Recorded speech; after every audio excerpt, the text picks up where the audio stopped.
push me unless you're feeling lucky. Or you gonna turn this into a must-see. And I don't wanna go there, trust me. Renegade.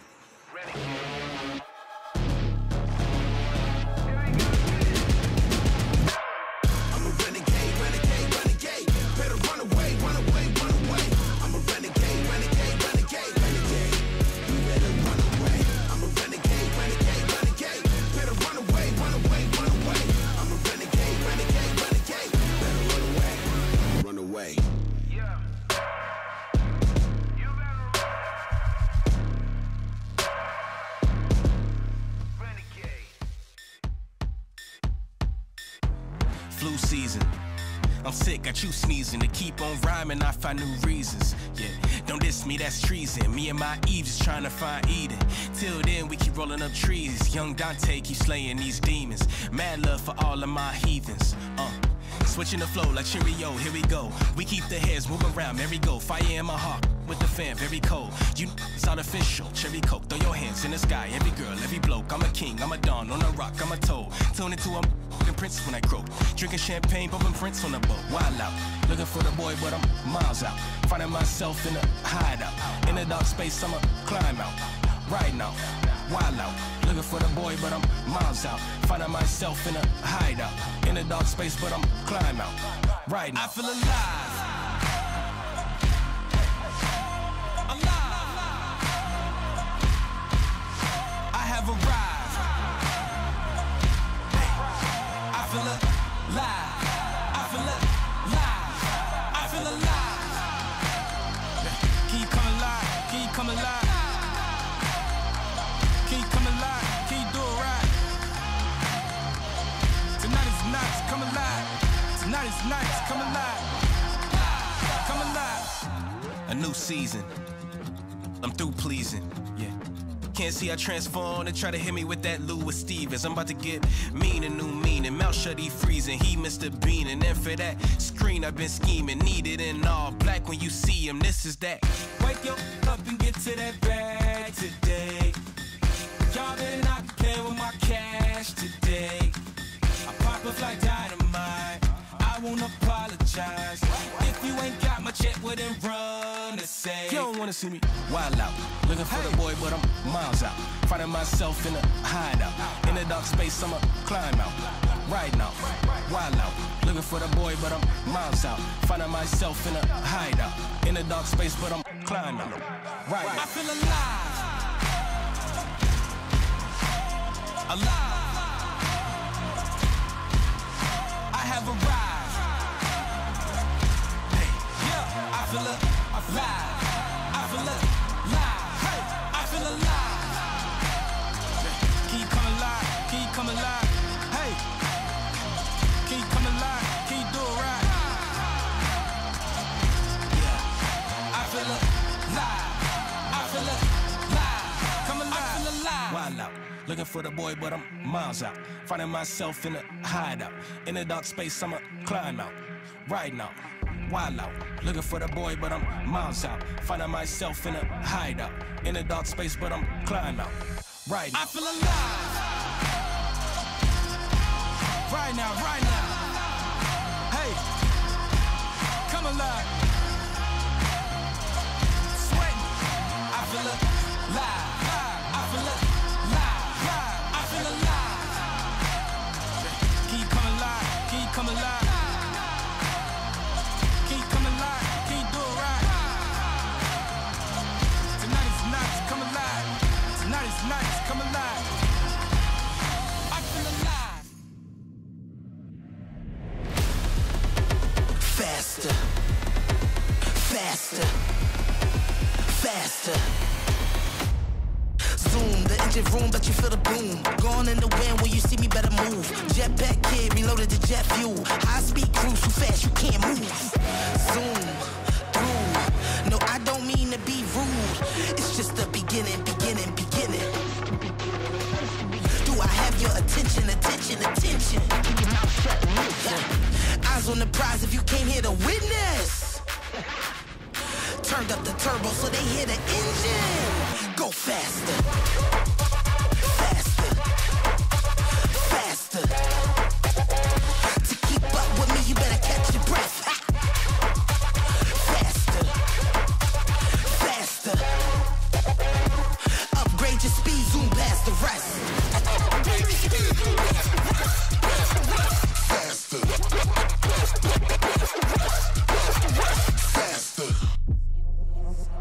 steady racing and racing and racing, pick up the paces. Heart steady racing and racing and racing, they say we dangerous. Heart steady racing and racing and racing, buckle up for safety. Heart steady racing and racing and racing, it's yours if you take it. It's yours if you want it, go and get it, go and get it. Be sure that you want it, cause you gotta be committed. In order to run it, you gon' have to get this sprint. First come, first serve, now listen. Eyes on the prize if you came here to witness. Turned up the turbo so they hear the engine. Go faster. Faster. Faster. To keep up with me, you better catch your breath. Faster. Faster. Upgrade your speed, zoom past the rest. Upgrade your speed, zoom past the rest. Faster.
For the whole thing. Instead of stepping, we like big brains. Rose gold for the whole team. Top flight, we do that. It's a mismatch, they running up. Get back, you ain't tough. One punch, they folding up. Life hard, I'll show you some more than just a one and done. Front line till the war's won. Also back, tendencies tend to get their heads spun. Real world problems, they didn't teach in school. Now we playing catch up, gotta keep up. It's celebrated courses when you in the field. Mental trauma that we got, I can't wait to heal. I can't wait to seal. I can't wait to do. Winning hit different, we don't got a choice. Negotiation for a better life. It's more than what you bargained for. Trust and believe in the process, hard work and forces what you doing it for. You see the needle, keep pushing it forward. A lot more that you gotta endure. A lot more that you gotta endure. A lot more that you gotta endure. We got a lot more in store. A lot more that we gotta endure.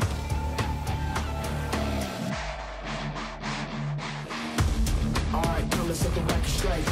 Something to say it to my face. In the 90s we was cut your face. Everybody got a stick, now they let it spray. Say it with your chest, it's how we was raised. These kids don't know how to pray. These kids don't believe in faith. These kids don't know how to pave.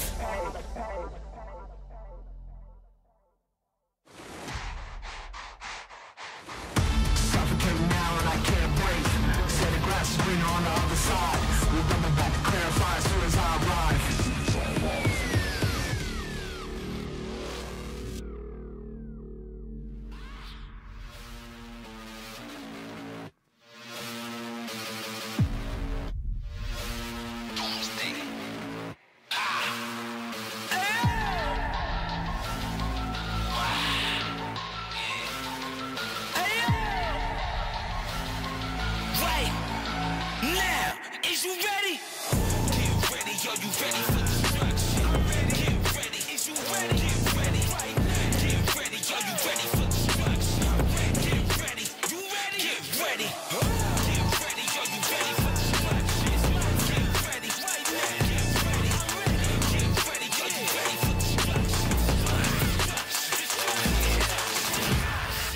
Of the barrel to the Coliseum. Ha! Warriors, yeah, I got a legion. Take your life for my per diem, you won't get to see it. Ha! Open your eyes, you don't believe it. The dust after the dawn when the storm's coming. Yeah, I want it all, you don't want nothing. What you wanna do? You got a point to prove, well, like I wanna make. Let's set your doomsday. This is the eve of your destruction. Yeah, is you ready? Right now. I'm ready. This is the eve of your destruction. What you wanna do now? Get ready, are you ready for destruction? Get ready, are you ready? Get ready, I'm ready. Get ready, are you ready for destruction? Get ready, right now. Get ready, I'm ready. Get ready, are you ready for destruction? Get ready, cause I'm ready. Get ready, get ready, are you ready for destruction? Yeah. The eve of your destruction is upon you. You can't say I never warned you. I'm like the locust, the way I focus and then unload it. Down and dirty, no sugar coating, I am the coldest. Like Rome, get broke off with bare knuckles. Take souls, break spirits by case flows. Where the hunters become prey, Lord knows. If you don't want the smoke, you better stay low. This is the eve of your destruction. Right now, right now. This is the eve of your destruction. I'm ready. What you wanna do now? Get ready, are you ready for destruction? Get ready, get ready, get ready, get ready, get ready, are you ready for destruction? Get ready, get ready, get ready, now. Get ready, are you ready for destruction? Get ready, get ready, get ready, get ready, are you ready for destruction?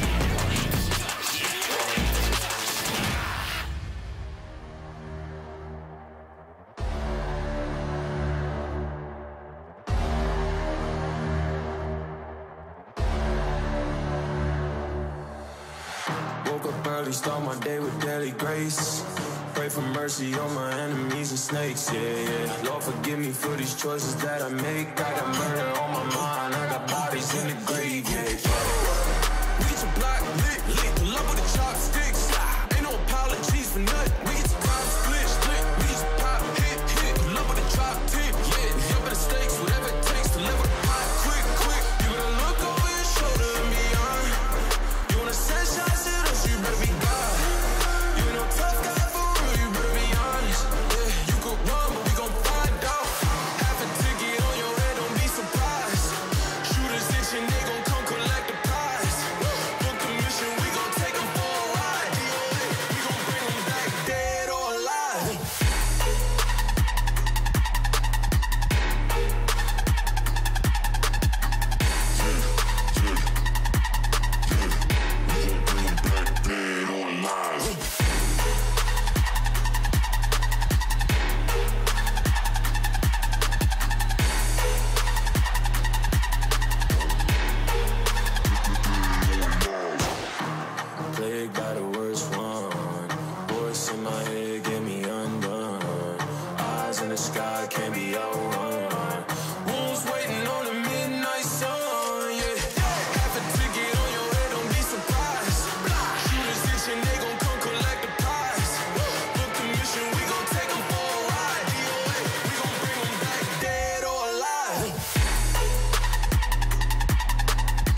it's true. Been a bad man since when? Since the beginning. Got a whole bag of monsters with me, Lord knows they did the illest. And if you come through with the crew, Lord knows we say, kill it. My whole crew just went wild. Kick down doors and we come through straight to the stage where I run to. Gonna get wild. All good dripping in labels, checking out quick on the tables. Right, so wow, I don't even know like that. I asked the crew, they said that we roll like that. So wow, better watch out, we're coming, you know I wanna get dealt with by them youngins. Wow, kick down doors and we come through straight to the stage where I run to. Gonna get wild. All good dripping in labels, checking out quick on the tables. Right, so wow, I don't even know like that. I asked the crew, they said that we roll like that. So wow, better watch out, we're coming, you know I wanna get dealt with by them youngins. Why you people think that you're bigger? One word from us, you get pulled like a trigger. Looking at you like a big plate of dinner. Man like you don't eat your way thinner. And how they gonna call me lazy? Power man style, yo, certified wavy. Certified snakes in the grass, all slithering, pleading, begging. But nowadays you gotta pay me that feature. Man, a different breed, a creature. Straight out the gates of hell with a legion. Looking for a whole bunch of souls to feed on. Devil in my eye when I come for the heathens. Babylon burning, all good reason. Keep that grill turning. Add a little season, and that's what them sheep are good for. Them good for the eating. Better step out the way when we're coming through. We the kind of people you gon' listen to. And I can't guarantee that you won't go missing, dude. And I don't wanna tell your mama you went fishing, dude. And be another piece of drama on the evening news. But that's just the way it goes when you gotta go harder. My whole crew just went wild. Kick down doors and we come through straight to the stage where I run to. Gonna get wild. All good dripping in labels, checking out quick on the tables. Right, so wow, I didn't even know like that. I asked the crew, they said that we roll like that. So wow, better watch out, we're coming, you know I wanna get dealt with by them youngins. Wow, kick down doors and we come through straight to the stage where I run to. Gonna get wild. All good dripping in labels, checking out quick on the tables. Right, so wow, I didn't even know like that. I asked the crew, they said that we roll like that. So wow, better watch out, we're coming, you know I wanna get dealt with by them youngins. Yo, I think you need an upgrade. You ready for an update?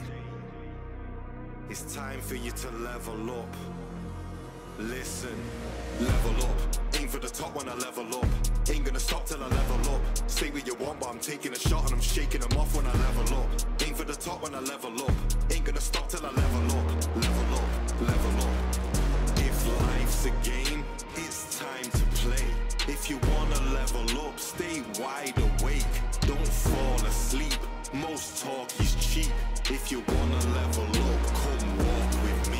When I put my pen to the page, it's like I just entered the game. So first I'm head to the range, then do some work on perfecting my aim. I'm spending hours to develop and train. You don't get a medal for setting the pace unless you're ahead at the end of the race. I wanna get better by stepping my level. Attackers up until I'm dead in a grave, yeah. I never said I was brave, nah, but these other men are afraid. And they're only here for the rep and the fame. So don't be thinking me and them are the same. I step on a stage where legends are made. Forget that you claim it's weapons ablaze. I'm ready to spray and let out my pain. Tell everybody not to get in my way. Level up, aim for the top when I level up. Ain't gonna stop till I level up. Say what you want, but I'm taking a shot and I'm shaking them off when I level up. Aim for the top when I level up. Ain't gonna stop till I level up. Level up, level up. If life's a game, it's time to play. If you wanna level up, stay wide awake. Don't fall asleep. Most talk is cheap. If you wanna level up, come walk with me. To be a master of anything, you've got to put masses of effort in. So if your mentality's negative, then you might never be classed as a veteran. But don't turn your back on your enemy, cause they wanna capture your territory. You can't let them damage your health. If your energy's low, then you have to replenish it. You might need to balance your regimen. Well, life's like a battle, you never win. So what really matters is legacy, passing knowing that you had your integrity. Cause your credit's in a negative, developing a deficit. But when you're dead and buried, every penny is irrelevant. Instead of getting treasure, and it's better to be generous. And then when you're in heaven, you'll be ready for the benefits. Level up, aim for the top when I level up. Ain't gonna stop till I level up. Say what you want, but I'm taking a shot and I'm shaking them off when I level up. Aim for the top when I level up. Ain't gonna stop till I level up. Level up, level up, level up, level up. Aim for the top when I level up. Ain't gonna stop till I level up. Say what you want, but I'm taking a shot and I'm shaking them off when I level up. Aim for the top when I level up. Ain't gonna stop till I level up. Level up, level up, level up, level up. Play the ting now. What you saying, cuz? Play the track, play the track, play the track. Fuck the neighbours, blood, turn it up. What you saying, cuz? Turn it up, you get me? It's a coup d'etat. Better put 'em up if your motives corrupt. Is that you? Show my teeth from the start. Better lie low, better keep in the dark. Okay. Cause I eat it up. Don't get caught with your hand in the jar. Had your run, so don't come to my yard. Shut your mouth when I spit bars. I'm ready for the battle when I enter. Faced with it, I ain't never seen a wall can't tear down. Now watch them all scatter because they're scared now. You're done, just get your white flag out, surrender. If you're on my list and you're finished, if I'm on my vibe, can't kill it. Your cook got you sizzling in a skillet. At the end of the road, got you swinging. I'm concerned that thing that you bring it. Like a virus that needs clinic. It's time to repent for your sinning. Got blood on your hands like you're spilling. I'm ready for the fight. I'm coming like a thief in the night. Just empty the clip and when you're done, what doesn't kill me better run. What doesn't kill me better run. What doesn't kill me better run. What doesn't kill me better run. What doesn't kill me better run. What doesn't kill me better run. If you know me, then you know I'm on crud. Sharks in the water and they all smell blood. If you test my team, then I'll drag you to the mud. Better build a boat, cause you ain't ready for the flood. I got a theory, bury bodies in your bed, then now you gotta lie. Bring it down to my level and a key like Lord of the Flies. Through stones at a glass house, no I can't play nice. Equip up the blaster, man, why are you surprised? Empty the clip and when you're done, what doesn't kill me better run. What doesn't kill me better run, yeah. What doesn't kill me better run.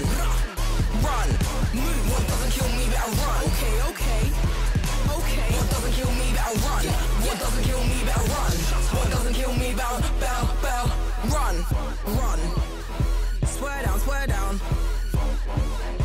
It's a coup d'etat. Better put them up if your motive's corrupt.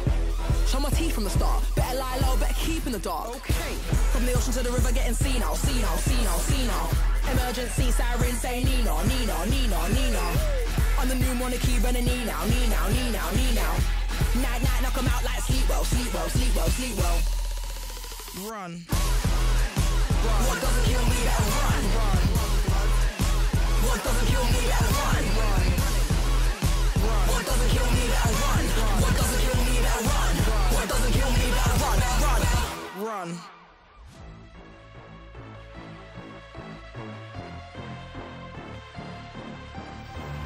I've been living behind all the scenes, cause it's easier when they don't believe.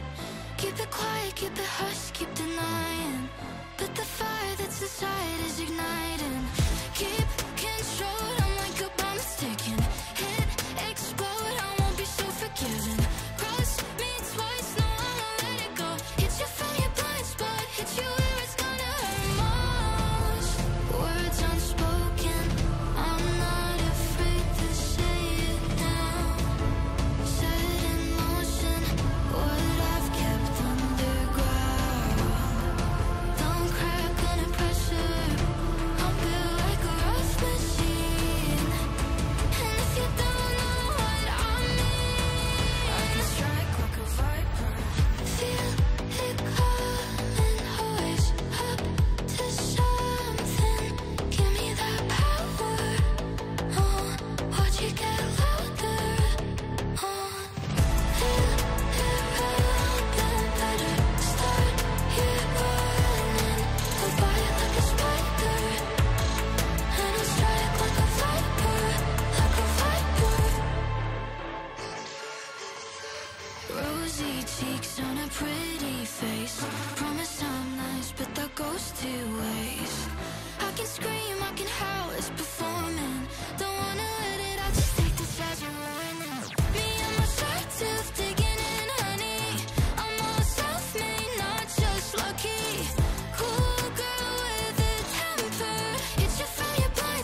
give up, never give in. To the death, for the life of me.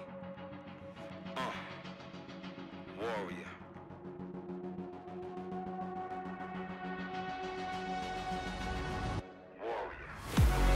I'm a warrior. I go to war with ya. I fight to the death, give it everything I got till I got none left. No, like a warrior. I go to war for ya. Till my very last breath, give it everything I got till I got none left. No, I'm a warrior. I go to war with ya.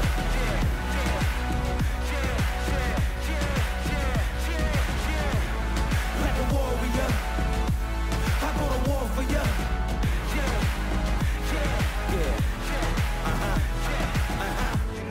Yeah, I was born for it. Now I'm ready for the war.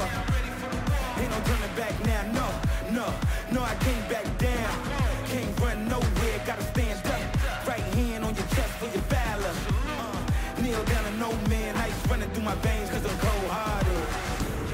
Look what they done started. I'm sharp with my aim. The best in the game. On fire, hot like a flame. Wild like a beast. I can't be tamed.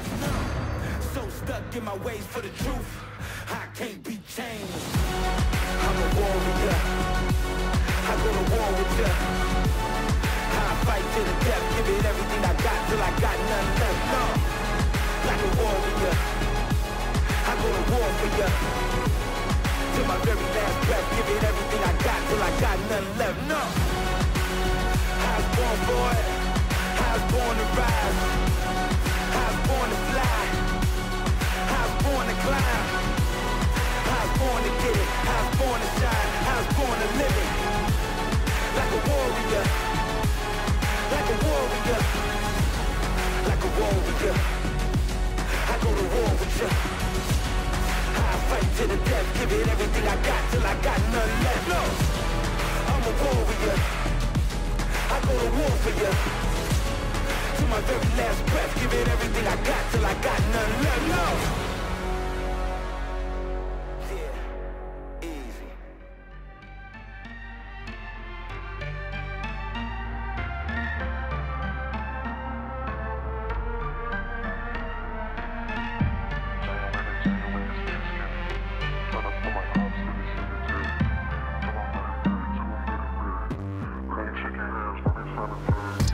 I ain't got the phone, just say sicko.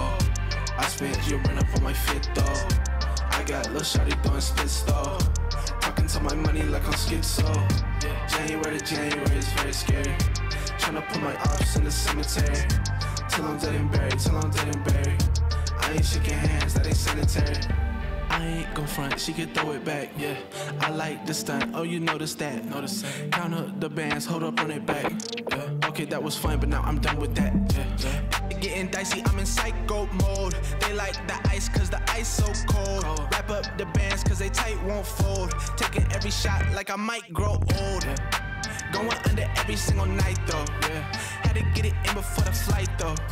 Hope I don't get blinded by the lights though. Hope nobody tryna read my rights though. Hope I got somebody in my corner. Hope she realized that this ain't for her. Going overseas and over borders. Going in and tell 'em out of order. I ain't got the phone, just say sicko. I spent your run up on my fit though. I got lil' shawty doing spits though. Talking to my money like I'm schizo. January to January is very scary. Tryna put my ops in the cemetery. Till I'm dead and buried, till I'm dead and buried. I ain't shaking hands, that ain't sanitary. And that's not like every single thing I know. She said she my boo, but I'm single though. I can't have just one like a Pringle though. I'm antisocial, but let's mingle though, yeah. Call up the Uber, yeah, let's go for a ride. Too drunk to drive, but I'm parked outside. Too up to fall, yeah, I like this height. If I'm going out right, yeah. And it's 5-star, but let me fitting kinda cozy on a dime. Yeah, I just need my racks and then I'm gone. Yeah, you can go and do whatever you want. I'ma go infinity and beyond. Doing the Birdman finger rub, cause they itch. And I've been kinda distracted, but now it's back to the mission. Hey, I ain't got the floor, just say sicko. I spent your rent up on my fit though. I got a little shawty doing splits though. Talking to my money like I'm schizo. January, it's very scary. Tryna put my ops in the cemetery. Till I'm dead and buried, till I'm dead and buried. I ain't shaking hands, that ain't sanitary.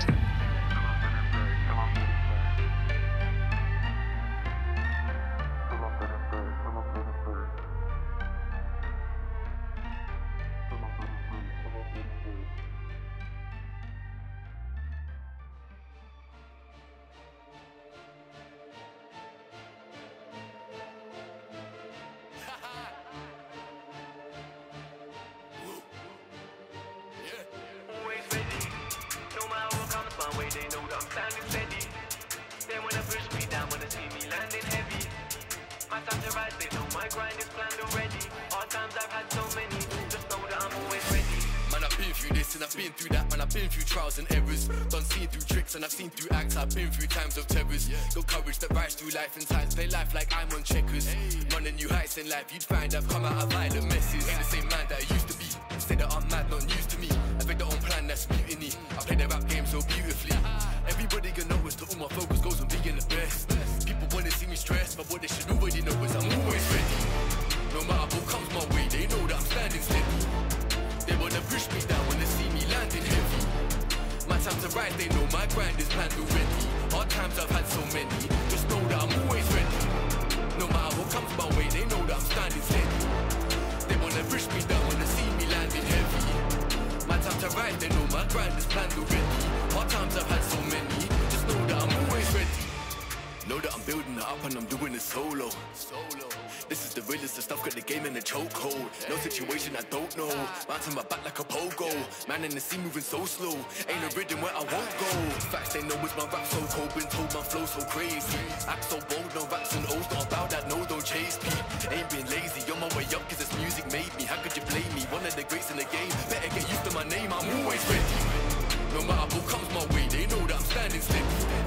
They wanna push me down when they see me landing heavy. My time to rise, they know my grind is planned already. Hard times I've had so many, just know that I'm always ready. No matter what comes my way, they know that I'm standing steady. They wanna push me down when they see me landing heavy. My time to rise, they know my grind is planned already. Hard times I've had so many, just know that I'm always ready. I remember this.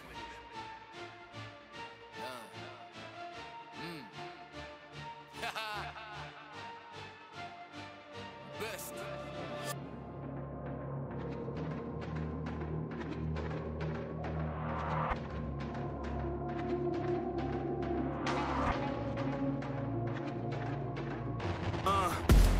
Hit the ground, I'm on gold. Run on air when I flow. You would swear that I flowed. Hottest hand in my zone. I'm going hard for my city, yeah. I put that thing on my back. Get it and gun it, I'm back on 100. I'm ready, I'm coming in for the attack. I'm on beast mode, God level, cheat code, new age, hero, good verse, evil. I'm on the move, I'm on the move. I'm putting in work, I go berserk, got something to prove. Cause I got power, I got the energy for all of my enemies. I'm on the way, saving the day, no one ahead of me. I'm on the, right here, right now. This is the moment we running it.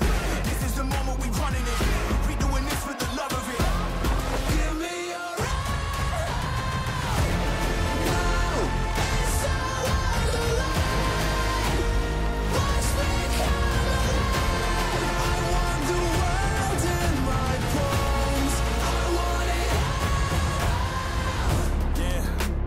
fire lives in my soul. It drives me to my goal. There's no distance I won't go. Cause the climb's all that I know. And I face it all on my own. So my name will be known. Yeah, my name will be known. Right here, right now. This is the moment we running it. This is the moment we running it. We doing this for the love of it. Give me your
Time's up, the dream's over, the door closed, it's disclosure, the fire out, the pace slowed, nothing left on the desk now in caseloads. I miss my opportunity, there goes the opening, arms reach and slip to loss of dopamine. I lose hope more than any other focus grip this old road. I'm at liberty to trudge, so it's the same old souls, same old goals. Just stick to the script and sick of what's been written and sold. This isn't it, I can't let this empty sink, but oh, the code's cryptic, no momentum to stop it. I swear my prayers on repeat, all I need is one, is a solid. I'm on my knees as I plead, screaming my speech and a promise. One more chance, like who's gonna really take it from me? I get my hands up to any challenge to stand up in front of, convincing myself before I sit on the shelf. It's in my destiny, the best of me, to reach for this belt. I swear they're testing me, but they don't want the rest, ring the bell. There's only one thing left, light 'em up.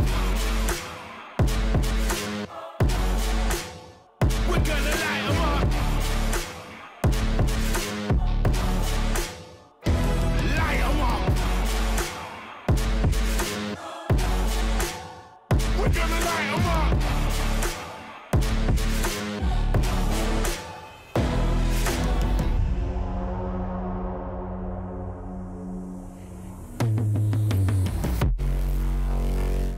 Time's up.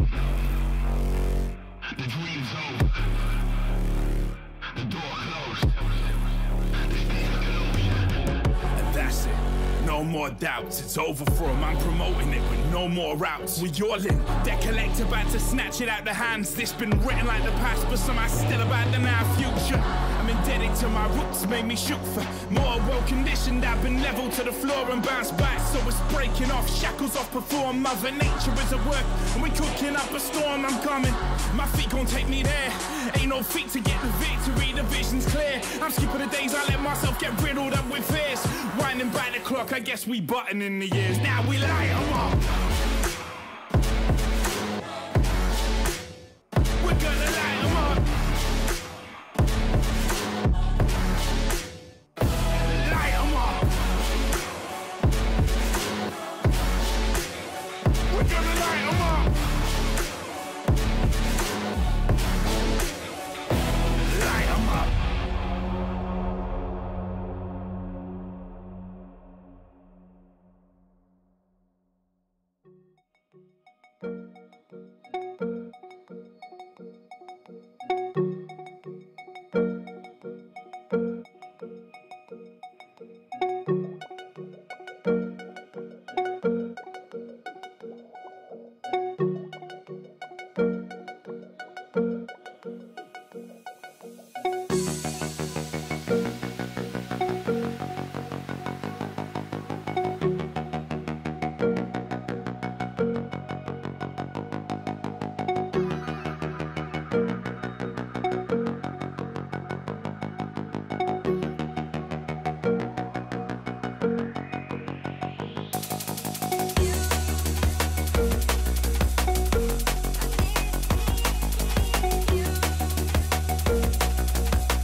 jump, I'll admit, push and drop, have to drop, till y'all know that I exist. And I'ma blow, and I'ma pop, y'all can't possibly depict. And I'm gonna probably take risks, and I'm gonna die before I quit. I gotta take action against stagnant, and they stopping it. Too many been passive, and they lost it. The rappers I move backwards, and they honest. Hacking the right back, and to make profit, and accurate, new acumen makes options.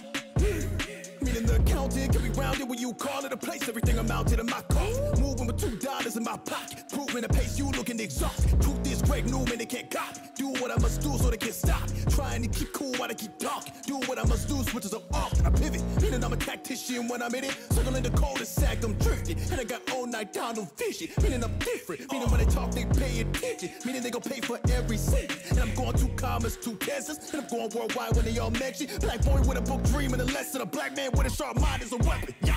10 toes down from the jump, I'll admit, push and drop, have to drop, till y'all know that I exist. And I'ma blow, and I'ma pop, y'all can't possibly depict. And I'm gonna probably take risks, and I'm gonna die before I quit.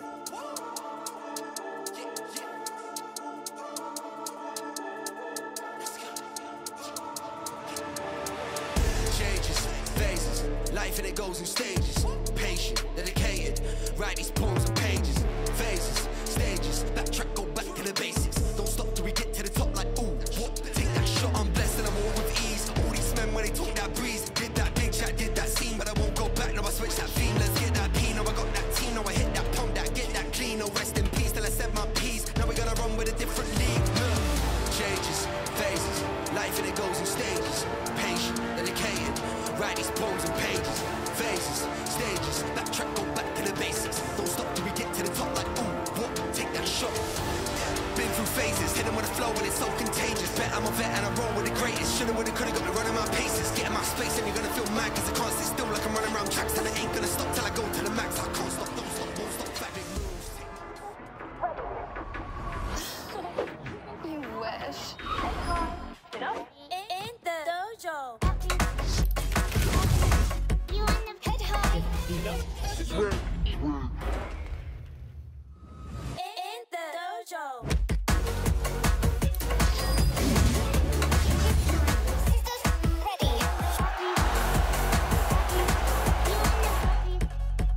In the dojo.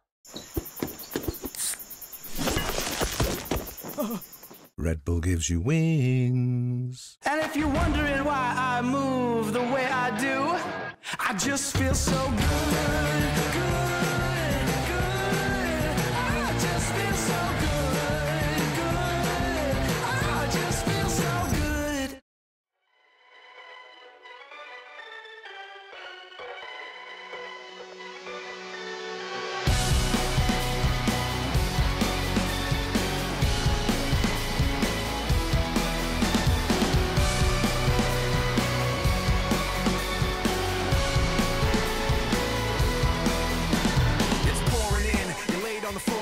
One knock at the door and then we both know how the story ends. You can't win if your white flag's out when the war begins. Aiming so high but swinging so low, trying to catch fire but feeling so cold. Holding inside and hope it won't show. I'm saying it's not, but inside I know today's gonna be the day you notice. Cause I'm tired of explaining what the joke is. This is what you asked for. Heavy is the crowd.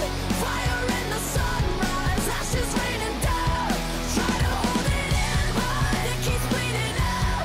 This is what you asked for. Heavy is the crowd. Turn to run, now look what it's become. Outnumbered 10 to 1. Back then should've bit your tongue, cause there's no turning back. This path once it's begun, you're already on that list. Say you don't want what you can't resist. Waving that sword when the pen won't miss. Watch it all falling apart like this. This is what you asked for. Heavy is the crowd. Fire in the sunrise. Ashes raining down. Try to hold it in, but it keeps bleeding out. This is what you asked for. Heavy is the crowd.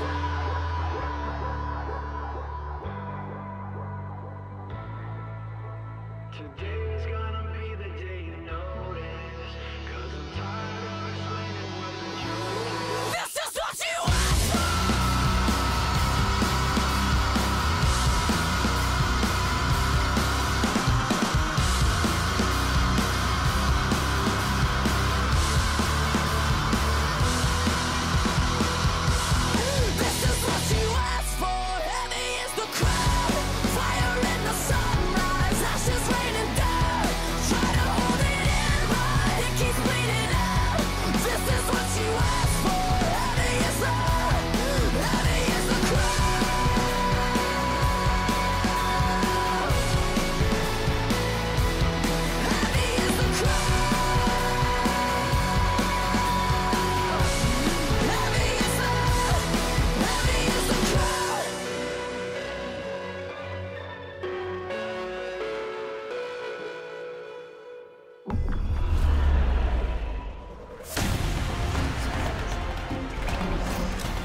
on for one last time here in Paris for our second Worlds 2024 semi-final between Gen G and T1. Something that is written in the stars that should be one of the best of fives we see all tournament, and I certainly hope so. Here are our protagonists, Inchovy and Gen G, heading into the Adidas Arena in front of so many fans. But it will not surprise you that many of them are cheering for T1 and Faker, the reigning world champion, as they take their place here in Paris. I'm incredibly excited for today. I'll be a little sad that we have to leave this wonderful arena because it has been stellar, but let's guide you through it. My name is Shaks, joined here by Kobe, Emily, and Dagda for what will hopefully be a crazy day. Yeah. I'm excited. I mean, this should be an absolute banger. It's nice that we never really get to see these teams face off against each other, so we get something new. It's going to be enjoyable. I see. Let me ask you something. The slogan for Worlds is "Make them believe." Who do you think it's most applicable to today? I think personally, for me, it's T1. I mean, they stumbled into Worlds. They've really started to ramp up over the course of it. It feels like T1 have a lot to prove, but they have been showing it now in the main event.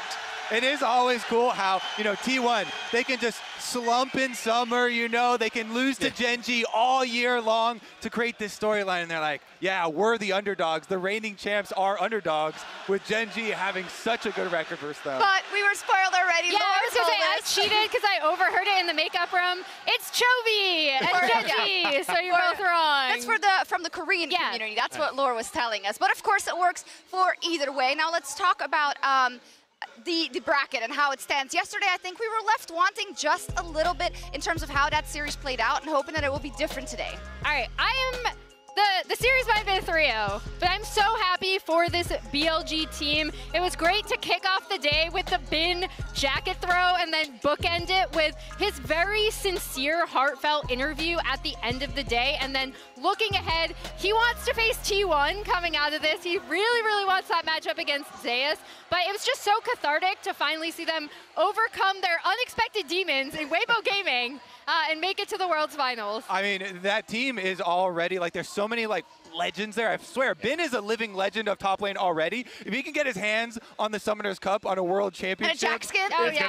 If Knight can do it, like, it's epic already that they're waiting for whoever wins today. It is really awesome, but of course we need to find out who is going to join them. So let's send it over to Laura to see how the fans voted in our MasterCard fan predictions. It is absolutely insane here. You see the fans here? Some of them have been here waiting for the players since 8 a.m. You see some drawings of the players, the Korean signs as well, even some flags. And even if 75% of the fans think that T1 is gonna win, there's also some love for Gen G here. But let's ask some T1 fans what they think. How long have you been waiting here? I've been waiting here since 9 this morning, I think. 9, yeah. How was it seeing them arrive at the venue? Amazing. Like, my heart is racing like crazy, like crazy. Well, let's ask them actually, who thinks T1 is gonna win today? All right, who thinks Gen G is gonna win today? One thing is sure, it's gonna be a banger, Shaks.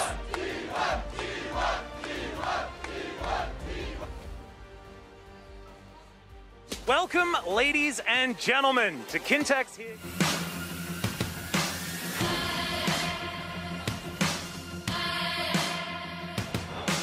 Hello and welcome to the LCK 2022 Summer Finals. We are here. Hello and welcome to the 2023 Spring Grand Finals pre-show. I am Valdez. And welcome everyone to the 2023 LCK Summer Rory Bank 1 Grand Finals in Daejeon, South Korea. 안녕하세요, 에블리입니다. 오늘은 T1 Gen G 2024 Autumn Finals.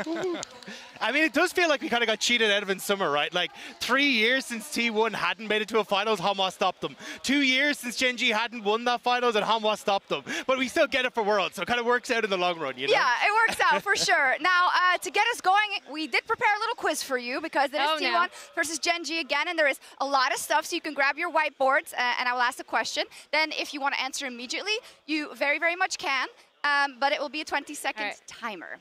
I'll just wait till you're all prepared. Okay. All right, so in this question, you get a point for every answer because it's twofold. Here we Okay. go. Gen.G has 10 straight series wins versus T1, which is the longest win streak in their head-to-head history. But what was the previous longest streak between them, and when? It is hard, I know.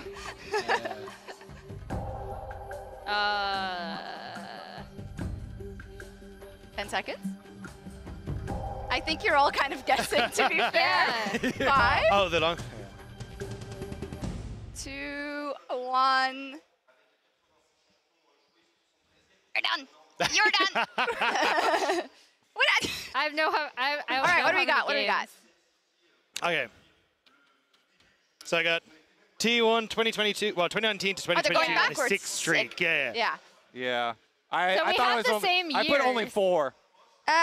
I have T1 won 9 straight, spring 2019 to summer 2020. Oh. Okay. Yeah, So almost. It was difficult. Okay, also 2 points here. How many consecutive best of 5s has T1 won at Worlds is the first part. And what is the longest streak all time? Also of them. I think this should be easier because we're going, just count backwards, I guess.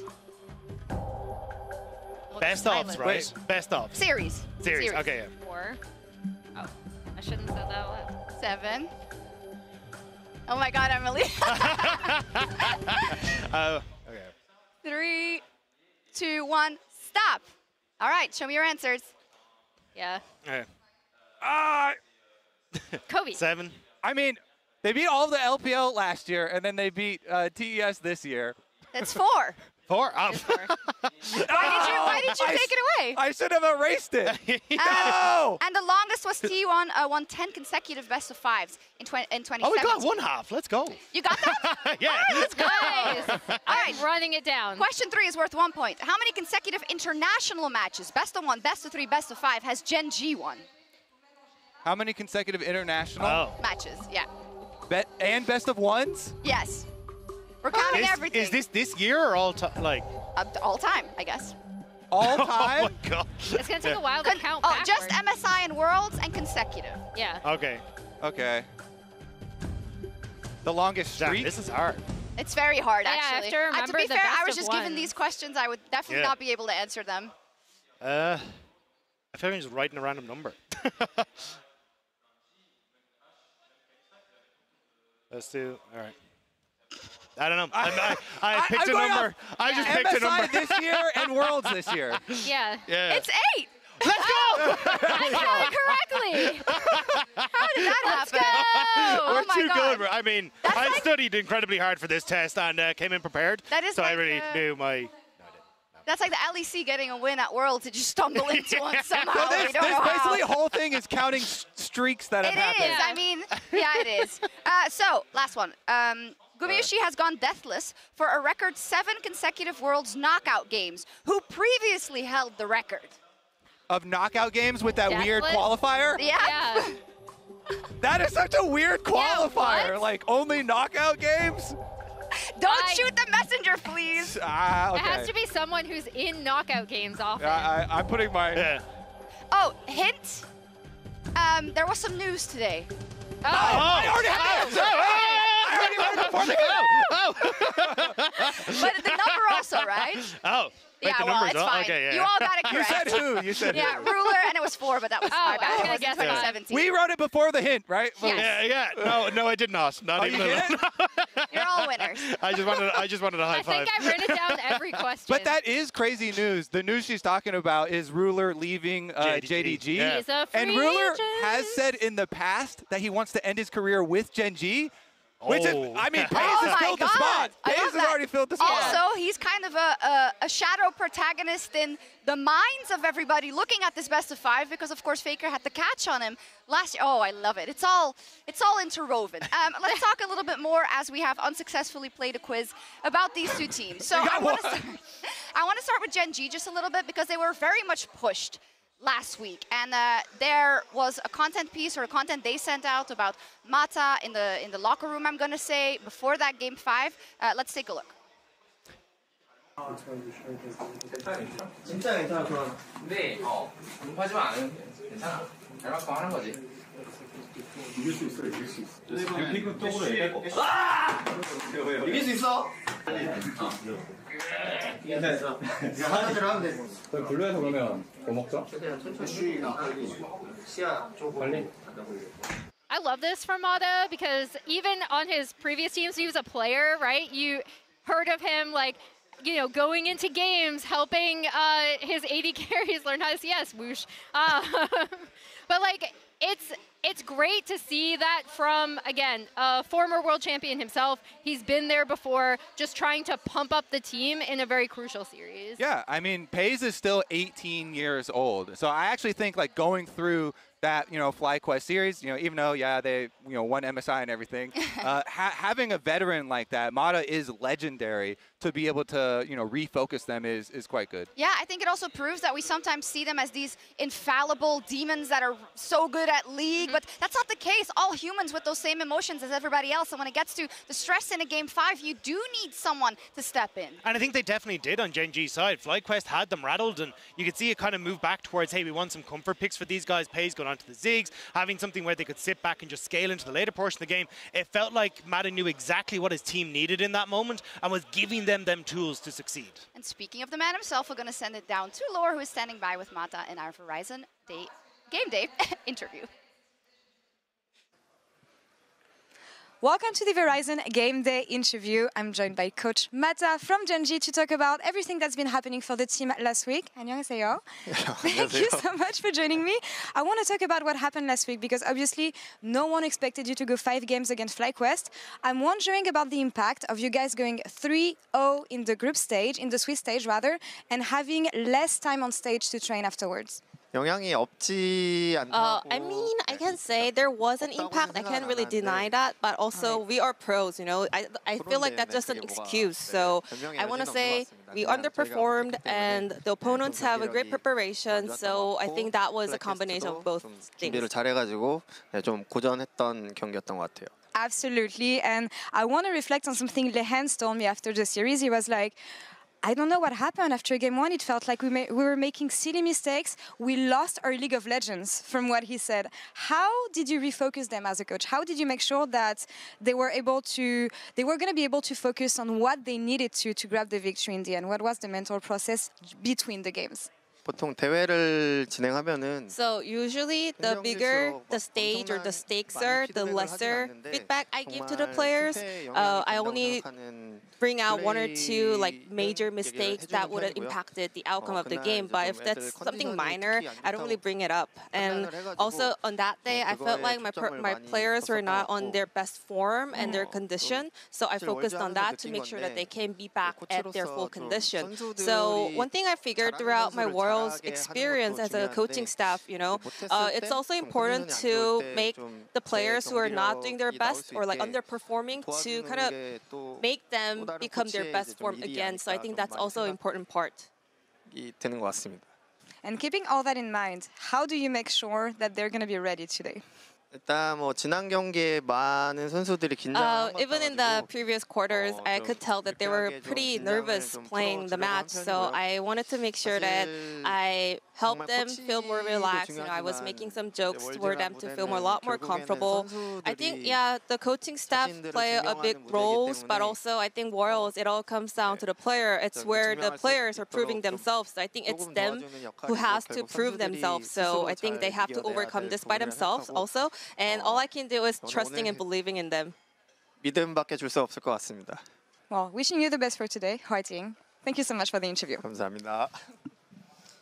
I love it how fighting is kind of like the thank you when interviewing someone from the LCK. But yeah, I love it there about fighting the demons every single time, right? Someone who's proven that over and over and over 4 times at Worlds is Faker. Going up versus Chovy, which will be, I think, obviously one of the main storylines going into today, Kobe. It's incredible, right? And even though Chovy and Gen G have had the upper hand, there's always something in the air when it comes to Worlds and Faker. Everybody is so ready to latch on to the Faker magic and T1 magic that honestly does exist at Worlds.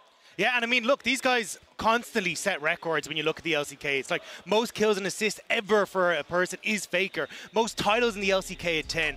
Most worlds for Faker as well. But when you look at the opposite side for Chovy, it's the first player ever globally to hit 100 KDA. The first player ever to hit 6 back-to-back of those playoff opportunities. Like, Chovy has been so incredible for this squad as well. And now he just has to try and take down the long-standing Demon King to see if he can move on to the final spot. But Chovy's been here before, right? Domestically. And it's only, like, it's very apropos that he has to go through Faker first domestically, then goes on this massive title streak, right? Just barely broken this past summer by HLE, but then now he has to go through Faker once again on the international stage. It's just really appropriate. It is, and we talked so much at MSI about it felt like a dam that had to break for him to get his first international title. Well, he did it at MSI, right? So a lot of those doubts should be washed away. But let's look at how these two have done in lane, specifically in this World Championship. Yeah, and I think Chovy has been absolutely spectacular at just trying to get the control over his laning phase, have those really high CS numbers. Whereas when you look across a Faker, it's kind of been a lot of people helping him to succeed, to go onto these late game carries where you have things like the Silas and these kind of picks that can come alive, which only makes it more important when you see him coming out with these big gold leads that he's getting at that 14-minute mark. And of course, those stats that you had just seen are like a lot of TES crushing stats that are pretty heavily weighted there because there's a lot less of a sample size. But if you look at the LCK stats, you know, with all of these games, Chovy had just been demolishing. Meanwhile, Faker struggled in a lot of lanes in the LCK in summer. And so now that we're at Worlds again, people are wondering, like, how powerful is the T1 glow up here? You know, change in meta, so also more comfortable champions, but Chovy is a monster. Yeah, it also says something about Gen G's strength as a whole, right? That Chovy doesn't have to pull out these insane Chovy laning performances. I actually did think he had a really good one, very quietly actually, against FlyQuest in Game 5 as Smolder. I thought he was just actually absolutely beasting CS in that game. We see the stacks. I believe he's second in all of those at this tournament to HLE Zeka. He also peaked really hard and won the World Championship, so it was a couple of years ago now. All-time game record, it's 53 for Faker, 52 for Chovy. I mean, it's pretty insane. But let's talk about Gen G a little bit more about how they got here, right? And the fact that, what should we take from the fact that they went all 5 games versus FlyQuest? Was it ultimately a good thing for them to iron out their mistakes, or a bad thing in that there is now so much to look at in tape for T1? So I actually am of the opinion that it was a good thing for Gen G because, you know, they hadn't played that many games at Worlds already, and the evolution of the meta has been pretty quick. If we can pull up the Champion Select, then we'll be able to look at some of the evolution of their drafts in that series. Also, remember the first game of the series? FlyQuest absolutely got a big advantage in the lane swap versus them. Yep. Both Canyon and Keen were pretty far behind. I don't know if we can pull up the actual graphic. There we go. This one is going to help. So this is a lot to look at, but as soon as it does come up on screen there for you, you can kind of go back and remember how in the opener, Gen G did a very like kind of previous meta star, you know, and they had the Ahri and everything, but they lost to the full like death ball team fighting scaling of FlyQuest. And so then they started to make some of these adjustments here, you know, and they were like, oh, well, we're going to need some more side laning and some scaling with the Kassadin. That one, they barely squeaked out though, and it was actually a lot of help from FlyQuest giving money early to the Kassadin. I don't believe the drawing is actually showing up there. But as they progress, you know, you can kind of see it on screen. They over-chased in that game versus the double 80 carries of FlyQuest, gave them extra money, and then lost there as well. And after that one, they themselves incorporated again the double 80 carries with the Triss plus Ashe and the very strong team fighting, having the Maokai for the front line there for them as well. So honestly, working through more stage games, and you heard it from Canyon in the interview afterwards too. He was like, we are going to cook up some more picks. We are going to take this as an opportunity to re-examine you know, the lane swaps as well as the drafts coming into now an opponent that they know ever so well in T1. I think that this is actually good for Gen G heading into this match. It might be, and your drawing was wonderful. What, did it actually show up, though? I don't know, maybe on the stream, but not for our preview. Who knows? Who knows? Schrodinger's drawing. Yeah. You know? Indeed, and I think we can all agree that regardless of our prediction, right, if you follow kind of the normal order of things, the normal order of how Gen G has done this entire year, taking out the MSI finals perhaps, and the summer, sorry, not the MSI finals, the summer finals, that they are the stronger team. They should be coming into Worlds. And I just want to remind people of last year when T1 went up against JDG, right? It was a similar story for T1, Dagda. They came into Worlds, people would not rate them that highly. And then this happens, right? In a moment where everything is up against it and Faker has to take it into his own hands. Yeah, and I think that's the clutch factor that Faker can bring to the table, but it was also a lot of T1 breaking and redefining the meta to fit their style, and we're also starting to see a little bit of that with the T1 drafts as well, with Keria bringing out things like the Bards, the Nikos, the Pikes, and saying, look, this is our style and our game, and we're going to show up and play it. And I think when you add to that just how strong they can be, finding these plays, making these moments that stand the test of time in the history of League of Legends, that's where T1 thrive, and I'm very excited to see what they can do against Gen G with that. Yeah, and it makes it super interesting given the state of both of these teams all year, right? Like Gen G has been able to get the better of T1 pretty routinely for the past 2 years. T1 was looking very shaky. It's kind of insane to remind ourselves they are a 4th seed, and I think here we hear from Chovy himself. He must defeat Faker to earn the right to be at the top. He knows this better than anyone, being in that exact same position and eventually having to surpass Faker en route to becoming the best performing mid laner in the world. And I think I'm so curious to see how this is going to turn out with what T1 have done at this tournament already and what Gen G have been able to do against T1 for the past 2 years. Yeah, in my opinion, I feel like T1 are usually best looking when they have like hard pushing top for Zeus, very aggressive play, and pushing bottom at the same time. So they have like 2 points of attack, whereas Gen G, normally they're stacking up towards mid and late game, and you feel like unless T1 makes some flashy engages and like fight their way out of it, Gen G have that advantage the later the game does go. There's so much to talk about. I feel like we won't get there, but there's a couple of touching points that I think are really important. You know, Owner is one that comes to mind, and I know you've prepared to draw my life, Emily. I have. So let's get ready for Draw My LCK Life. Owner. Moon Owner Hyun-jun began his pro career with T1 in 2020. He has spent his entire career thus far with the T1 organization. When Owner was 12, he heard about how the Shy, it's always the Shy, hit Challenger at 15 years old, and it inspired him to keep grinding. It was also around this time in junior high that he realized he wanted to become a pro gamer.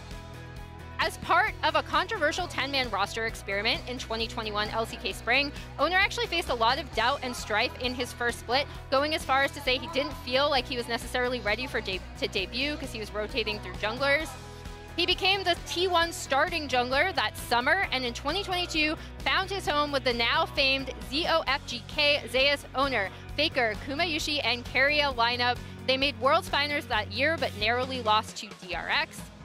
Once a lightning rod for criticism of his team, Owner has become a stable force for T1 and now aims for his 2nd Worlds trophy as a reigning world champion along with the rest of T1. I think the thing I'd want to stress is he's had, again, a lot of ups and downs in his career, both off and on the Rift. And this past summer, I actually thought when T1 were really struggling, he maintained a pretty consistent performance to kind of steady them at times that was really crucial and not something we'd yet seen from him as a player. Talking about steadiness in the bot lane, I'm sorry. We got it. There's so much. You are steady by my side as well, but it is time for today's featured matchup presented by Mercedes-Benz. It's Gumayushi versus Paze. T1's Gumayushi faces Gen G's Paze in our featured matchup, presented by Mercedes-Benz. These legendary marksmen have faced each other many times over the years and have gone blow for blow, but lately it has been Paze getting the upper hand, winning the LCK 3 times in a row in the last 2 years, and beating Gumayushi in the finals whenever they met, every single time. Genji's so far ahead. Bwipo's going to be your target here next as the Shockwave doesn't do much. Pei's getting the kill on Bwipo. Genji just cutting them down like flies. Another triple for Pei's. Though we cannot deny the world's buff T1 seems to magically receive every year. As the lowest LCK seed team in the quarterfinals, they were the only one to sweep their opponents. And it was off the back of Gumayushi's deathless performance. Now the turn back, the bullet time, an equalizer of their own. Ulti coming in, Jackie Love about to fall, Carrier going over the wall, it's a little bit over eager. TES still standing, Jackie Love still standing, Double Lady carries, but Faker in the clutch, the arm guard, he goes golden, he buys a moment. TN perfect timing, but it does not matter, because here comes Guma, baby. Double coming through, T1 takeover. The unkillable Demon Prince now stands unfallen for 7 Worlds knockout games in a row. Will Pei's be able to take down the Crown Prince, or will T1 reign supreme at Worlds yet again? And I do think Pei's has been absolutely standout performer for Gen.G over the course of themselves domestically. He's been able to pick up things like the Ziggs and be the best Ziggs in the LCK. He's been able to fit into multiple different styles, but no matter what they need from him, Pei's has been consistently able to stand up and be that guy for Gen.G. Yeah, it's really important for people to understand that previously I think people saw Pei's as being carried by the rest of his team. This summer he really stepped into his own and earned his spot as one of the best AD carries in the world.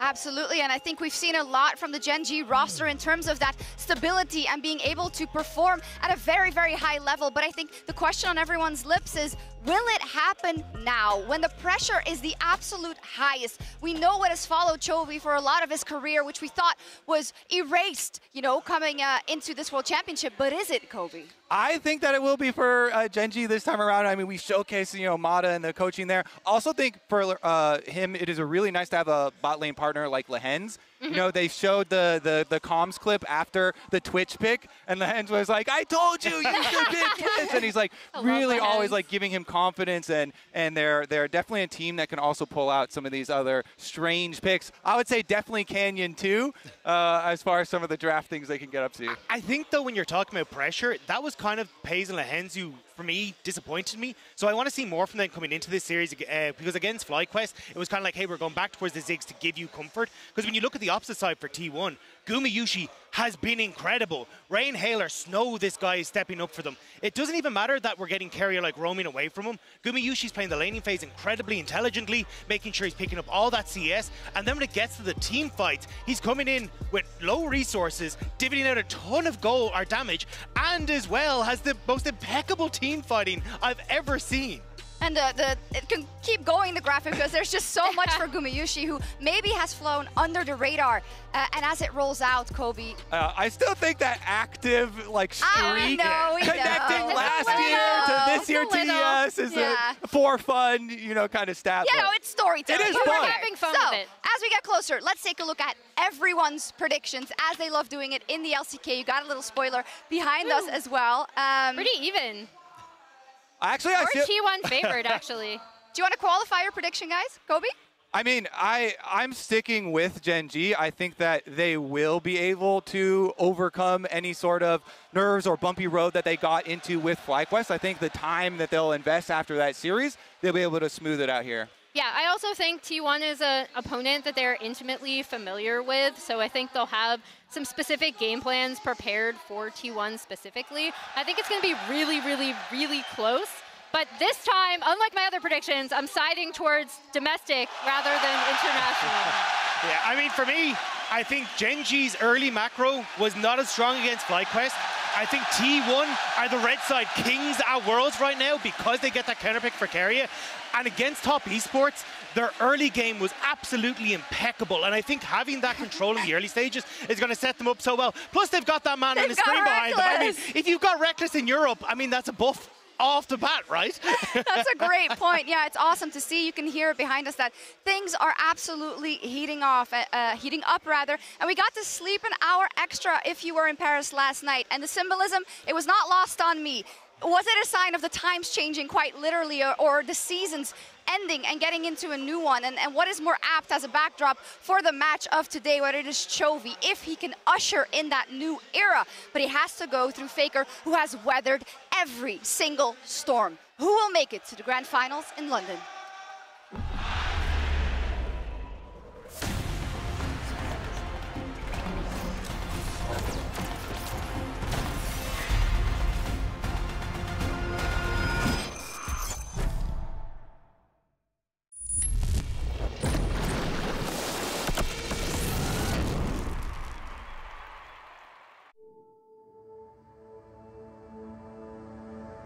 Michel-Ange a dit « J'ai vu un ange dans le marbre et j'ai seulement ciselé jusqu'à l'en libérer. »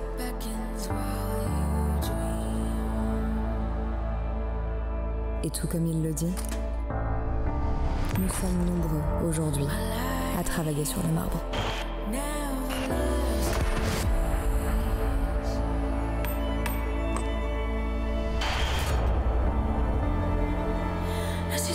Sacrifier tout sur son chemin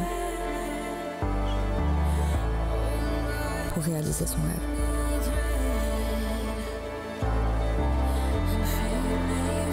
Le voyage n'est pas pour les cœurs fragiles.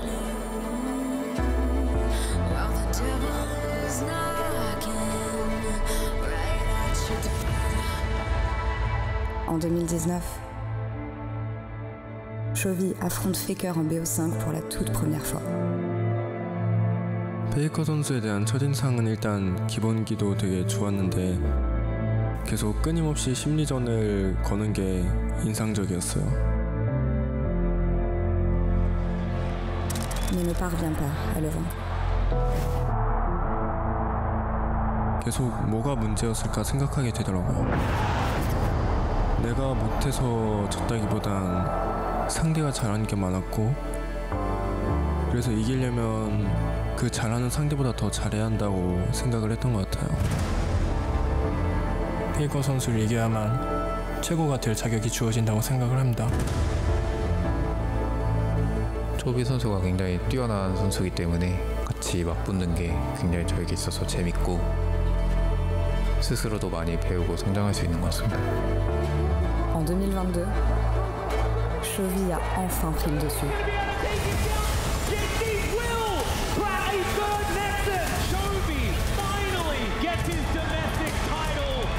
제가 처음 우승했을 때가 2년 전이었는데요. 했던 말이 말도 안 돼라고 하고 우승을 했던 걸로 기억하는데 그만큼 마음의 짐이 많이 덜어진 것 같아요. Genji continua de gagner à domicile. Ils étaient imparables. 처음 우승했을 때 그때 당시 목표가 리그 우승을 해보는 거였는데 데뷔 첫 시즌 만에 이룰 수 있게 돼서 너무 좋았던 것 같아요. 2022, 2023 et 2024. Genji a battu T1 encore et encore quand cela comptait le plus.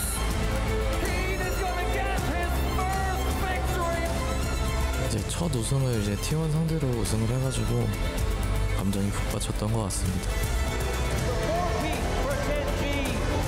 결승에서 많이 진 후에는 저희가 많이 부족한가 라는 생각도 들게 되었던 것 같고 실망도 많이 했었던 것 같습니다.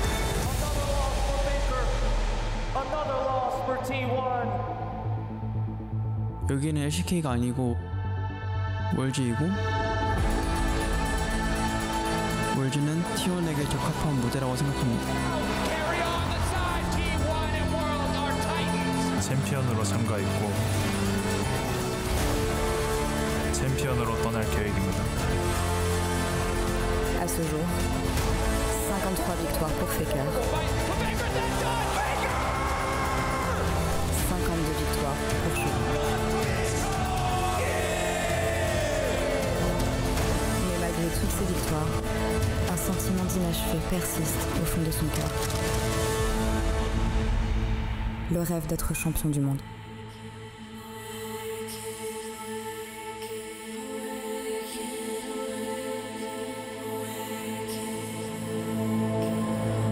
Imposant et le fardeau. Pour l'un, le fardeau de rester au sommet. Pour l'autre,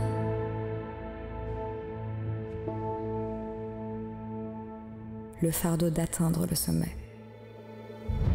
Genji was the limit. They were pushed to the edge, but they were built for these situations. They were built for victory. They were built to win, and they will do just that. 페이커 선수 새로운 미래를 열겠습니다. 초비 선수 미래를 원한다면 증명하세요.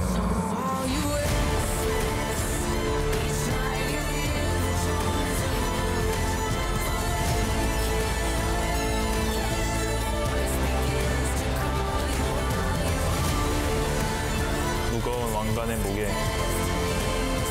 함께 짊어지겠습니다.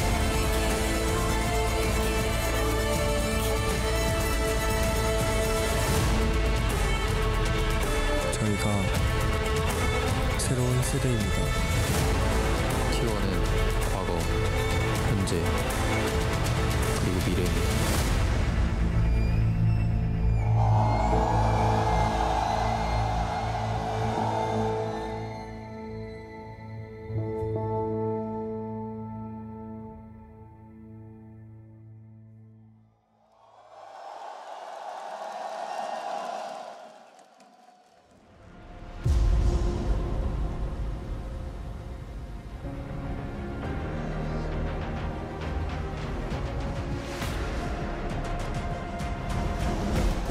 Bonjour Paris! Bienvenue à la Dinas Arena pour la dernière demi-finale de 2024 des mondiaux de League of Legends! Aujourd'hui, au bout du chemin, une place à Londres, aux côtés de Milli Milli, à se présenter devant vous, les deux derniers représentants de la Corée. D'un côté, champion du MSI, en quête du titre ultime, et de l'autre, 4 fois champion du monde, défendant leur couronne. Alors, mesdames et messieurs, pour vos deux équipes, Genji et T1!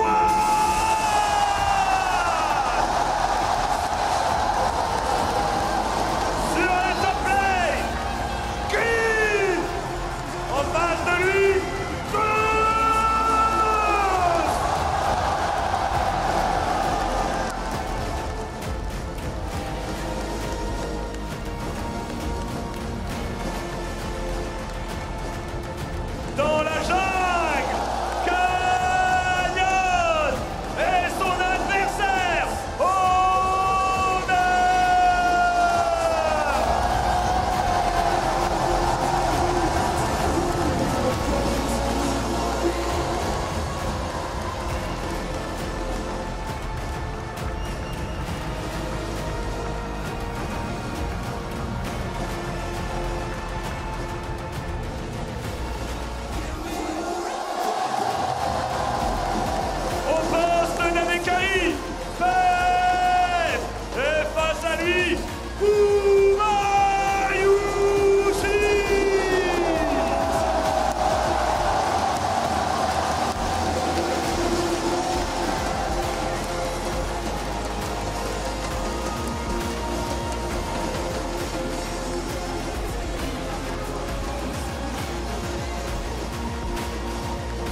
semi-finals. I'm Atlas. As usual, I'm joined by Chronicler, but we're also getting to welcome our friend Andrew Vedius Day to the LCK, which is absolutely fantastic. We're still at Worlds, aren't we? We're still at Worlds. Yeah. We've, of course, got a little bit of experience with this particular matchup, but there are a lot of very critical changes moving into this best of 5. I mean, it's Worlds. It's Worlds. that really summarizes it. That's like 98% of the changes, yeah. I was like, wait, there were changes you didn't tell me about? I was like, yeah, throwing us up there, Atlas. Yeah. It was such an emotional teaser, right? Oh, I mean, we were all getting choked up watching the, I mean, there's so much on the line. Under the banner of Gen G, this is a barrier that this organization hasn't been able to cross, and now they face across T1, the reigning world champions. I mean, what an accomplishment it would be to beat them on what feels like T1's home ground here at Worlds. And I feel like this weird combination of relieved today, but also nervous, because no matter what happens in this matchup, we're going to have an incredible finals. Oh, I think the stories are just writing themselves for either team here. The main thing is, can we get a banger best of 5? And I think most signs are pointing to yes. We're going to jump into the draft here to start this one off. And already, things are going pretty similarly to what we were expecting, except for maybe the Nidalee first ban to come through here from T1 to deny that from Canyon. No surprises, T1 taking away the lessons here. And the real question is, what happens to Yone? T1 is, I think, expecting Gen G to ban it here. The Smolder was their #1 answer that we saw them pull out. And generally, outside of that, under no circumstances have teams be allowed to get that Yone. And the Ashe is the other thing that's such an incredibly high priority. With that Kalista ban, it is important, but I think a trade of Yone and Ashe is going to be how we start this best of 5. And Zeus is going to say, well, I might play it, but it's probably my buddy in the mid lane. That's the beauty of this pick for T1. It is a flex between top and mids. We'll see what T1 do with it later on as the Skarner looking to be the priority for Canyon. We'll see if they look to pair that alongside the Ashe, which you already mentioned, Atlas. The Rumble is something else to take into consideration. Yone plus Rumble is such a terrifying combo, and there are so many junglers that can help facilitate it as well. Sejuani is one that potentially comes to mind to really enable that mid lane matchup as the Skarner locked in for Canyon. And Canyon, obviously, we'd all love to see him on carries, but Skarner, definitely the strongest jungler currently on the patch, with the exception of that Nidalee that was banned away early on. Now, Gen G knew 100% that this Yone was going to get picked up. We've seen teams do this, particularly in best of 5 in the first game, give it up. What is their answer going to be? I was actually expecting the Ashe to get picked up here early on because it has been such an insane prio pick. It doesn't look like that's going to be the case, so T1 getting Yone and Ashe right here on blue side. I'm actually very surprised because T1 had Sejuani Rumble just straight up and available for them. That top side has been so incredibly strong and it fits their playstyle so incredibly well. But what this does is it hides where that Yone is going. It opens up the board and gives this bottom lane a whole lot of power. Is it the Blitzcrank to come out here? So. Because if they don't pick it here, I do think it's going to get taken away. Is Chovy going to get his hands on the Silence here? They're going for a bruiser top side on the side of Gen G, looking to get down and dirty and look to try and scrap against T1.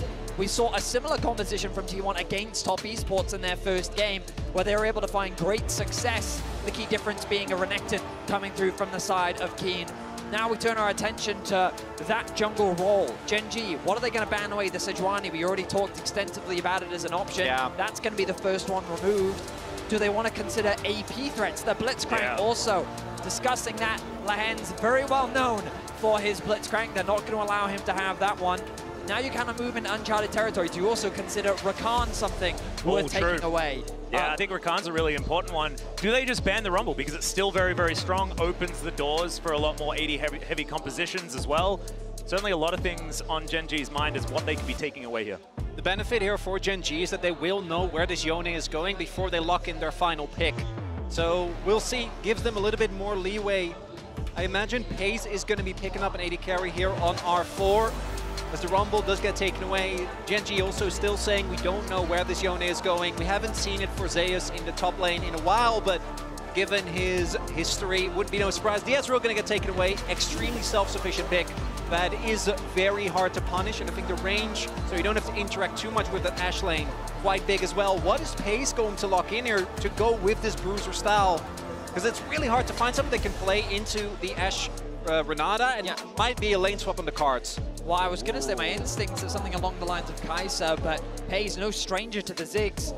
It looks like that's going to be the direction, the safe wave clear. And I mean, you look at this top side from Gen G, wave clear is definitely something that they're lacking, but I feel like Ziggs can be very self-sufficient, especially if Lahans wants to play an engaged support. And I think that it complements the composition nicely. T1 now considering what they're going to put in the jungle. A lot of different considerations. A lot of potential options being flicked through by Gumayusi, teasing the crowd a little bit, but it is Ona, we're at Worlds, and his Vi is going to be the option. Gonna have to be that. Oh, the Gragas lock-in as well. Also kind of keeps things up in the air as far as where these two champions are going. Of course, Zeus is an incredible Gragas player just in general, so it's not likely to go to Faker, but he's played it a few times. Yeah, there was that random 3 weeks where everyone in the LCK was pranked into thinking Gragas mid was good. Because Faker was just winning on it, It wasn't. It was all a psych out. This used to be a really good matchup for specifically tank Gragas. With Grass, back when his sustain was a lot better, you could just completely stonewall the Renekton, and he never really was able to get shoved. I do imagine, though, looking at the damage profile for T1, this is going to be the full AP variety, so maybe a little bit more carry or shutdown potential early on here for Gen G, but they are really heavy on the AP, and that's something that I do think we have seen be a problem for them before. I mean, that's certainly true. The advantage is that Yone is a champion that very rarely builds things like the Merc Treads. He's very locked in his typical itemization build, along with the Gragas as well, who you kind of expect to go more towards that AP direction. I feel like that they should be fine. I think the biggest thing for Gen G is being able to play through that first item spike. When you have this strong, skirmish-heavy topside in Renekton, Skarner, Sylas, you're going to be looking to fight around Herald, fight for those early dragons. You want to draw T1 into those early skirmishes before they have that opportunity to scale.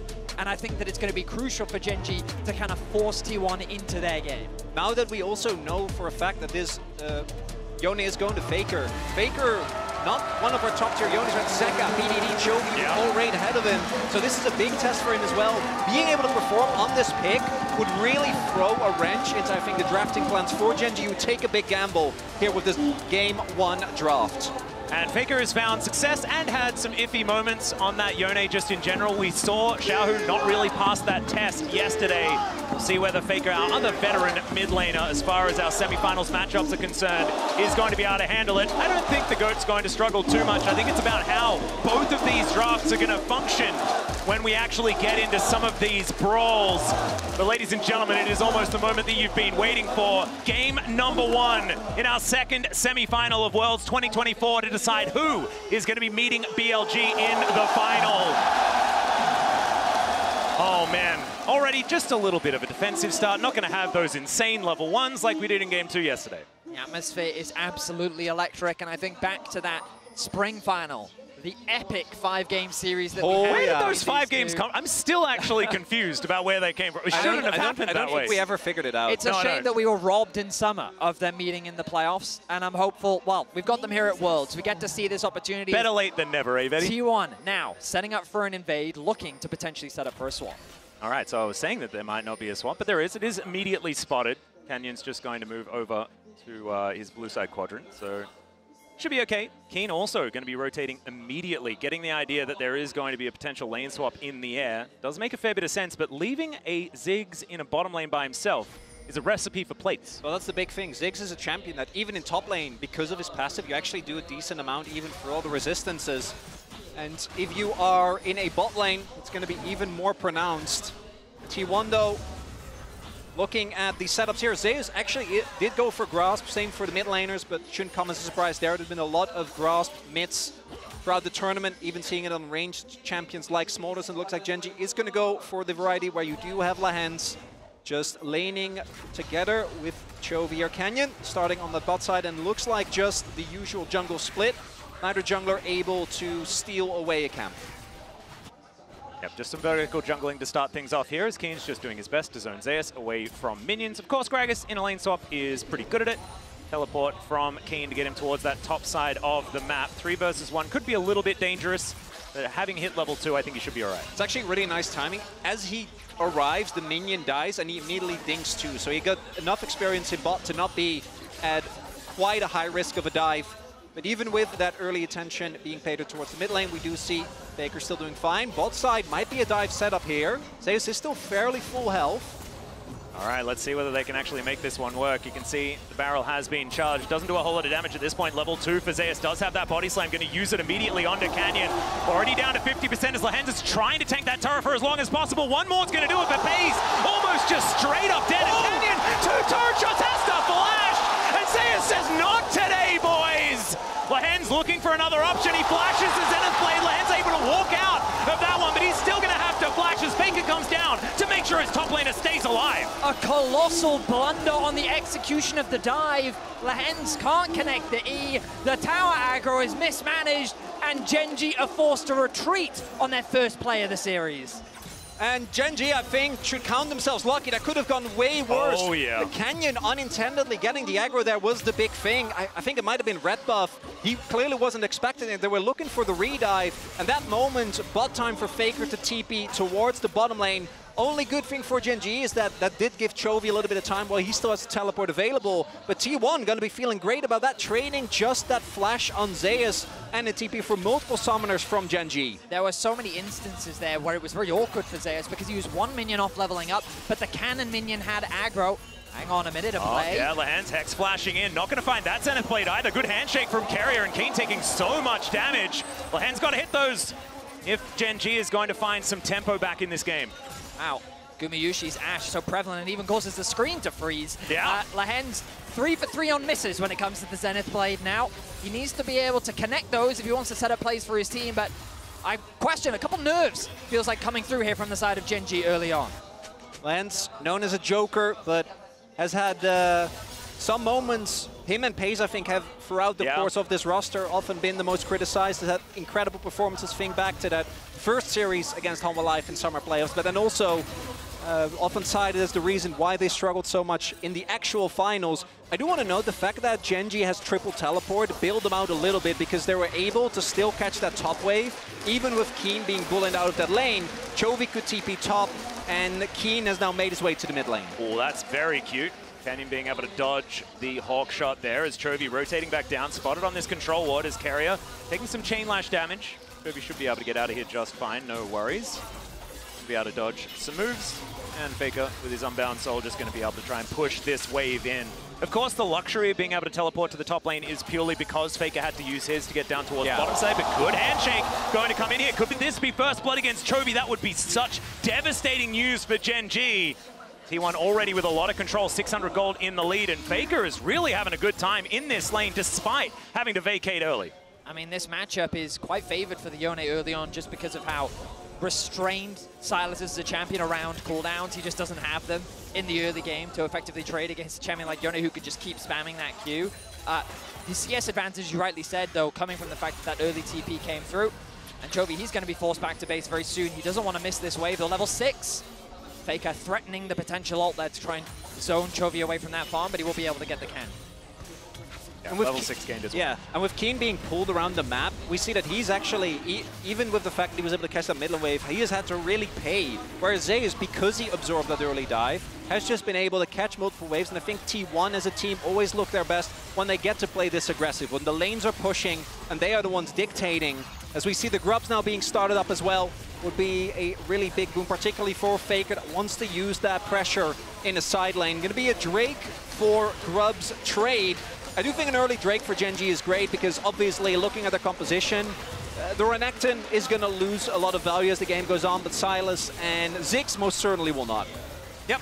And, ooh, Cask, very close to being able to steal that one away. I do like an opportunistic barrel being thrown in as now potential dive towards the top side of the map. Lehends with that Eclipse is trying to tank things up. Doesn't really do a whole lot of work. That is another miss on the Zenith Blade, but also, like you say, the minions are all going to die, so they should be okay at least for another crash. Keeping my eyes on a potential cross map as both mid laners made their way up towards top. Nice follow there from Chovy.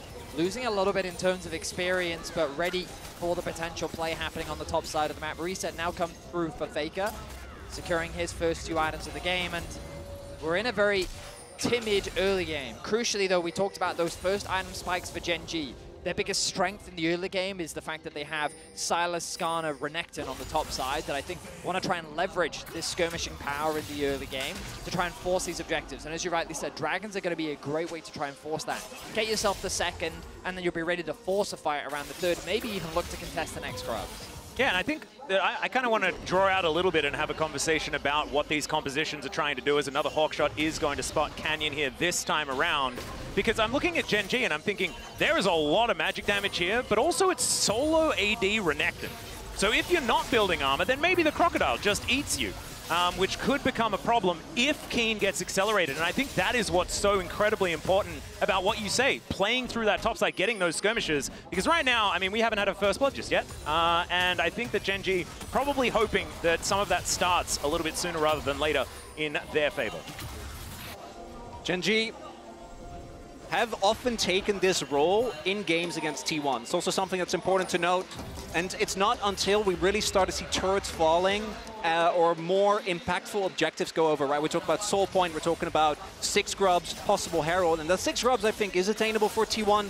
That alone is not going to be enough. There's a possible trap being set up here.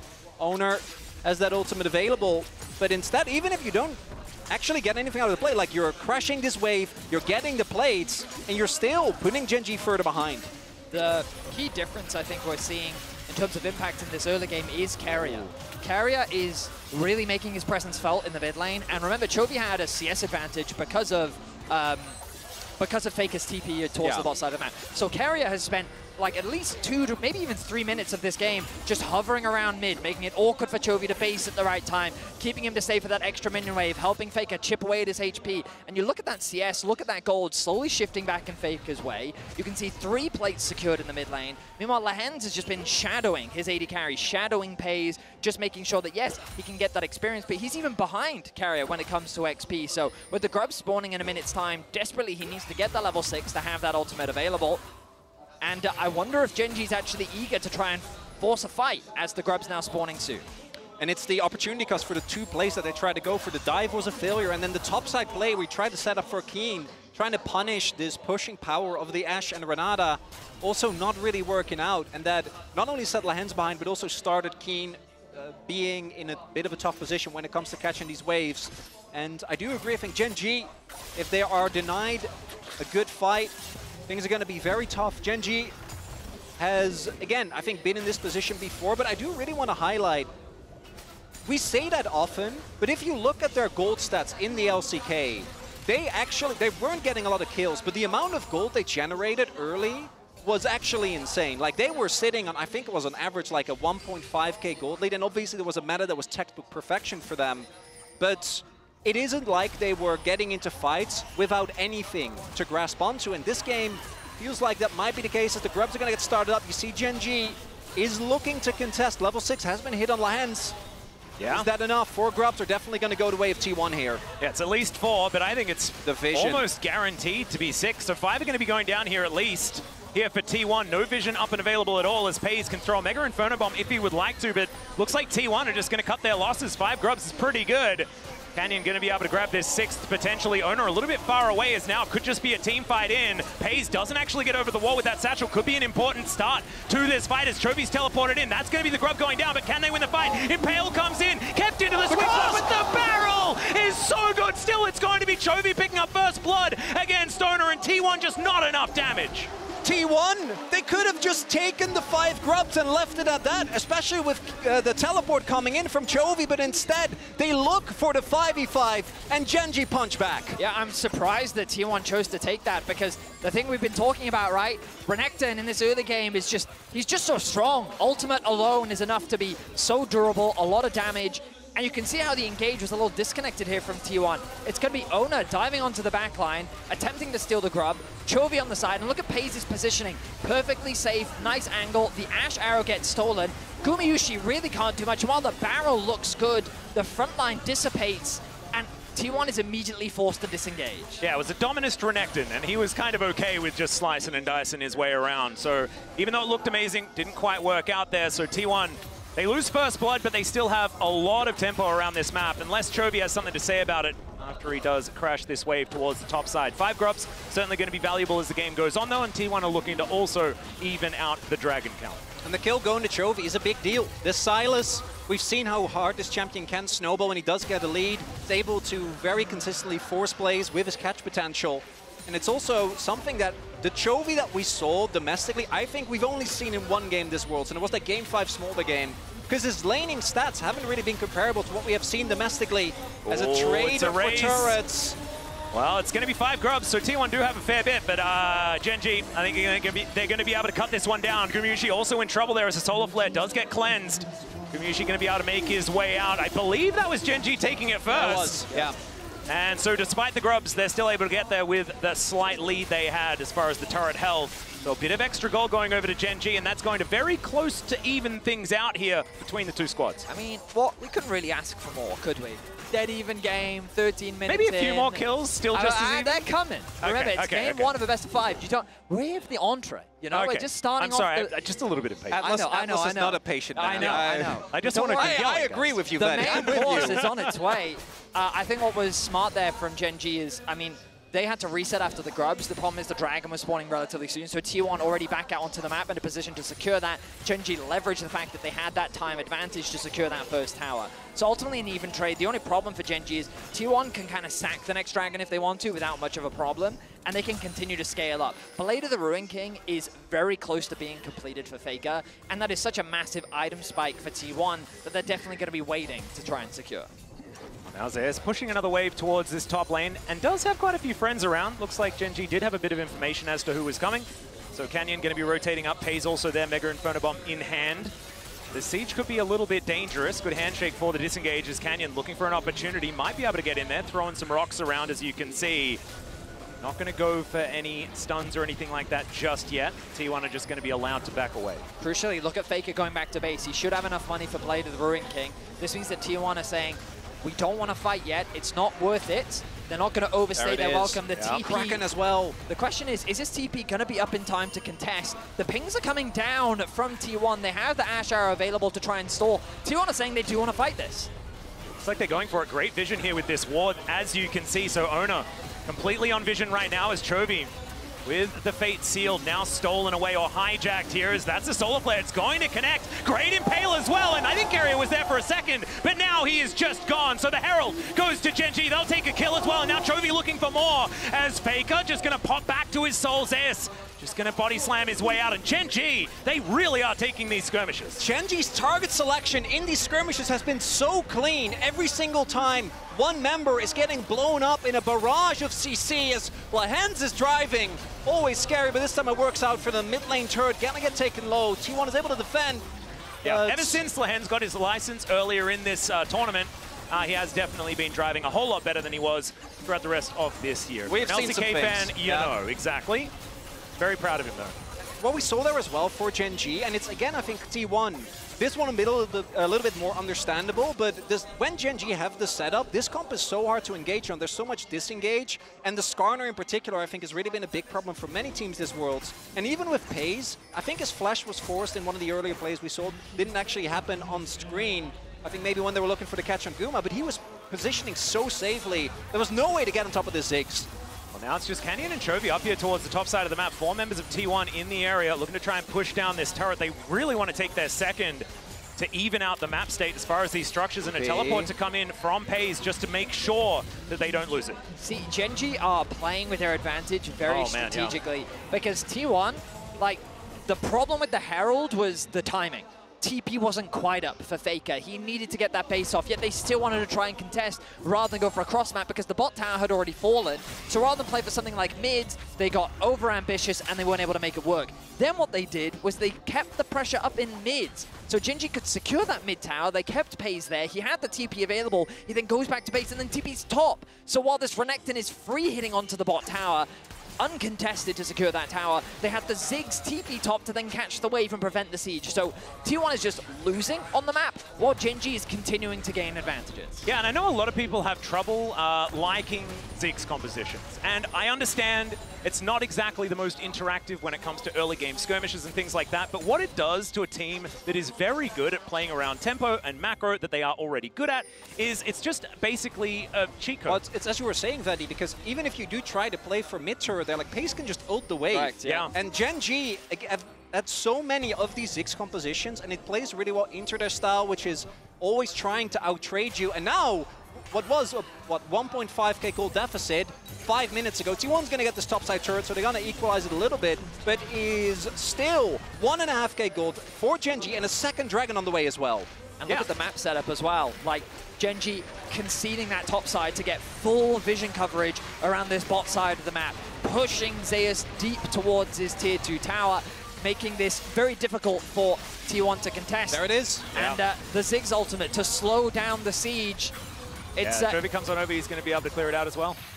It's annoying. If you're T1, it's so annoying because that's stupid Yordle. You're trying to cross-map the best that you can, and it constantly gets interrupted. Well, Canyon looking for an opportunity here, but Zeus just going to be able to take the red buff just fine. And so there is a win for T1, but they're going to have to do something to try and grab some control back in this game, because earlier on, T1 were in the laning phase able to get a lot of decent advantages. Yes, it wasn't translating into kills, but they were able to get some extra money. Of course, Gumayushi was very far ahead, still has, I guess, a couple of minions in the lead, but he was 20 CS up earlier on. That has been evened out. And yeah, this game state is all going to come down to, I think, just where team fights will finally erupt when these teams stop just trading objectives everywhere, as Arrow is looking to connect handshake straight into it here. And I don't think this Leona is going to last very long. That is going to be T1's first kill. They're holding on to it as best they can. Faker delivered that one. Gumayushi says, you can have it, mate. Let's allow you to scale into this mid-game. I think that's crucial as well, because Chovy has that slight advantage over Faker in terms of itemization. So funneling a bit of gold over towards Faker makes him stronger in the side lane, gets him closer to that Stride Breaker completion.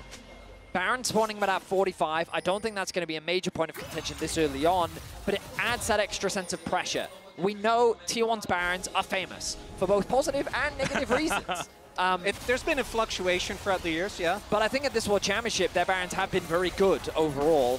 And I think it's something that Gen G will have to keep track of, especially after their experience against FlyQuest. Well, Canyon, he's dashing on over. Faker, able to dash back whenever he would like to, but straight into the Impale! Another Solar Flare's going to lock down Faker, and he is likely to die. The bailout not going to work, and Chovy, yeah, he stopwatches, but now he's looking for even more. Zeus not going to get stunned up here, as Keen didn't have that off cooldown just yet, and Chovy is still smelling blood in the air. Carrier able to walk his way out, but it's another skirmish win for Gen G. What is Gen G going to do with this? Faker does have his TP available. It is very early, and I do agree. I don't think they can actually do this. Their damage to Baron, not nearly to what T1 would have, but it's a win when it comes to the immediate play. That's still TP invested, though, and much like the kill on Lahens, it's nice, but if they get like 2 more kills, you can probably look towards more. Instead, it's going to be TP for a kill. Gold going over to Canyon, who finally, I was going to mention, gets his first Heartsteel stacks. There you 20 go. minutes into the game. I love to see it. I will say that I feel that Gen G started off this game nervous. I felt like that there were some, like, the sense of pressure, the atmosphere, the arena. While it is excited for the matchup in and of itself, there's definitely more T1 fans here than Gen G.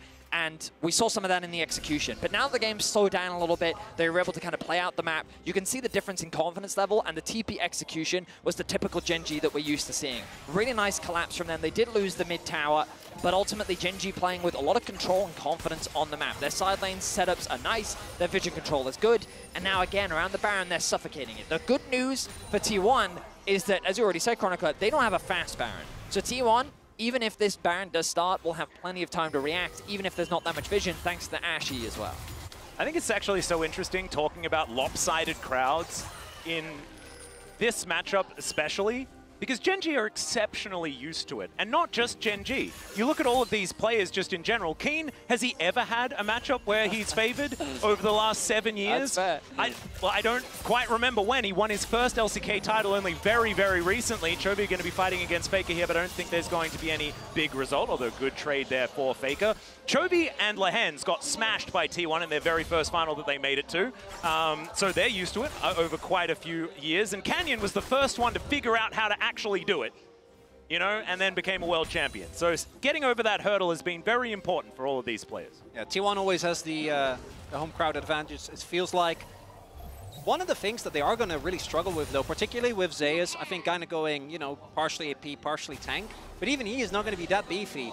If you lose control of the map with this composition, you do have the ability to contest for vision just because you have the Ashe, but face checking is actually really hard, and many of the plays that we've seen thus far have just been Gen.G finding whoever is closest and blowing them up with the CC, as this rivalry goes a while back. It certainly does. It's the dawn of League of Legends, as we know it. Because you got to remember that Gen.G, even acquiring all of the accomplishments of the former Samsung roster, right? Like, this goes way, way, way, way back. Yeah, and back there were multiple sister teams. Exactly, that's what I'm saying. There were multiple SKTs in the league, multiple Samsung Galaxies in the league as well. Although not necessarily Samsung Galaxy, because it was blue-white back then as well. Atlas. But I think we understand the reference. I just wanted to make sure I understood the semantics in case someone gets mad at me. And ultimately what we're building up to, and the reason why we're focusing on all these things, is because that main course dish is arriving soon. The fourth dragon of the game is going to be starting off. I ordered a banger team fight. Oh, and okay. I'm waiting for it to be delivered. What about a T1 Baron T1 instead? Baron, like, so smart. They see that the dragon is being started off. The Ziggs ultimate is always there. They know this is started. Let's see how Gen.G handle this cross-map pressure. Yep, it's Chovy that's going to make his way over there first. Spotted by a T1 ward, as we can see. And there's the Mega Inferno Bomb just to guarantee that they know exactly what's going on. Teleport comes in, and yeah, there is no smite anywhere near this pit. Chovy, can you actually stop something from happening here? Is it going to be Ona that locks this one down? Ulti from Faker finds two. He's out of there immediately. Keen's able to try and chop them up. And there goes Ona, but they'll trade that any day of the week. They have the Baron buff as Carrier, able to get the handshake beautifully. His position amazing. As Lehens is in so much trouble, Zay's going to pick it up with a body slam, and Pace is slowed down as well. They're being separated and destroyed as T1 just dance on Gen.G. The main course has delivered as T1 smartly start off the Baron as Gen.G tried to start the Dragon. They forced Gen.G into this very difficult situation that they just couldn't answer. As we look here, Chovy, I imagine his job is to stall for the rest of his team to arrive, but he steps too far forward. He stays alive for a lot longer than we were expecting, but it doesn't matter. That's such a big source of damage gone. And then you see, with Zeus threatening the backline, Gen.G doesn't actually have any damage. Like, Keen is trying, Kenyon's trying, but it's a Skarner and a Renekton that's getting kited away. The resources are divided on two fronts with Zeus, putting that pressure on the mid lane. Meanwhile, Ashe is such an annoying champion for Renekton to deal with. We talked about the scaling elements, and you're starting to see them come to fruition. The first major lead of the game, while it's not represented in the gold, goes to T1. The soul point did go to Gen.G, and that's something that they are going to try and hold on to. What can T1 get with this Baron? Bot side push is going to come through, but do remember, as long as Pace is in the lane, the wave clear is still going to be very annoying to deal with. Yeah, especially when there's side lanes that are sort of pushing naturally towards Gen.G. You can tidy those up pretty comfortably. Right now, Gen.G doing a decent job being able to remove these minions. 5 Grubs and Baron, though.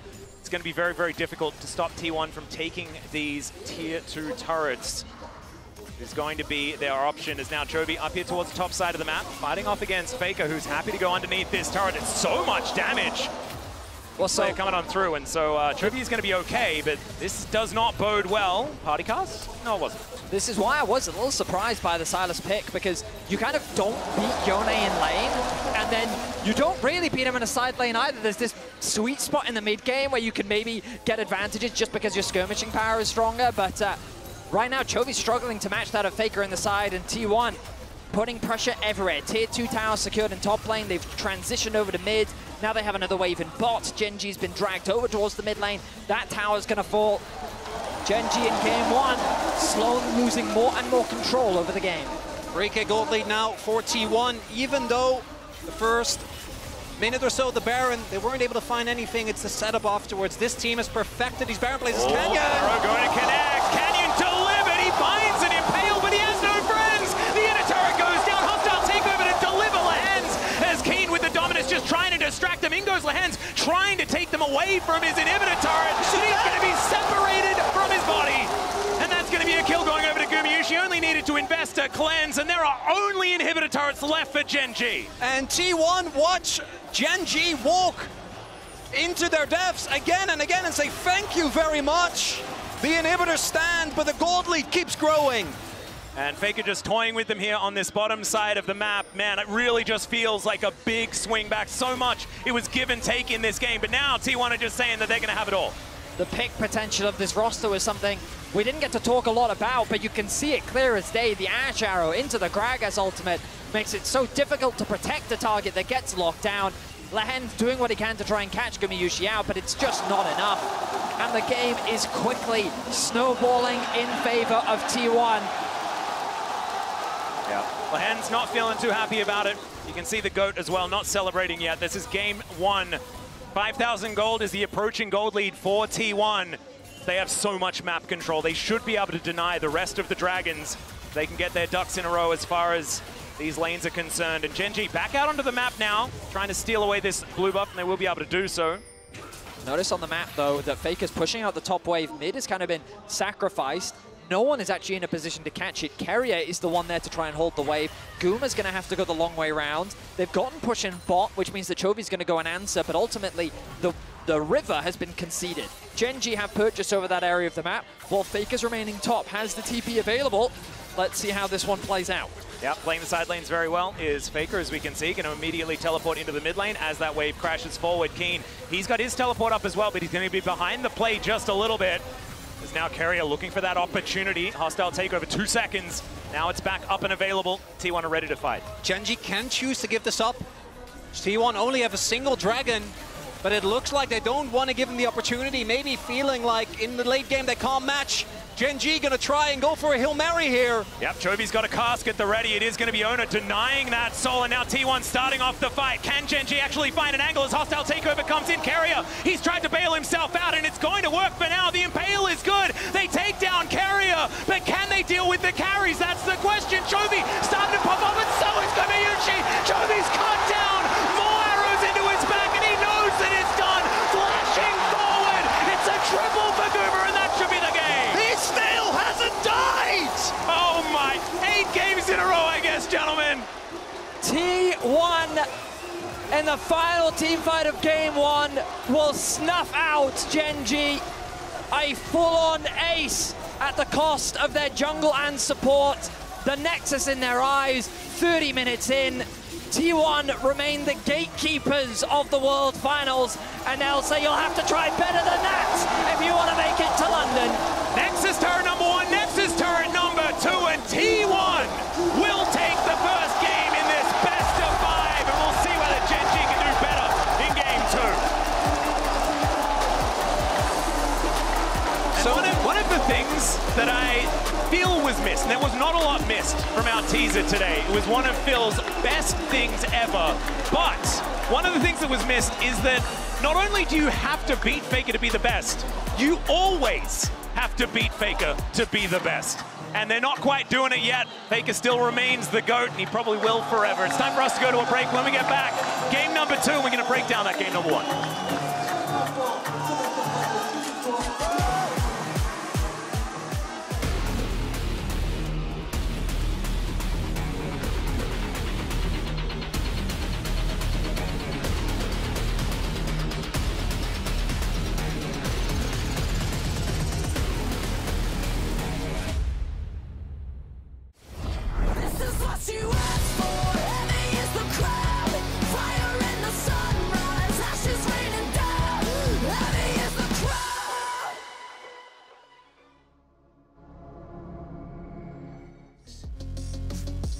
Install any official LoL Esports mod from GX Store to unlock bonus content and features.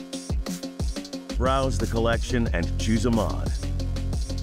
Open GX Corner and scroll to the Riot section with a brand new co-streaming hub. Set your language and choose a stream. Only on the browser for gamers. Only on Opera GX.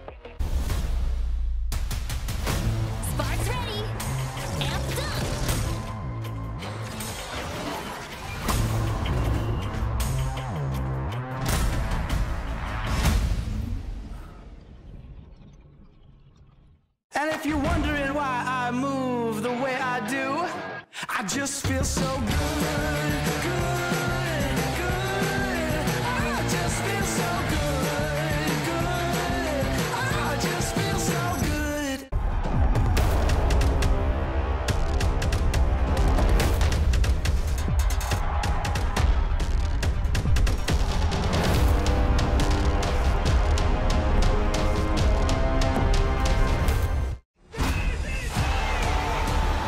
数不清有多少个这样的时刻，闪现向前，焦灼，欢呼，沮丧，再来。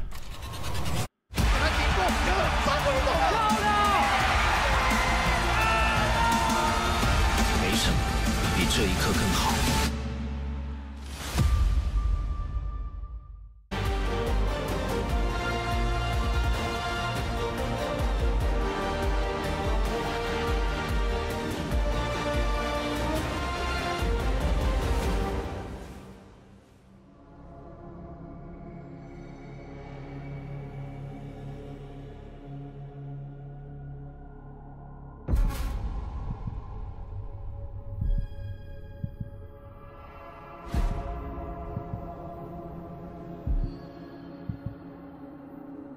You got a pretty disguise,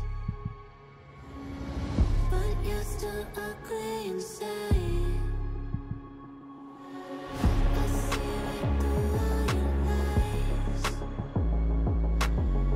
I'm not like one of your kind. I'm a misfit, I'm a rebel, don't fit your description. I never settle, fight back with resistance, pedal to the metal. We're setting fire to the system, yeah.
With my hands tied. Start up the riot. Start a riot. Start a riot. La la la, feel it, ignite it. Light it up, light it up. Light it up, it's going down. We're gonna burn it to the ground. So rah, start up the riot. It's about to get ugly out here.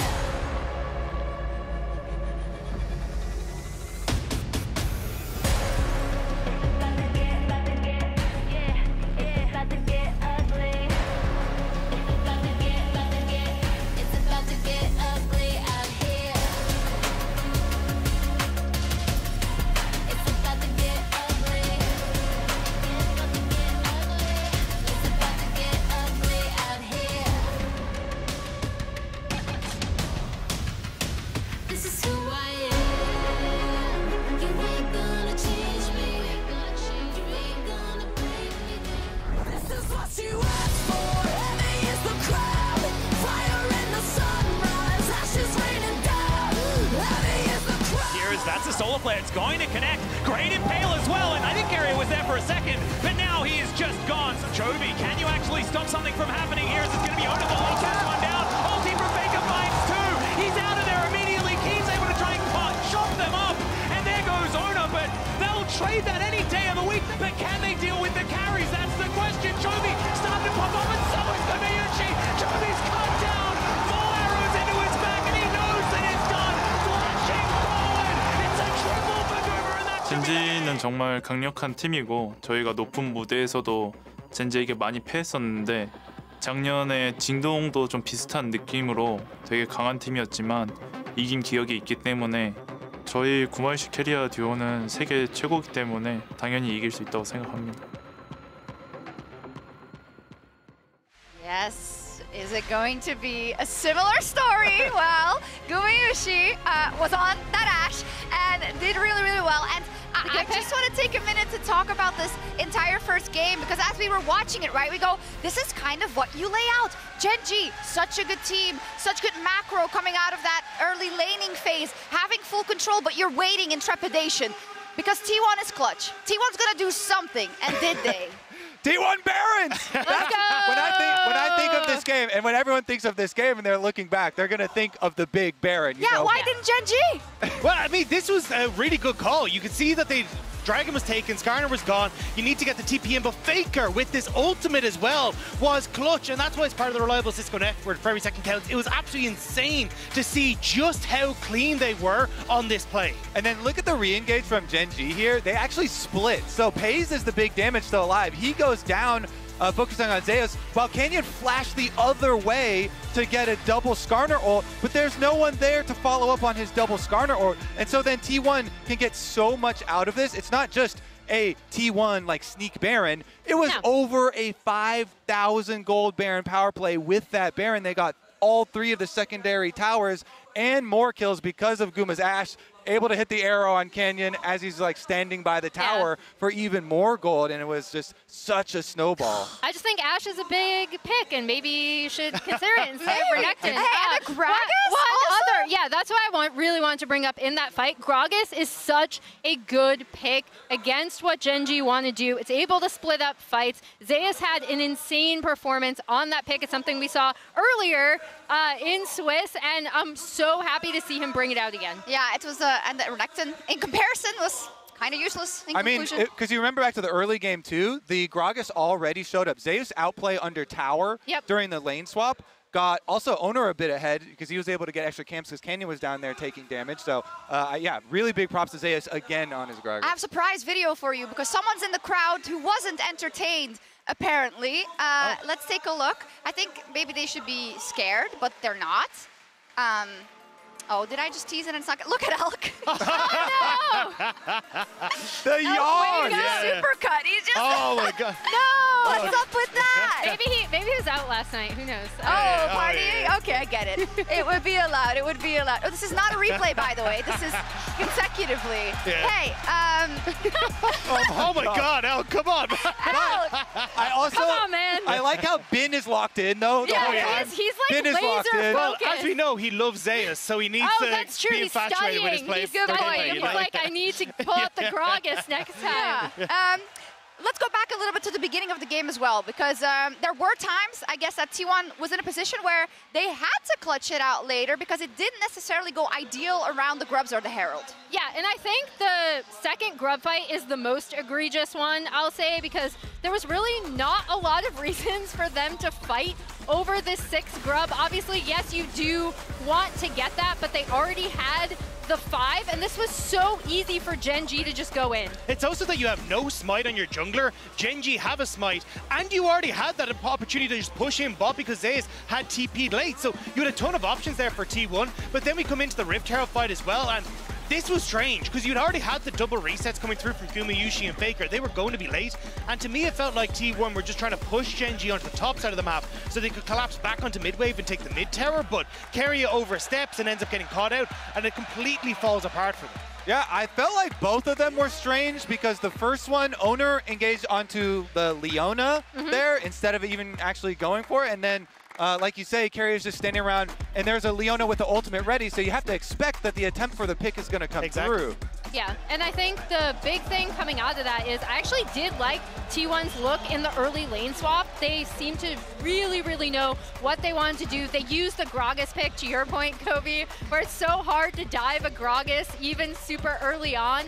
And so going forward, I'm interested to see what Gen.G do. This was a risk, leaving the Yone pick open, picking the Renekton over the Ashe or something similar. So we'll see. And that's why I want to keep my eyes on Keria coming into this game. He was a monster in this early stage, constantly roaming towards Faker, leaving Gumayushi by himself, getting that early control, and Lehens needs to control him. The Hens did not do a good job in the early stages, and now coming into game number 2, he needs to step up big time. He wasn't good in the last series, and now again is struggling against Kerry. I love it that you give this directive, that you call him out. I mean, it's true because, you know, this is only a game 1 in a best of 5, but every game counts for a reason. You're going in now with more information for T1. You can be happy with what you showed. Gen.G's going to be on the blue side, and it's a chink in the armor already. And the question is, can you now fight back and make sure that they don't get you to your knees? So exciting. What an exciting start to this series. I mean, an explosive big Baron. We saw, like we say, some stumbles in the very beginning of the game. But game number 2, we'll see the adjustments as they swap sides. It will. Atlas, will Gumayusi finally die in this game 2? I don't think so.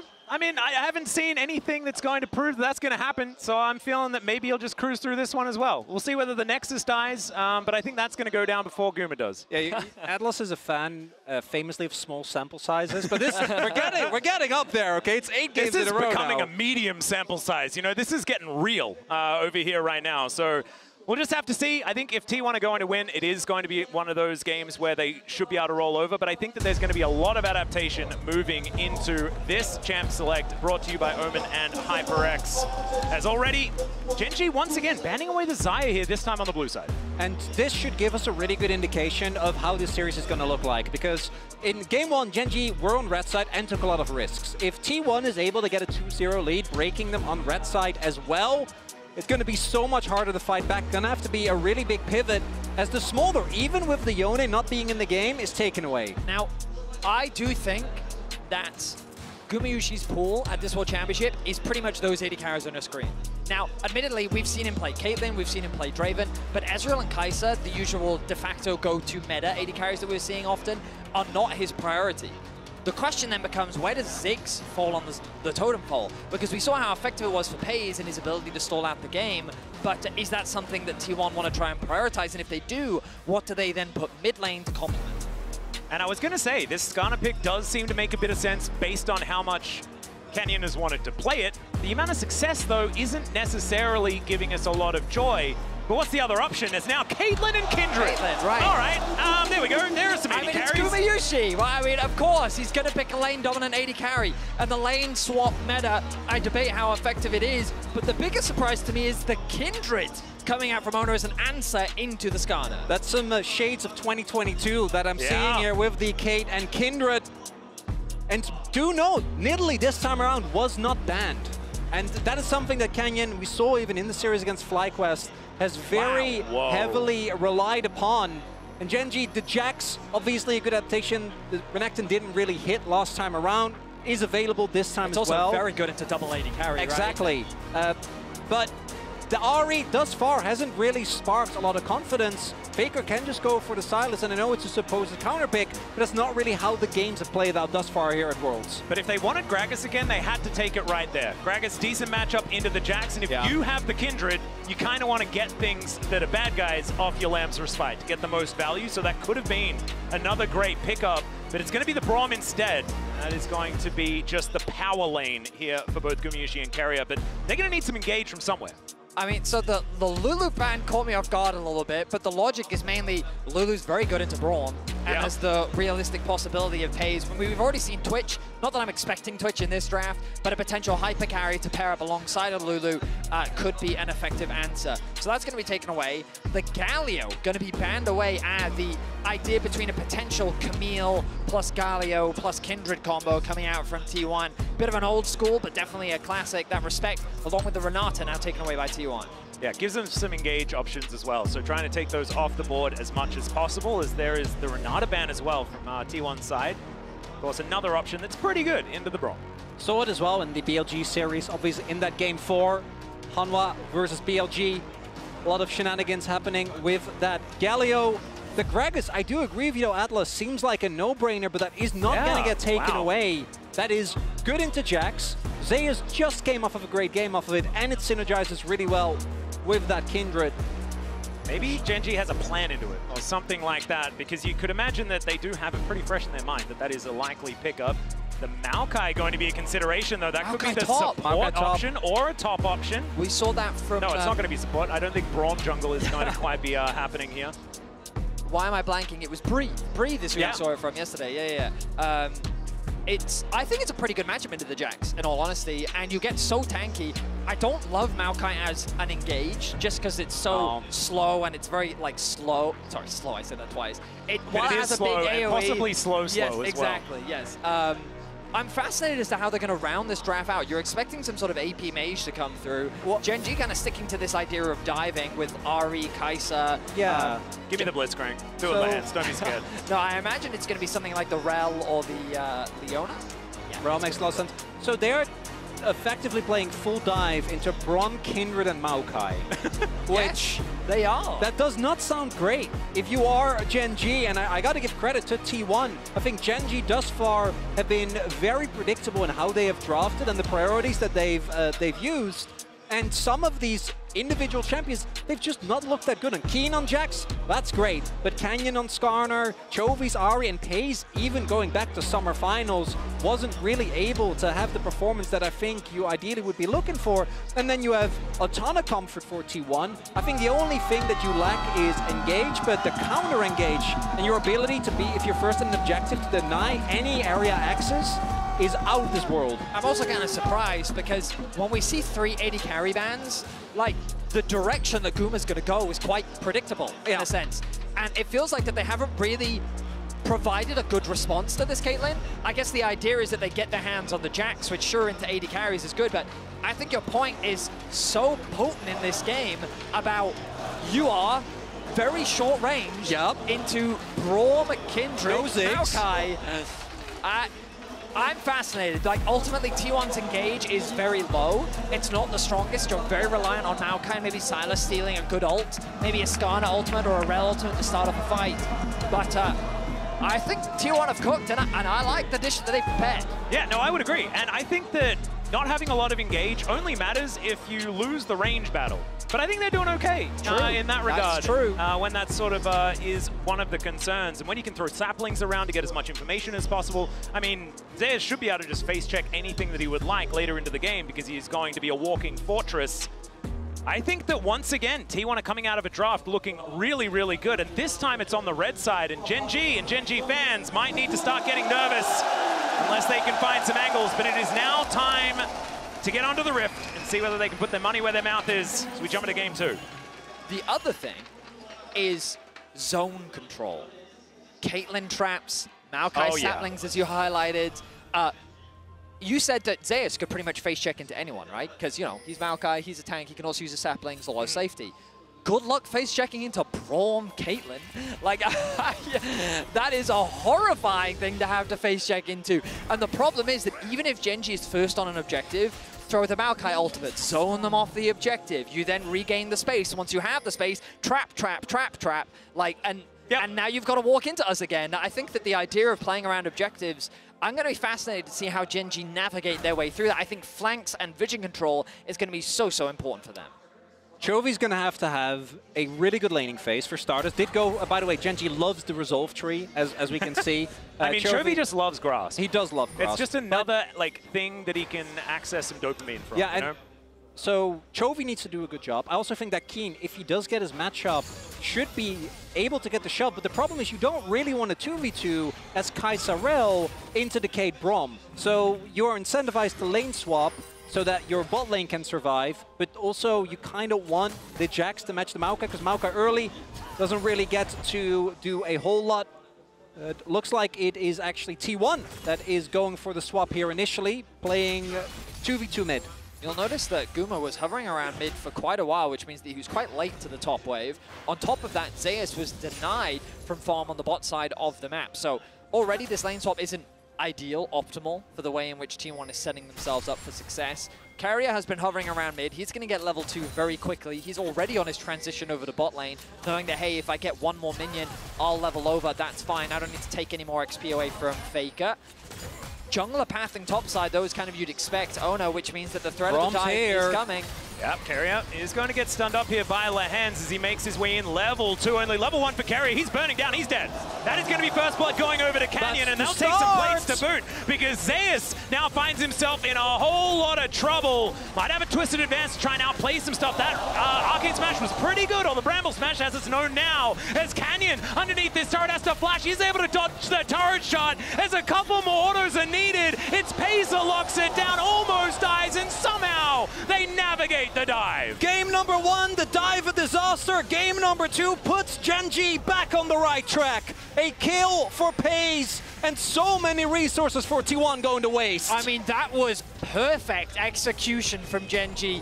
They punish the rotation from Carrier, they get him before he gets level 2, and then they manage the tower aggro phenomenally. This is the Gen.G we were expecting. And this is exactly the Gen.G that we need to see in this game if we want it to get to a best of 3. Which we do! They have to start early if they want to get some of these advantages. You already said that the script is written for how fights are going to go later on in the game, and it's not very fun if you're not on T1. So Gen.G, they have to be able to snowball this forward.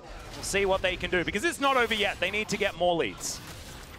Canyon is quite far behind in terms of camps, is the biggest downside for Gen.G. You'll notice that he's only managed to get through his bot side. Oh, flash once again from Carrier. I say again, I mean, he didn't get a chance to flash earlier, but Canyon putting pressure down, I should say, onto Carrier once again, as Faker going to be zoned away from what farm he can. He's doing a pretty good job so far in the mid lane matchup, but at the bottom of your screen, it's a suave shade of blue.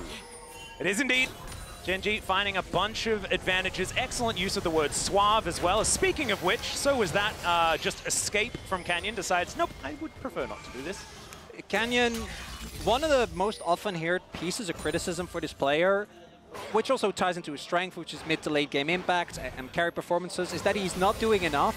I think this game he's overcompensating a little bit. Still sitting at 16 CS, but because of the early kill, once he picks up his camps that are going to be a decent level, should be able to very quickly catch back up in experience. And when it comes to the gold, he is still doing fine. Now, this early gold lead for Gen.G, a necessity, but good to see nonetheless. Because with how game number 1 played out, it felt like Gen.G was on track for what we've seen them do so many times, and T1 really threw them off. And I will draw attention to our viewers who aren't as familiar with our format. Overlay, I should say. You can keep track of the Kindred stacks on the right-hand side of your screen. You can see that underneath the flash. And same for any of the stacking champions, which we don't have in this game.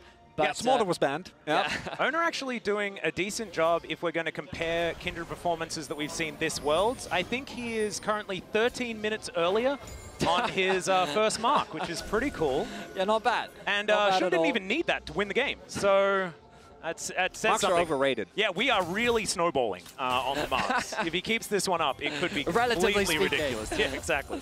Now, Paze has transitioned to the top side of the Rift. Guma's actually been moved over to mid. Zeus does not have the TP available. Faker has TP to top.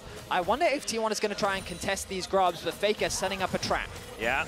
You've got Owner moving on over as well. Does get seen on that control ward, but finally Pace gets that information. Has to use the ulti. Chains don't land because the flash has to come out, and Pace is going to help now with these grubs. But that is not a lot of extra power here for Gen.G. Losing that flash, really important. Pace staying alive is crucial there. Otherwise, if they get that kill, T1 can then immediately collapse. You saw the rest of the members actually making their way over, but instead it's a big win for Gen.G. They get the grubs, and as mentioned, the Maokai is always going to have a lot of impact as Faker. Yeah, could be in some trouble here as Lehens moving on over, finds a shattering strike. Ulti available here as Faker decides to go down, but Canyon's there to meet him. Faker now trying to change positions, but the plasma is stacked, and Paze is going to get some revenge. And Lehens, the reposition there to deny the ability for Faker to ult out with that Kai'Sa ult.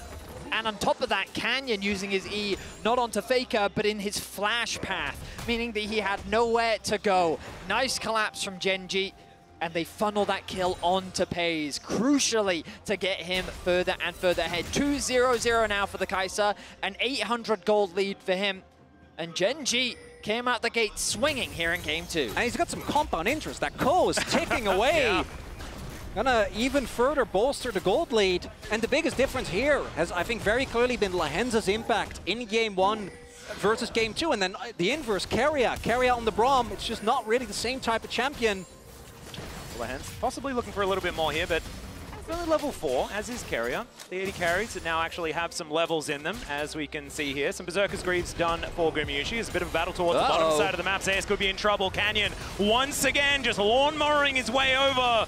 Owner going to get caught by the Brambles. Actually not, because of course there's Zayas's. I'm getting confused. Should be a jungler that has that ability. Keen jumping back though. I don't know about that one, but he has the counter-strike. Zayas now looking for an opportunity here, but Keen looks like he's out. Canyon now the one moving forward, but Owner is continuing these autos. The Dance of Arrows can get him in range as they get the Bramble Smash to slow Canyon down. Impale's going to be dodged beautifully. Counter-strike for the stun. Canyon on about 1 health, and Owner cannot dive the turret. Not even close. Canyon holds onto his flash and make sure that he keeps that summoner available, but what an almost turn from T1. There seemed to be a bit of indecision on the side of Gen.G about whether or not they wanted to commit to the play. But then when they finally decided to, Ono was like, all right, fine, let's take this 2 versus 2, and you saw the power of the Kindred early on in the skirmishes. No kill ends up dropping for either side, and Keen's able to catch this massive top wave as well. In the picture-in-picture, also, we were distracted by what was happening, but Chovy actually forced Faker's flash. I imagine went for an offensive ult play, got that summoner out, and that does mean that T1 for a possible contest on these grubs.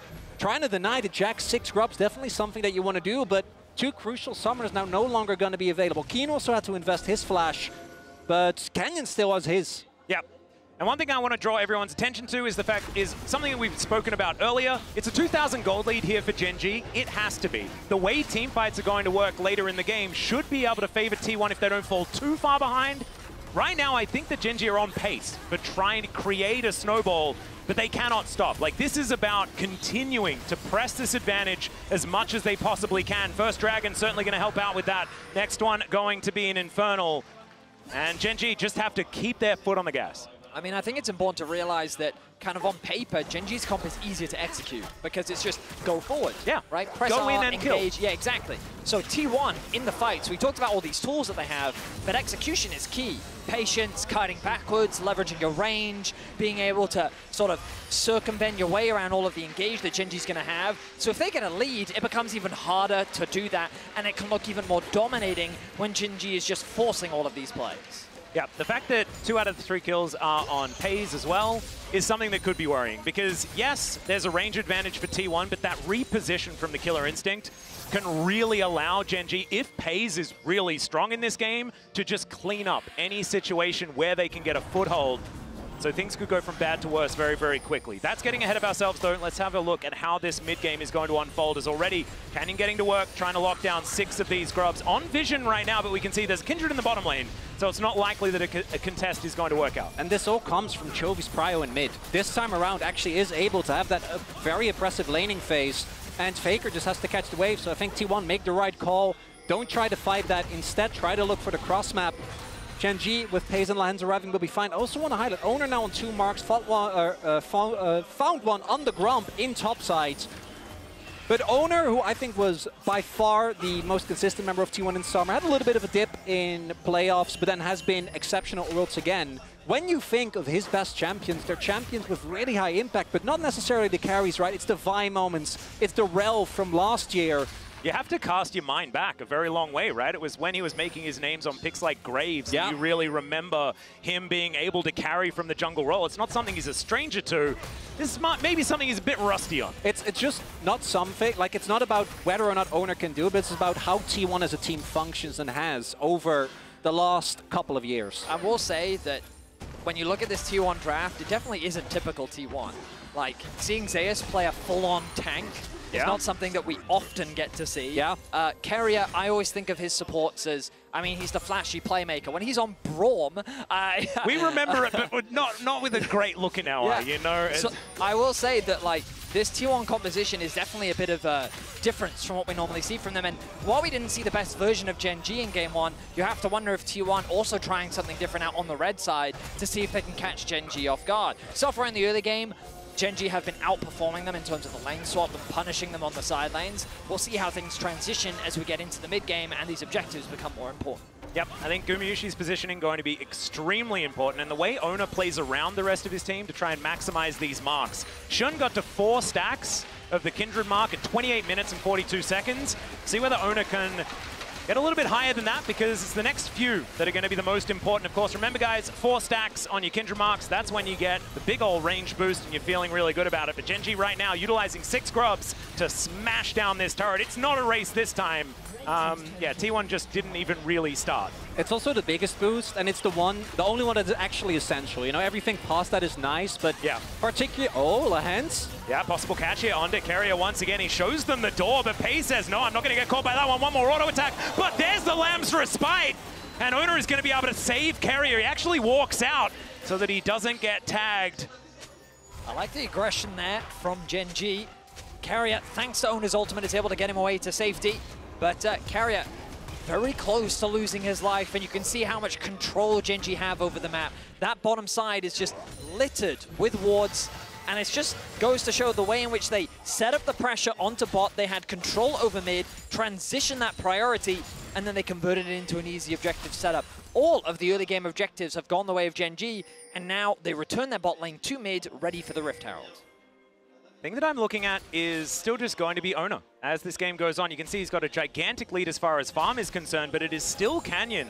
With these early kills, with the amount of objectives that they've been able to lock down, does have a slight gold advantage, but it is very, very slight. And Ona is a large proponent of where the damage is going to come from in this game from T1. And as that range increases, his lethality will increase as well. Not the stat, just in general. It's an awkward word to use in League of Legends. I apologize, but that's going to be Rift Herald going on over to Gen G as well. A monopoly on these objectives so far in this game as Carrier's flashing on over. Lahens could be in trouble. Shattering Strike going to hold him in place as Faker wants to be able to get a piece of this. He's not going to get the kill. That's going to go to Ona, as T1, who managed to get their first kill of the game. Really nicely done there by T1. So Gen G started up the Herald as a hold that thought. We might have a collapse imminent here. Yeah, you've got Zeus throwing down the Nature's Grasp, looking to try and catch them in place. But Gen G, they just exit. They just leave. The move to the left. I like the approach.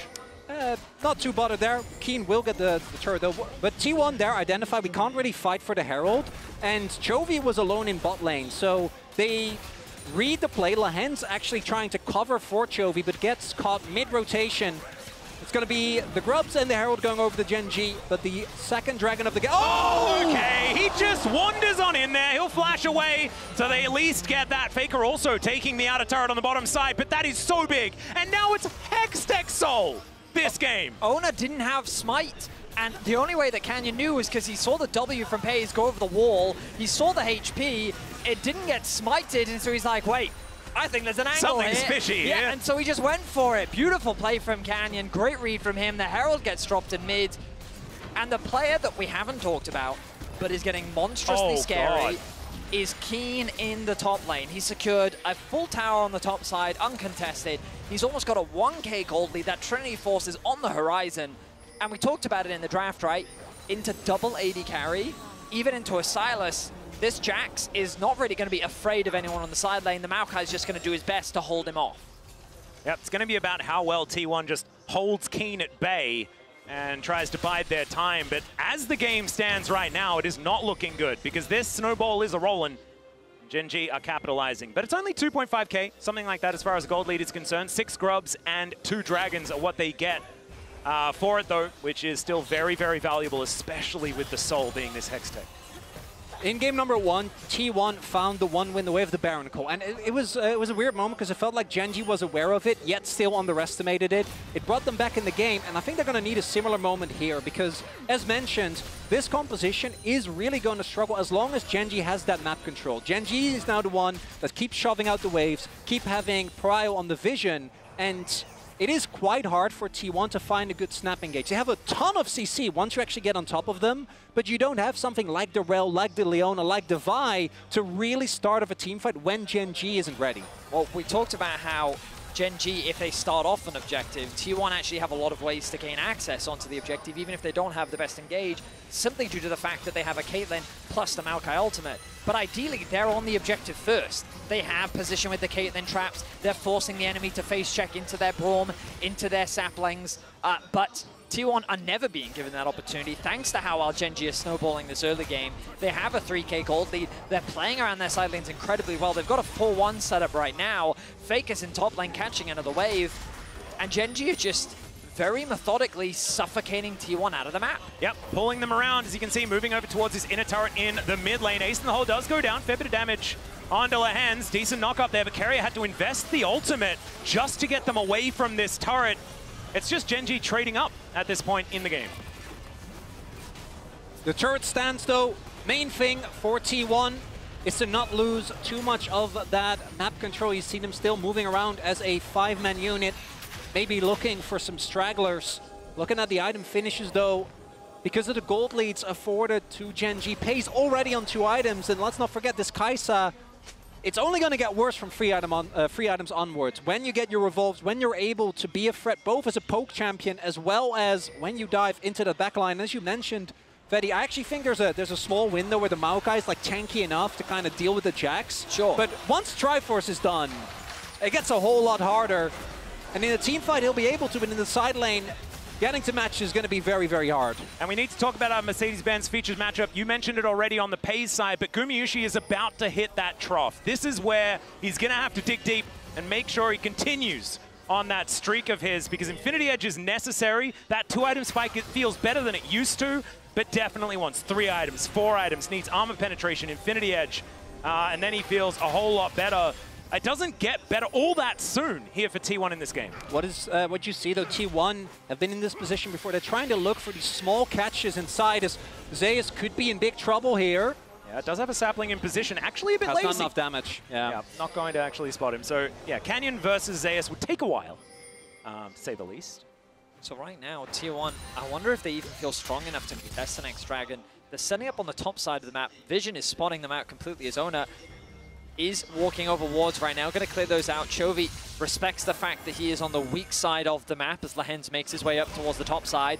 Keen continues to push in the bot wave. It looks like he's heading towards a Starak second, which to me, that's kind of the break point for Jax when he's got the Trinity Force and the Starax. He just becomes this really difficult to kill bruiser. Yep, and I was actually going to say, if this was the Infinity Edge back for Gumayusi, then maybe there's an opportunity somewhere. He's not quite there, sitting on the pickaxe and the BF sword as the Baron is about to spawn. 10 seconds until that dragon. Is good sidestep there from Lehens. It was just going to be some support combat. This is Gen G dealing with the fallout and trauma of last game. Look at the amount of vision control set up as they are heading towards this for a dragon. This time around, no opportunity. And T1's Baron damage is so much worse. Last time, they had an incredibly quick Baron. This time, that's not really going to be the case. Yep. T1 not going to be able to get on over there. I think as soon as everyone saw that those timers were matched up, they were like, oh, T1's going to try for it. Gen G, of course, saw as well, and so they were able to stop that one from happening, only investing the limited resources to lock down Soul Point for themselves, continuing that monopoly on the neutral objectives. And this is really looking good for Gen G here in game number 2, which, if you're a fan of 5-game series, is pretty good.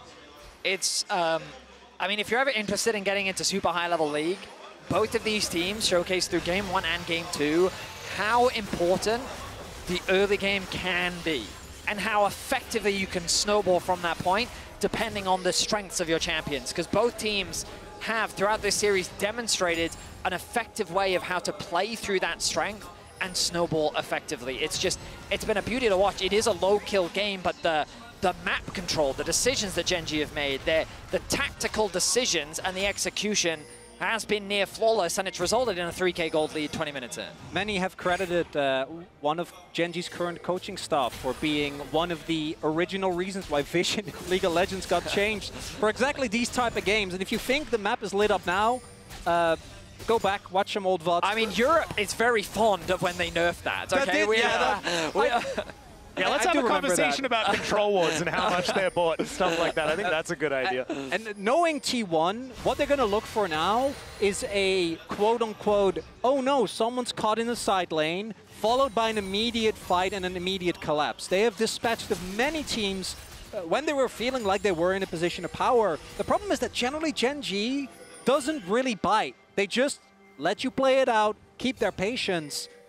It's the way they love to play, particularly when they are looking great on their carries, like in this game. Crucially, T1's waiting for those spikes, and I believe Guma's about 200, about 100 gold off.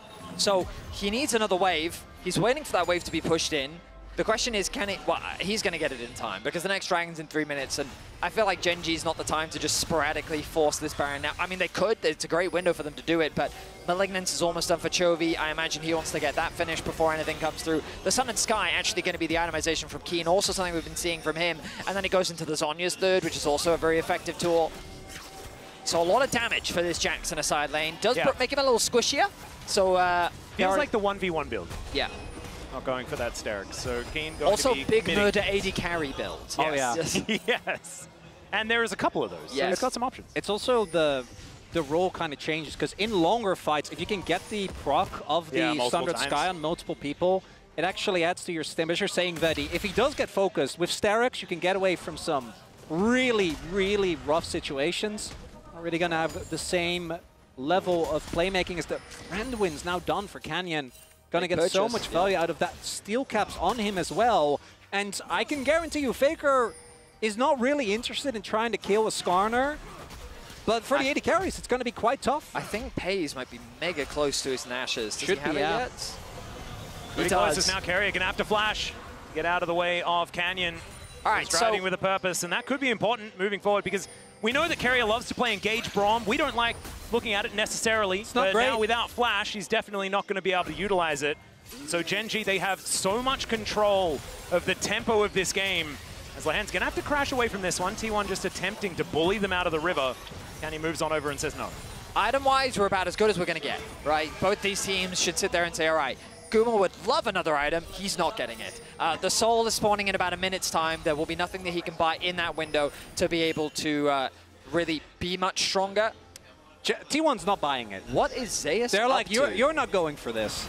Well, we'll see what they can actually get done here as it's going to be Carrier blowing up like a balloon. They were not! Yeah. They were not doing it! No. They did not want to. And now Gen.G might be able to just head over towards this Baron and try and take that one down. Chovy still with that Spirit Rush running. Faker able to dodge out of the way. Keen. Oh god, this flank angle is absolutely terrifying. Of course, all of the things about T1's team fight still kind of stand, but without the Braum, that's a big piece of that puzzle missing. We'll see what they're able to do here as the nature is grasping. Does manage to stun up Canyon. He can get over that wall pretty comfortably as now they've just singled out Zeus. So much damage. Lahens takes the kill. And T1, they had the trap set up, but Gen.G don't want to go there. As now Ona trying to dash back. Keen says, no, I'm going to buy time for my teammates as Carrier comes over. The Winter's Bite does nothing, and Keen, he just wants to fight again. They'll take the Baron, and Keen gets back into position. And now Canyon is just crashing into them. The two-man impale as well. And Gen.G will destroy the Baron, destroy the team fight, and I think they're looking for the game. Gumayushi is not going to stay undying this Worlds. It is a systematic dissection of T1. One by one they fall, one by one the objectives follow. Gen.G, calm, calculated, just eviscerate T1. Oh, and that's straight into Soul as well. The Nexus might not fall, but this game really should be over. Baron here for Gen.G. Hextech Soul on top of it. And let's be fair, this is what we all wanted. Oh, yeah. And this is beautiful execution of this draft as well, from Gen.G start to finish. As you can see, T1, 4 versus 5, desperation, but they knew if they let this Baron go, they're just going to slowly but surely lose the game. What's crucial here is Gen.G giving absolutely no window to flip the game. With Kindred in particular, it's so easy to get over the wall, and we see that he is just being systematically denied access, and the Keen value this Jax does so much into these AD carries, they just can't deal with him. I think that Keen is the biggest factor here. Oh, him just standing there, it's kind of like his aura is saying, he's try menacing! Me, you know? And the problem is when you lose that Braum, you lose a crucial part of your front line. So there's no way for them to approach. He's stressed out, man. Always fantastic to check out the Gen.G coaching stuff, but like you say, once again, back in position. Keen with the counter-strike now on cooldown, but Gumayushi, oh my god. That was insane damage. We've also now got a Seeker's Arm Guard on Pays. They really want to finish this game right here, right now. Look at that, another Void Seeker going to connect. And Zap onto that Caitlyn. They can't walk up. Like, how are they supposed to stop this freight train from crashing into their base? Gen.G have taken 2 inhibitors in a matter of seconds. It's a 10,000 gold lead plus here with this Hex Dexol, and T1 once again throwing out some grasping nature. They try to line up behind their tank, and it is absolutely working. Paze is indeed unstoppable as Carrier goes down. The Killer Instinct is named well as theirs is his second one. The Lambs are spiking to keep them alive for now, but who's it healing? It's only healing Gen.G as they move to 1-1 in this series. I like the idea of T1's composition, but in practice, the way in which Gen.G executed the lane swap, the way that they punished T1 in the early game, and then they just dismantled them from start to finish, objective control, the team fights. I mean, this is the series that we want. Yeah, this is what we wanted. And the impact of Lahens night and day between that game 1 and 2, and I think whichever support is going to have more impact is going to keep looking better and better in this series. And what this series has so far been about is execution of your game plan from the draft. And so far it's been beautiful for both winners. Time for us to go to a break. When we get back, we'll see what they have cooked for us in Game 3.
I'll be your monster.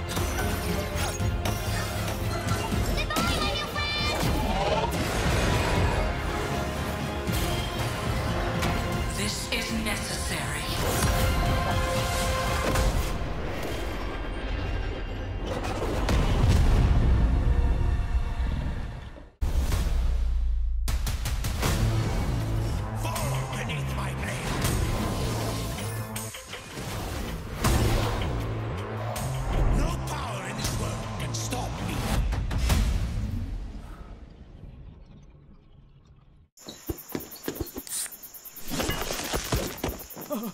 Red Bull gives you wings.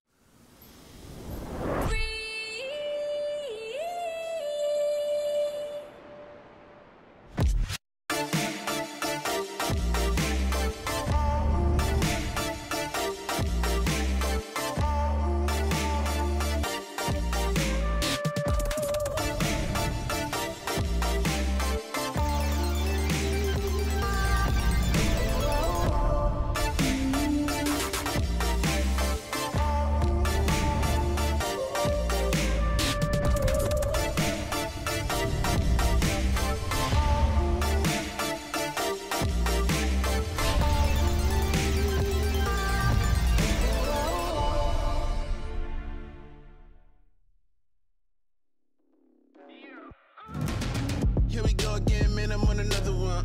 Don't wait up for me, man, I'm on another run. Yeah, I hear the streets calling. I cannot ignore it. Walking on the border, feel the devil on my shoulder. Talk to me nice, I ain't got a lot left. Talk to me right. They remember when I used to walk in the light. Now I got a little bark in the bite. I've been on the verge of self-destruction. Never been this close to me erupting. I'm on the ledge, I'm seeing red. Don't think they heard what I said. Mr. Goody Two Shoes, about to pew-pew. Kill him in the new suit, man, I'm too smooth. From the light to the dark, from the truth to the lies, play a part. I'm a renegade, renegade, renegade. Better run away, run away, run away. I'm a renegade, renegade, renegade. Better run away, run away, run away. I'm a renegade, renegade, renegade, renegade. You better run away. I'm a renegade, renegade, renegade. Better run away, run away, run away. I'm a renegade, renegade, renegade. Better run away, run away. Yeah, yeah. I threw away the halo, never gonna be an angel. I'm more keen and able. I've been since the cradle. Build every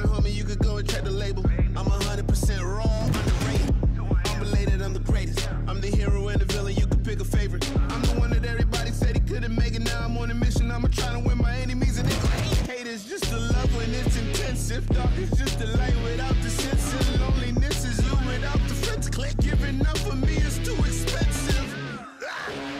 Renegade. I'm a renegade, renegade, renegade. Better run away, run away, run away. I'm a renegade, renegade, renegade. Better run away, run away, run away. I'm a renegade, renegade, renegade, renegade. You better run away. I'm a renegade, renegade, renegade. Better run away, run away, run away. I'm a renegade, renegade, renegade. Better run away, run away. You better run. Yeah, I tell the world, never label me the same. I feel nobody could relate. You can't box me in the day. I'm breaking chains, I'm in the raid. And that's just me, just me, just me. Don't box me in, it'll get interesting. Cause you don't know the pain that I'm wrestling. I'm a renegade when I ain't resting. That means all day. You don't wanna test me, this ain't no play. I could be the one reason to call day. Or the one you gambling with after a parlay. Yeah, but that's just me, just me, just me. Don't push me unless you're feeling lucky. Or you gonna turn this into a must-see. And I don't wanna go there, trust me. Renegade.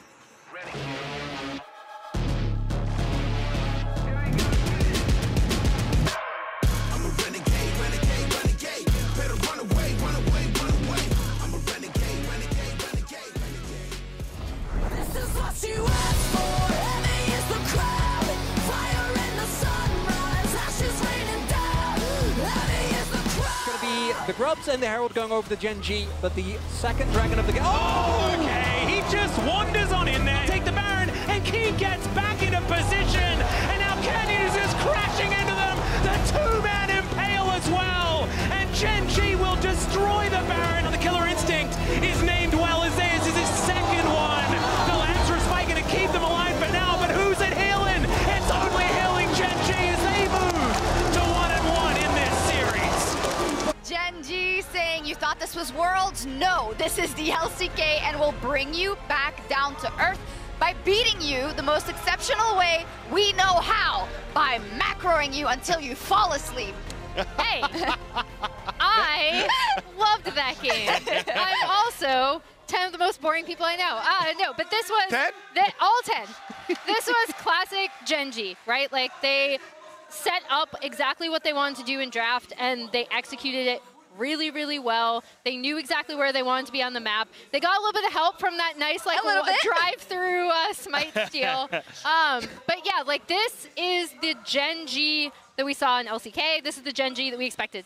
Just so people don't get angry, I also love seeing great macro play. I was just leading us in, okay? It's a joke. Yeah. But on the opposite side of the draft, I felt like T1 weren't playing to what was their strengths, right? Like when I looked at Red side coming in, I thought they were going to set up really nicely for like a carry, a counter pick. On my bingo card was not carry a blind picking Braum at any point in time in this tournament. And I felt like it was a lot of missed opportunities because as they came into it, you can see it in the bottom of your screen, they could have just gone for the Silas in the position that they picked the Braum. You already know you're up against the Ahri and this is something you want to go for. Then you're still able to go for the Maokai counter pick into the Jax on that last or on that or 5. And you keep that counter pick for Carry where he's been so potent. And you can bring out something funky like a Nico or like the Pyke that we saw the other day. But that's not what we got. Instead, Carrier just felt invisible, was getting caught out in multiple positions, and did not look comfortable on this Braum pick whatsoever. I completely agree. You know, Carrier has been so good on things with lots of mobility. You know, Rakan and Bard and roaming around and making a lot of plays that are quick for them, but then sticking them on Braum. And then you also look at the other players. Zeus, to me, is the most dangerous player on T1, and you're putting him on the tank, and you're putting a Kindred early pick in the hands of Owner, when Owner has been so good as you're engaged. It feels like a lot of things are just kind of swapped around for the actual players that you would feel like.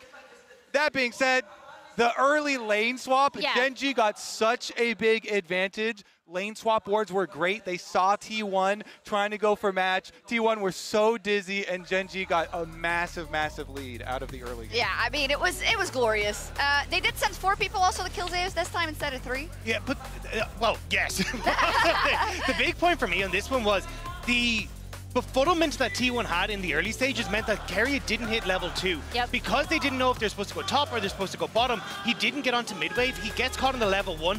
Then they get the dive here onto Zeus, who did play really, really well to managed to almost turn this around, but he still falls. But it was a lot of that indecisiveness that came back to bite T1 in this play. And I think it was great from Gen G to try and set up that confusion in the early stages. Yeah, I thought this was in particular really good for Gen G. They've classically been really, really good in these lane swap situations. We were talking about them as the best lane swap team in the world, which is why it was really interesting to see them so dizzy on the map at times in game one. This is a very restabilization for them. It's true, and it's like you got everything you wanted. All you had to do was play it out, and you are the most adept team in the world to do that. It does make me think, and we had this conversation backstage also, Rob, you're like, oh, I think all of us were a little like Carrier on the Braum, a bit disappointed, but I feel like this is one of those things that T1 would do in a draft 2 after winning the game 1, right? Because if this series gets played out, there's 4 or 5 games and Carrier hasn't pulled out that trump card, that tells me a lot about the general ability of T1, because that has been their strat, is one of the reasons why they won Worlds 2023. Yeah, I think this to me was T1 trying to test the waters and say, hey, look, if we just say we are going to absorb the dive and try and play within that space, maybe we can find something different. And as Kobe was already alluding to, like, a carry pick for Owner was not what I expected when he's been incredible on picks like Divide thus far at the tournament. So it definitely felt like teasing the waters in the same way that we saw Gen G do so game 1 with the Yone. But now coming back into it, I think I'd want to see T1 go back to early game control, having Carrier open up on the map, because it was actually Lehens who dictated a lot of that support matchup for me in this early stage of the game. He looked significantly better, and it was catching Carrier or catching Faker out at 7 minutes in top lane that really broke this game open for Gen G. You had called it out before. Lehens listened to you. Yeah. I had to just disappointing dad, you know? heard you directly. I also think it'll be interesting now, as we saw T1 going back to the blue side. I don't expect to see Gen G leaving the Yone up again going into game 3. So I'm curious to see if a changed ban strategy affects what T1 want to get on that blue side of the map. Yeah. And if they're going to continue to put a lot of effort into these level 1s and these lane swaps, because again, I really feel like the information gathering at the beginning and getting the wards down, you know, allow for this kind of domino effect that we see in the game here for game number 2. If Gen G are able to come out with a really good level 1 here, this is where you could kind of like take control of the series, because, you know, 1-1, blue sides, but now we get into the real meat of a best of 5. Yeah, first it's like the entree, the course, right? And we're going to get to the main dish indeed. I just think the demarcation lines that have been drawn, if you look across games 1 and 2, because we can't forget, after that kind of Zeus repel, Gen G was also firmly in control before T1 brought it back. They were completely in control. So for me, the momentum feels a little bit shifted towards a T1 that has to make something happen. Yeah, and I think a lot of that is going to be trying to get access to the map early and trying to play for some of the early Void grubs and getting in your control that way, because it was a big risk in this game as well, where they gave across all 6 of those Void grubs, trying to cross map to a Jax that's going to be able to match up to the mount guy. Like, there was a lot of risk taken by T1, and if you actually think back to the start of game 1, it was T1 off to an early lead. I think it was mistakes at those Void grubs that came back to bite them. So there is definitely ways T1 can control this game coming into number 3. Yeah, we're looking forward to it. Things are heating up here. I wonder if Atlas has taken off his jacket yet, or if he's still in his full 3-piece suit, even though it's boiling. Too committed to the 3-piece. I love this suit so much. I've worn it on 2 other occasions. One of them was a world final. The other one was my wedding. This is how you know that I guarantee this is going to be an incredible series. Those were the other 2 best days of my life. We thank you for your work, Atlas. It's greatly appreciated. As going into this game number 3 draft, no surprises, although that Yone ban coming out on the side of T1 here. Aurora still going to get taken out. The Ashe still up, Skarner still up as well, Jax available. Skarner, Jax would be the kind of no-brainer 1-2 here for Gen G. The BLG approach, as we like to call it. Certainly a favorite for them in their semi-final that went pretty well, you could say, for BLG. We'll see whether that is exactly where Gen G are going to go. Not deciding to switch up the picks here, as it will be the Jax to be locked in first. And I think that, you know, you don't talk about hovers is something that we sometimes talk about. This is a hover that you can probably talk about. Yeah, I think you'd be pretty confident with that one, Atlas. Yeah. Especially with Keen. Now the question is, will it be a 3rd game? Skarner, I'm going to hazard a guess and say yes. Canyon, of course, has showcased a wealth of different champions. His Maokai win rate this year is almost as good as his Nidalee win rate. I mean, the man is very versatile in terms of the jungle role, and they're actually, based on the hovers, holding off on that lock-in. Chovy's win rate with Ahri so far in the best of fives hasn't been the strongest, but last game he had the Veda over Faker. He was able to have a lot of mid control thanks to the Ahri pick and what was happening around the map. And we'll see what the response is here from T1. Also ties into Chovy's approach. Often as a player, if he thinks a champion is the best, we'll just keep picking that until the antithesis is proven. Renata coming through. Again, Keria having an incredible game, and we were calling for this, and I love it here as well. Always gonna feel strong. The only thing for Gen G, you do have the opportunity to pick up like Ezreal here. Doesn't mean your jungle pool is gonna get pinched, but getting a non-stationary AD carry, I think, is gonna be a really big deal, because otherwise the team fights are gonna be really hard to play out. Depends what he has planned. Could be something else here as well, as that Ahri Nocturne combo that they swept through Swiss with is going to be locked away. Canyon, he is sick of playing this Skarner, and I could understand, no shade cap, but I don't know, it just doesn't do very much damage. You only build health, it's just less fun. The Nocturne, who does slashy. You are setting up very clearly for a Kai'Sa pick here for Gen G. You imagine that's going to be banned away by T1. The backline threat onto the Ashe is very lethal. The Kindred, I think, is it's a really good matchup into the Nocturne. Yeah. You just went out on the skirmishes, so they're going to remove that. Wouldn't be surprised to see the Vi removed, to be honest, with the amount of mobility on the side of Gen G. Just take that away from Ona, one of his best champions. Yeah, protecting a lot of bans as well, because T1 basically have to ban Kai'Sa Ezreal. And so it's going to be relatively telegraphed what they're going to be taking into this game. Of course, T1 not too worried about it because Ashe Renata is just universally strong. Yeah, I was about to say, Ezreal's another, but I think the Ziggs makes a ton of sense given what we've seen so far. And then you get Ezreal. So I guess that's the 3 picks that they were happy to grab. And if you've got 3, then you're not too worried. Noteworthy as well that the Sylas did still get banned, even though Chovy did a really good job in that matchup, still going to deny it. And I think it's because of the Nocturne, right? So much of the value is because you're the one the Twitch Nocturne actually going to be denied here. And I think it makes sense given how insanely annoying that looked to play against. They thought that Lehens was going to go back to his Shen. That's what was going to happen. But as there's the Ezreal. That makes a lot of sense. I mean, he could still theoretically play Shen, but it's not going to be. I like this Gen G draft. I really do. I think it's very solid. It makes a lot of sense in the context of how Gen G like to play. These 2 last picks are going to be crucial. The mid jungle from T1. Faker has had a phenomenal world so far. Pairing up alongside Ona, they've been doing a good job together. The question is, what plan have they got for Canyon Chovy? Let's just see. Wanting probably a little bit of physical damage from that mid lane. We'll see where T1 are going to go. Never mind. Okay, Yasuo could be an option. Yeah, Kali really hard, and he's going to lock it in. I think if you were watching Worlds last year, you understand this is one of the ones that Faker's pretty good at. Hasn't been playing it very much this year, however. Still, this guy has played competitively like 80 different champions, so he's fine. And that's going to be the Vi locked away for Ona. Although they do have a bit of time to think about it, I still think that they don't need to worry. And so it's relying on Vi and Ashe as far as that physical damage is concerned, but I think that the damage profile kind of okay. It's just range that might catch them out, but the way to start fights is what we were looking for after game 2. It's such a peak T1 comp as well. So much upfront burst, allowing you to play towards that bailout, which is something they love to do. Owner on a champion with a lot of engage and playmaking potential. And what is Lehens going to pick here? This time the Blitzcrank is open. But it looks like instead they're going to go for something a lot more well-rounded, and they did have a really good game on it in game number 2. Yep, the pretty standard option in the rel. But like you say, I actually think playing for Lehens' comfort is a really good idea after what we saw in game 1 and the rest of this tournament, because Lehens has kind of been the weak link here for Gen G. Not in game 2, though. Trying to carry that one forward does make a lot of sense. Now, when we think of Faker, there are a slew of champions that you can attribute to his name, right? Of course, Akali is definitely up there in terms of a champion that he's had a lot of presence on, but Knight yesterday beautifully demonstrated what this champion can do to an Ezreal.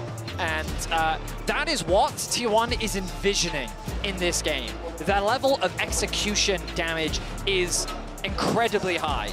And when you've got a Vi there to dive alongside you with the potential of the Ashe Arrow pick, no cleanse is going to save you from a Vi and an Akali duo, but it's about being in a position to really execute on that, because Gen.G have a lot of skirmishing threats themselves. The Jax was a huge problem in the previous game, and I can tell you right now, Ashe isn't going to have an easier time in this game compared to the Caitlyn on the last one. Renata's going to be crucial in the usage of the ultimate, and I think that, again, Gen.G have a pretty straightforward and easy comp to execute. I would agree. I think that there is a lot of pressure on T1, but I want to go back to what you were saying, Chronicler. This is a T1 draft. We were watching the World Final last year. The only difference about this one in comparison to that is that was a mental snowball that they were rolling on, right? This was a T1 that was sweeping a series. This time, they have to utilize it to come back from a deficit here after losing game number 2. But here we are onto the Rift. See whether they can make it work. Going to be looking at the lane assignments. Also do know Chovy going for a grasp. Again, would expect him to try and keep Faker down. Particularly those first 6 levels is where the Akali can really struggle. Certainly is. But remember, ladies and gentlemen, you need to log into your Riot account on LoLEsports.com and earn watch Worlds Live to earn exclusive emotes, icons, capsules, all that cool stuff. We've got a little bit of time here. You're not going to miss too much. So you can hop on over and you can get that one done just to get some free stuff. It's really cool. Okay, Zeus is standing on a ward, and there are a lot of bad guys in the brush. Oh, no, there's the charm that crashed down as well. It's a dead Gragas. It's going to take a little bit of time because he's relatively tanky, but still, that's first blood going over to Pays, and maybe that makes Faker's job a little bit harder. That ward so crucial. Spotting Zeus out. I don't think Chovy's flash was necessary, but he committed it anyway to guarantee that pick. And Gen.G start off game 3 with first blood. And Chovy's flash doesn't even matter all that much because it's Akali that he's laning against. Not a lot of kill threat in the first 5 levels. So he should be absolutely fine navigating this one. He's also, Chovy does kind of like the laning phase in general, as we're going to see standard lanes here for likely the first time. Do have Pays now walking up. Tear from the start. Oh, God. Something you're going to be very happy about just in what it means for your spikes, because obviously it doesn't really give you any combat stats early. And in this lane, Lahens and Pays are just playing to clear the waves, don't be diveable, and get to your items. 2 items for Ezreal is always the main breakpoint. From that point on, he only gets stronger. And we do see both junglers starting on opposite sides of the map, although Canyon, I think, started his Raptors, then Path down, whereas Owner just doing a full topside clear and maybe looking to impact this bot side. And these trades are actually really valuable because it could set up for a possible dive towards the bot side of the map. I will say, it's nice to see move away from the lane swap, only because while T1, I think, in the Swiss stage really had phenomenal execution on the lane swap, this, to me, is the bread and butter of Gumayusi and Keria. Their 2v2 laning prowess has been so incredible. And while I think there's Summer, of course, question marks always when it comes to T1 and Summer, at this World Championship, watching this bot lane 2 versus 2 has been a joy to watch. And you're seeing it right now. They know the strength and the advantage they have. They don't care about the tier. They know that with this Ashe Renata, they can bully this duo as much as they like. Yeah, and I think that this is the biggest benefit of not having a lane swap this time around, and it's curious that Gen.G didn't decide to opt into it themselves. Maybe just saying that now that we've got a kill on our Ezreal, we're going to be okay, but a tier doesn't really give you a whole lot of stats. Still, the fact that the wave is going to be pushing out and Pays can pick up a bunch of farm underneath the turret, that's going to be okay, as Faker only hit by the non-true damage part of the Orb Deception after a couple of abilities go his way. Not going to be feeling too bad here as he's playing with his health bar into Chovy in this lane. Now, the Ahri Akali matchup is pretty interesting because once you get to level 5, you can actually start winning out very easily on a lot of trades for the Akali, just because the bonus movement speed from the W makes it very easy to sidestep the E from coming out from the Ahri. The problem is, when you go for the Electrocute over the Fleet Footwork, it's very easy for Chovy to kind of chip away at your HP bar when you're trying to farm, and it means the Faker's in this awkward spot where he now needs the wave to bounce back into him, which is happening, fortunately, but it's this weird, awkward middle ground where he's now relying on his Doran shield to kind of mitigate and heal back up in this midterm little lane. It's also, again, the grasp, and I do think that we have seen in the past players really get caught off guard by just the extra amount of health that can give you. Akali in particular plays around kill windows so well, but if your first couple of plays don't end up working out and you fall behind the curve, it can be really hard to play out. As obviously Canyon just wants to do exactly this, which is just farm, and even though they don't spot him directly, if they see his top side is down, we'll know that he's on the bot side of the map. But it's an early game Nocturne, not really expecting a lot, but that does mean that Keen is actually in a really awkward spot. His wave state not looking good, already chunked to half, and Owner is on the top side of the map. And full information over to T1 as well as Canyon walks over that ward. They knew exactly, they had an idea of where he was, but then they get full confirmation. Now Canyon going to try and clear that one out. Does get information of the ward he just walked over. Yeah, read the movement. Yeah, as a result, Keen actually just going to go for a recall right here, not wanting to risk too much. And despite the fact that Faker has sat on below half health for the majority of this lane, he has kept these minions really pushed towards Chovy. So it does give a lot of control over to T1. Yeah, it's very awkward for him because Chovy's holding onto a monstrous freeze. The idea is Faker, you try and get those early pushes in, then you get the bounce back. But Chovy's like, no, I'm good. Now the wave will finally bounce back, but he ticks over to level 6. Ideally, Faker wants to back now so that the wave will freeze here. And now Chovy's back is a little bit awkward. He's going to try and interrupt Faker. It will be crucial if he does. Massive, wow. massive, He was massive. on that ward, as we could see. I thought he was actually just a prophet, but no. Oh, they've actually brought the bot lane over towards mid to catch this wave. Faker can now actually TP bot and go lane against Pays, who can still... Oh, body slam going to miss. That could be a big deal here. They're evening out the health trades that have been going pretty consistently in Zeus' favor. Chovy looking to TP back towards his lane. Will be able to do so. And the first objectives spawning now. We have the Grubs online. Drake's there as well. You can argue either team is very happy to just wait till level 6. You have a Vi composition on one end, a Nocturne on the other. It's just going to be a trade here. Does mean that this time Genji not going to have the Jax with an unreasonable amount of Grubs. Even early trades here. Certainly feels good for T1. This time it's going to be a trade, so it's not going to be the, the Grubs team picking up all of the dragons as well. Feeling a lot more even. Drop secured, and I think both teams are quite happy with the current game state. Obviously, T1 are setting their sights on a top lane play right now. Keen level 6 has those resistances. No Ashe arrow available yet. Yeah, Lahan's looking to get himself into position. I think they had an idea that something was going down. Notably, Canyon not quite level 6 just yet. Doesn't have that paranoia up and available as T1 don't opt in for any sort of dive attempt. But Keen still wanting to get aggressive on Gumayushi, who does have to cleanse. Pushes him away, so just going to be able to settle for the summoner spell and just move off. Nicely as well, Genji have moved Pays out of the bot lane matchup in towards mid, where he's much safer. That means that they can keep Chovy into the Faker matchup, where the Ahri can continue to bully out on the Akali. With level 6 coming through and level 7 being a crucial breakpoint for Akali, just because she's going to get her Q at level 4, which I think it's either about 80 energy or about 70, but it makes the Q rotations much more comfortable when it comes to trading in the lighting phase. Vision control here for T1. Do have Canyon, but he's backing, wanting to spend his earned gold from Ashe those arrow. full players. Oh god, okay, the arrow is going to connect, the counter-strike wears off, but there's a cease and desist! And he can't flash leap strike out of that one, and even though he had the Grandmaster's might, he's still going down. That is going to be a kill going over, equaling things out for T1. A classic T1 trap, springs on Keen, get a kill onto Vi, and also get the flash out of Keen. I love that you called it a classic, because it truly is that idea that T1 makes it look like they've gone back to base, but they stay on the map a little bit longer to catch you pushing that wave out, and it works to perfection. They're able to equalize the kills, and T1 find their first of the game.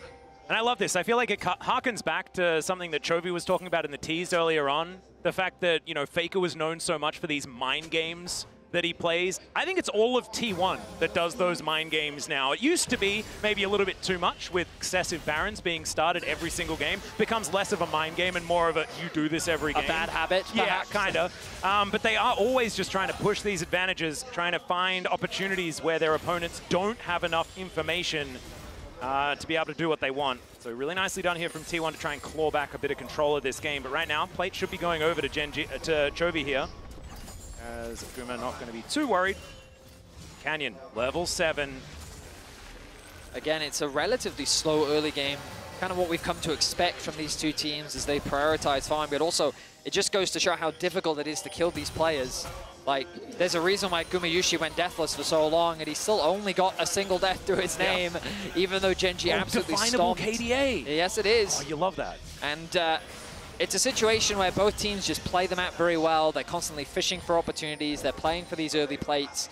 But it's the Grubs now become the next big point of contention. A minute away. Both junglers already setting up some vision around the top side of the map. Keen, I imagine he wants to get a quick base in before the objective spawns, but that could be a window for Guma. to already then push out mid and then set up on the top side river. As we get into these fights, on one hand, how is Gen G going to be able to absorb the amount of backline threat that's there? Because T1 can split up a fight very easily with the Greg Assault, and obviously he has Owner to start him out. Going to come on through here as Zayas is looking to take the fight to Keen. Does find some nice body slams. There's the slowdown as well. Leap strike just to try and escape, and you can see Canyon. Oh, he was looking for a potential angle as Keen able to sidestep, but that does buy some space.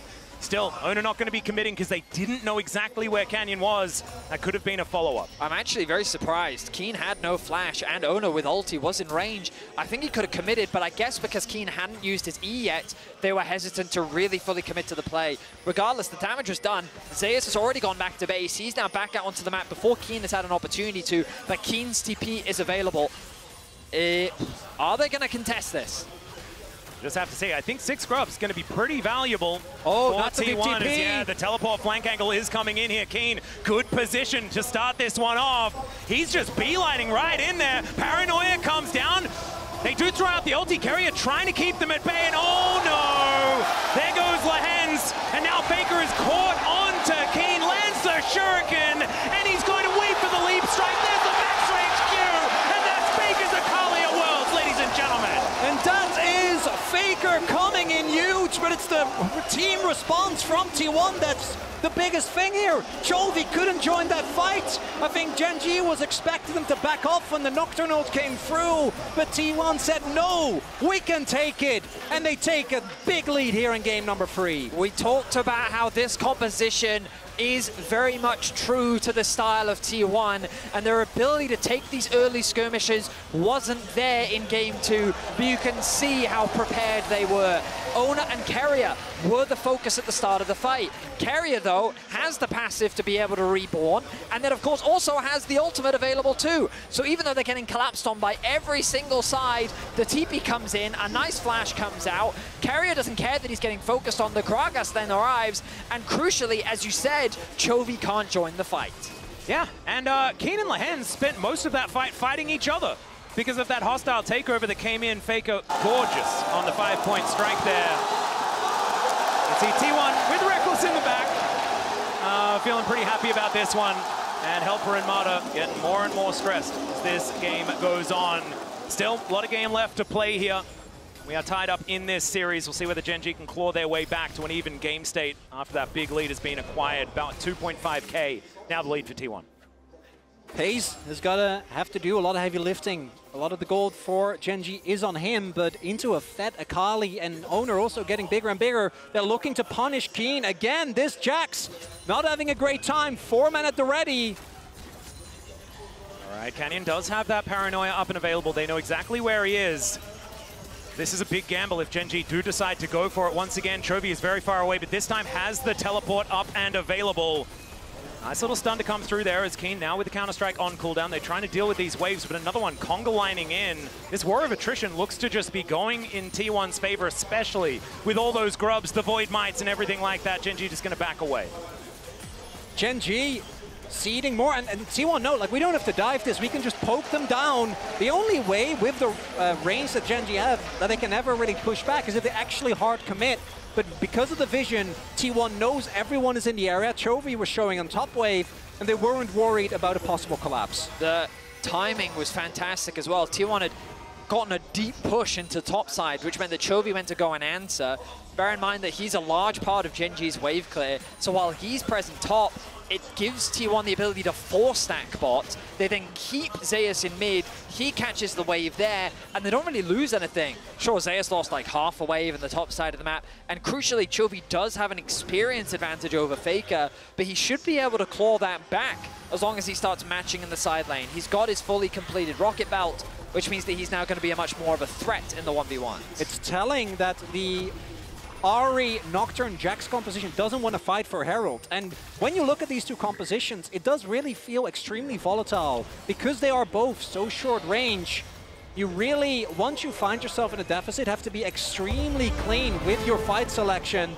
As this bot lane turret will go, but the Herald might be dropped in mid. There it is. Yep, that's going to be even more money going over to T1. They're happy to trade these turrets because this is so much more map control as Canyon's doing his very best to try and clear things out. Dustbringer should be able to help As there's the charge, and this Six charge's not grubs. going to be long for the world. Oh my god, the damage! The arrow's going to connect, and Lan's trying to crash his way out. But Gumayushi says no! He has his bow primed, and it's another... Oh, never mind, not another charge. That's a smite coming through. Oh. Maybe it was a bait, sees an assist, and it's a double kill! He's able to get the arcane ship, but just barely clipped by the hostile takeover. And Genji cannot do anything this game. I mean, it's just a beatdown from T1. If game 2 is... Oh god, okay, there's going to be 5 people towards this top side of the map as Pei's looking to try and get on in there. Another cast. Keen is just being thrown around by it like a rag doll, and it's another kill for Gumayushi as a result. Genji not able to do anything. Faker just utilizing the second portion of his ultimate because he can, and it's all of a sudden a 6,000 gold lead. It's just a relentless barrage of punch after punch, and T1 are not letting up. They use the Herald mid. Lehens with a slight overstep gets collapsed on. The burst damage from Ona and Kuma mean that he drops first. And then look at this play. Canyon thinks that he can punish Carrier, but the way in which Ona turns this around, connects the Q, the ulti to follow, the Ashe passive is stacked, and they're able to get a double for Kuma. And what's crazy is they didn't even slow down there, because Faker was pushing out the top wave. They turn to top, they get that objective as well. They get another kill. It's gone from bad to worse for Genji in this one, but T1 really showing that this bounce back was real. And coming into this series, they'd only played on blue side one time. This is the third time they've been on blue side this whole Worlds, which is kind of crazy to me because they do love this side of the map. And they are demonstrating to us that in this series, it is not going to be any different. And hope, like what I'm trying to get to here is that we might have 5 games, and that'd be super cool. T1, when they are playing a comp that feels like it fits them versus the T1 that is on something like we saw last game, is night and day. I mean, there is like a perfect example for this. We have the stats for Keen on Jax in the last game. If you compare that to what he's doing now in this game, it is absolutely night and day. And Zeus on this Gragas in comparison to the Maokai is incredible. Speaking of which, he's going to get tagged by that arrow. Still, there was no one there to follow up. So he's just going to be denied a turret take. That's going to be down very, very low, but still not going to be the money going over to Genji. Look how scared they have to play as well. And the only saving grace for Genji, which by itself is not enough, is that they do have 2 dragons.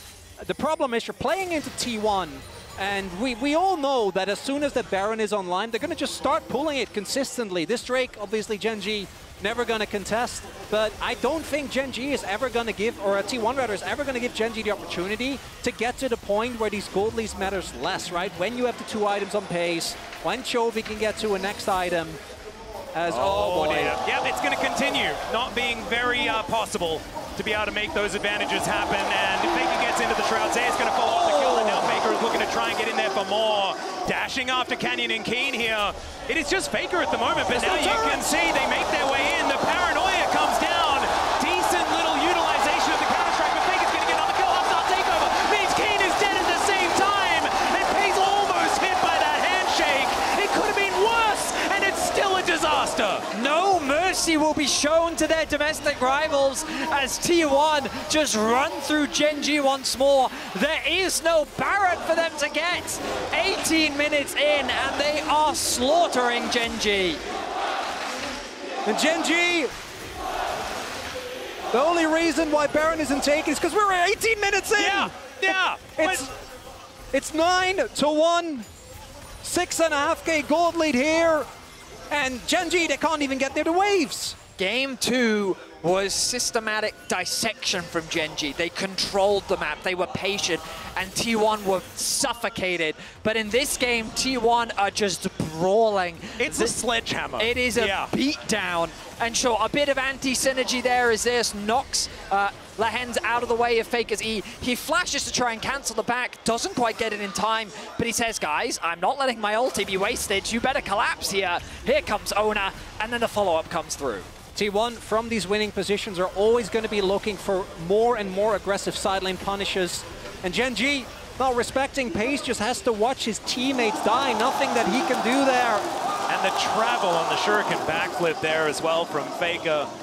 This guy, when he plays Akali at Worlds, it's just a beauty to watch as we're straight into it once again. Magnus Storm going to come down. This could be a pick as Carrier. Actually more tanky than we might have expected. He gets bailed out as well as Faker gets another one. Make it two as Ona is in on the action still. He's going to go down. The cast just to remove Pays, and Gumayushi is on a round. Rampage. Keen is on the floor, and T1 are looking to shut out this game.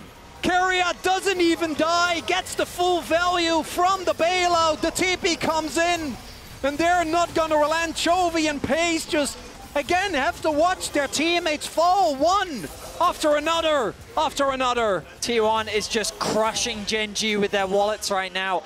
Gen.G admirably tried to find a pick, but you said it yourself, Atlas, Carrier way tankier than they were expecting. Yeah. And while they expected to one-shot Carrier, he bought enough time to allow T1 to collapse and turn it around. Now, the Baron is on the Rift. Another bad fight for Gen.G will result in that objective falling.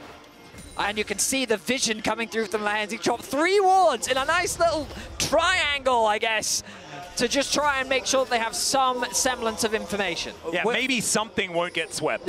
With how deep in they are, like even a good fight might mean Baron is gone, but maybe you get like a bounty or two. Things are looking dire, and unlike some of the previous games, the ranged wave clear is really lackluster when it comes to these Baron minions. Oh, handshake going to connect there, not a lot of follow-up onto Lehens as they didn't have a lot of information. Red buff is the prize that they're looking for, but it's going to get reset, and it looks like Owner should be able to take control of it. Into the Shroud goes Faker, is now Paranoia. They think they might have them where they want them, as over the wall goes Chovy. He's got the flank angle, and they take down Guma to start off the fight, but it has to be paid for by Keen. Now a 4 versus 4 as T1 look to rally back into position. Can they win the fight without Guma is the question. He's so much of their consistent damage. Is now Chovy dancing around, not able to find too much more, and T1 back away. You're completely right, Atlas. Losing Guma is a lot of the damage gone, so T1 have to be a lot more careful. Faker had his ultimate available, but they chose not to take the fight any longer. A crucial flank from Chovy. He's been largely invisible in this game, quietly farming on the side, but you look at his itemization, he is on, I mean, he's ahead of Faker in terms of itemization. So there are still avenues for Gen.G to turn this around, but they need to find more picks like this. A very deep TP starts this off, and it's hard to respond 41 because they don't have the vision. The Nocturne denies them so much, but this is where the wallets come through. Even with the carry being taken out immediately, Gen.G don't really have an opportunity to chase further, because if they get another kill there onto maybe Faker, you turn it into a Baron, the game might be playable. Instead, it's a moment of respite, but T1 still have a very tight clutch on this game. Yeah, Faker actually looking for Chovy here as he gets into the Shroud. The rest of T1 now moving up. The arrow not going to connect, as Gen.G are now looking to back away. Now it's Zeus' turn to start a bit of an engage with the body slam. And this push and pull, Gen.G putting that phalanx back together. All about this Baron right now. No one really being able to get too much ground. Crucially, the Dragon is completely exposed. The bot wave has been pushed in by T1. Faker commits his ultimate to try and force something out from Chovy, but he holds his nerve, doesn't get dissuaded, still has his ulti available, but the problem is all of Gen.G was shepherded to the top side of the map, leaving the mid lane exposed. T1 get the objective, and now they can turn to the Dragon. True Shot Barrage is going to spot that that's exactly what T1 are intending. Only going to start that one up, but you can see Keen so far away from this on that bottom side of the map, and it's because the map is so incredibly wide and dark that it's very difficult for Gen.G to get down there, as Lehens trying to set a trap here for anyone who unwittingly moves towards this top side. The Drake will just be taken here, evening out that count 2 for 2, but next one going to be very, very scary, because a 4 Drake Hextech Soul sounds unbeatable. Shattering Strike going to get a fair bit of value here, but Lehens still in a whole lot of trouble as Faker looking for them. Still dashing forward as the Paranoia does come down. The stun is gorgeous. The execution is perfect. And now Chovy looking to try and get out of there with that Spirit Rush. And T1, they play it slow. They accept that they're going to take that pick, and they're looking for more now as far as control of this map. You got to remember that T1 just took a Dragon. They need to get the resets through. Crucially in all of this, while the trap was turned on its head, notice that Chovy has a 2-level lead over Faker. He has been over-grouping, and he has been denied a lot of farm. Even that top wave just now, he conceded over to Zeus to make sure that he was getting the resources. And while there are advantages across the board, Chovy becomes the sole win condition for Gen.G. If he's able to find those picks, if he can find an opportunity, then there is an avenue back into this game for Gen.G. And while the Baron damage for T1 is pretty solid, right? You have Vi passive, you have Gumayushi who will shred through it fairly quickly. It's so hard to deny Nocturne access to the pit. True. And we saw T1 themselves show that a single Baron steal can be enough to turn a game on its head. And T1 I imagine it's going to be looking, unless they get a really good Baron opportunity, just start stacking these Drakes, because the Baron actually does a ton of damage, even as we get this late into the game. You gotta have to really respect it. Not really the same for the Dragons, but that, even if you end up going for that, as dangerous as a 4 Drake Hextech Soul is, that's 8.5 minutes from now. And at that point, the gold lead isn't going to be quite as useful. I think T1, they're going to look for a pick onto someone, turn that into Baron, and truly break the back of Gen G. Well, Chovy hasn't been back to base in what feels like a decent amount of time, because he's been sitting on exactly these items for the last, what feels like 7 minutes or something like that. But now Gen G are poised. They're in their jungle, understanding that T1 do want to look for this Baron. They do have control vision of the area. They can get over these walls pretty comfortably. Azona going to dive into the back of the pit, take down that ward, and now T1 are going to start this one up. Paranoia can get Canyon into that pit anytime he wants, but they do need to get vision of it. They find that vision right now, and T1 immediately back away. The amount of respect being shown this game is incredibly high. T1 not wanting to give an inch. They can just keep doing this, though. Keep forcing cooldowns. Eventually, Gen G is going to run out of wards, run out of scryers, and they are going to have to face check. They don't have the blue trinket on Paze. I know it looks like that on the bottom of your screen, but it is unavailable. It's the only one on their side. There you go. Ezreal, just to check. Yep, T1 are playing with the pressure that they have well, forcing Gen G into this uncomfortable position. Resets have come through from T1. Vision replenished now for Carrier as he makes his way back out onto the map. Faker gonna go and catch the bot wave as Chofi gets ever closer to level 16. Only picks up a needlessly large rod, so maybe it hadn't been as long as I thought. The intensity of the game might be attributing to that one. It's a surprisingly tense game, considering the gold deficits that Gen G find themselves in. And I really do think it's because you just keep looking at Chovy. You see how strong he is on this Ahri, and you have to respect it. T1, though, doing what they've done all game. They move into Gen G's jungle and say, by the way, this belongs to us. Please vacate the premises as we take all of your jungle camps. Yeah, and this is the thing. This is the slowly but surely drawing out the advantage, right? This is the safe way to win the game. T1 have been known to take some liberties as far as advantages are concerned. Oh, yeah. And this time around, not necessarily doing so as much. But what it's doing is giving Paze time to get farm, giving Chovy time to get more levels and farm himself. And so maybe when Paze has 3 items, Chovy has 3 items, that could be a time where a fight can be better here for Gen G. But I still think that T1 have a lot of great tools in these team fights later on. Zeus on his Gragas has made magic happen. T1 and on his Akali needs no introduction. And Gumayusi on this champion that, if given the space, can really lose control. I mean, I think that this is a recipe for success for T1 unless Gen G does something miraculous. I love that you said T1 on Akali as opposed to Faker on Akali, which actually it's synonymous, right? It's synonymous. It's perfect. And the level 60 now hit, as you pointed out, Vadi Chova's getting those free items hit. And it's really weird because I do feel like T1 was absolutely demolishing this game. I still think they are highly favored in this game. They're going to get the soul point, and I don't think Gen G really has anything that they can do about that. But there's got to be a point where the inhibs have to start falling, or the Baron has to be threatened as the check comes through. Obviously quite early, but not really going to spot anything. Those 2 dragons were so valuable because it kind of just bought them time. They can choose to concede this objective as well. The top wave being pushed in, Gen G playing the side lanes methodically. They're not over-forcing their hand. And what felt like a beatdown earlier, it felt like that we were going round for round in a boxing match, and T1 was just generating point after point after point. But now we're kind of in this back and forth. A lot of dodging's been happening, and Gen G have been able to stall out enough where it feels like their stamina has been regained, and a single good punch from them could be enough to swing the whole game. Especially now that 3rd item does come through here for Paze. He's feeling a whole lot better in this game right now. And on his Ezreal, we know that Ezreal can do some pretty ridiculous things as the game goes on, thanks to Elk for letting us know. Paze is no stranger to it. This was, in fact, one of his first mains that we ever saw. Him in Challenger is something that Chronicle will not shut up about. Well, I was going to talk about it, actually, but thank you for being That's good. That helps. That goes with the vibe. Real smart. Well, no, I don't have to. I feel like you've cast with him before. Yeah, no, I've seen him around. Every now and then. He looks like an imposter. He looks like Chronicler from back in the LCK, but he's got this moustache, so it can't be him. As T1 desperately tries to catch someone of Gen G off guard.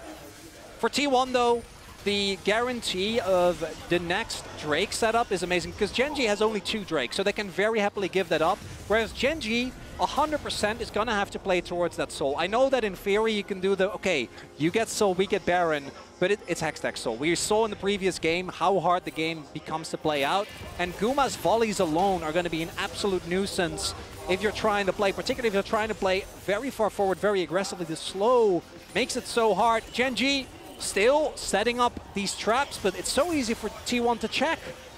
Yeah, Hawkshot is a pretty powerful ability. True Shot Barrage not going to find any joy here as Faker on a flank angle taking control of the mid lane, and you've got the split push and Gragas, that nimble large man moving in the bottom lane, trying to put pressure on Gen.G. I don't know if you guys ever get this, but I have this weird feeling that Chovy's going to do something really crazy. Like in your waters? Owner. Oh yeah, Owner was thinking about it. The arrow is going to go wide, but still Spirit Rush has to be invested as Pace gets caught by Handshake, and now over the wall they go, but Owner might be going a little bit too far. You've got Zeus coming in though, just trying to be the hero, and speaking of heroes, Faker finds Pace, but not enough damage. Lahens the first to go down in the exchange, and now Gen.G are scattered. Pace is dead, and Zeus says, you cannot take this belly. It's going to be Canyon that goes down next, and T1 will take down this inhibitor turret. It took a little while, but I think they're just going to move through and win Game 3. And all that tension deflates as the turnaround is found. T1 not going to let Gen.G claw their way back in this game. Canyon tries to flash just to clear the wave. Yeah, King desperately trying to hold him, but he cannot, and now it's Chovy left on his lonesome. He's going to need to be that hero as these minions are going to now join these Nexus turrets. Lahens just trying to buy some time, and he knows that this game is over. Chovy just trying to get back to his fountain. Goes golden alongside Faker as the Nexus is not going to go down. The perfect execution of T1 in this game, exemplified by their mid laner on the fountain of Gen.G, and they'll move to match point. I just love that Zeus ended the fight with a beautiful bomber and the Gragas ultimate to set up on the Keen. Just a fantastic team fight. But I mean, gentlemen, that game was tense, but we got to go to a break, so make sure you don't go anywhere. We'll be back in a bit.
Crown, I'm on code. Run on air when I flow. You would swear that I flowed. Hottest hand in my zone. I'm going hard for my city, yeah. I put that thing on my back. Get it and gun it, I'm back on 100. I'm ready, I'm coming in for the attack. I'm on beast mode, God level, cheat code, new age, hero, good verse, Evo, I'm on the move. I'm on the move. I'm putting in work, I go berserk, got something to prove. Cause I got power, I got the energy for all of my enemies. I'm on the way, saving the day, no one ahead of me. I'm on the right here, right now. This is the moment we running it. This is the moment we running it. We doing this for the love of it. Give me your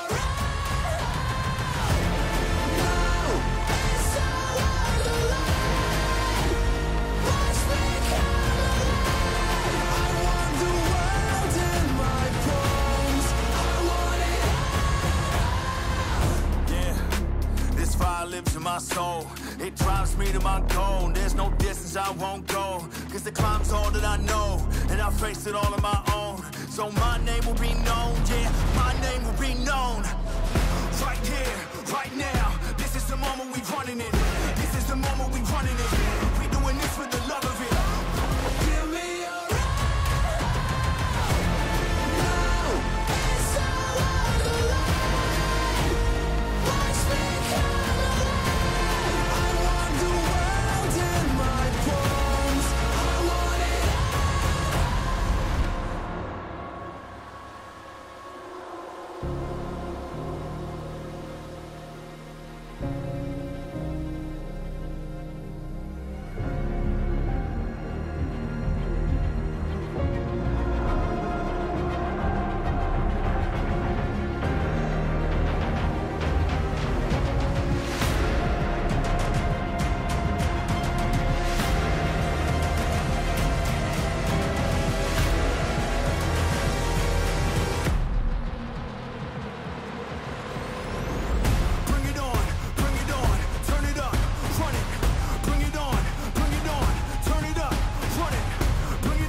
in the brush. Oh, no, there's the charm that crashed down as well. It's a dead Gragas. It's going to take a little bit of time, and now Faker is caught onto Kane, lands the shuriken, and he's going to wait for the leap strike. There's the max range Q, and that's Faker's Akalia Worlds, ladies and gentlemen. But now you can see they make their way in. The paranoia comes down.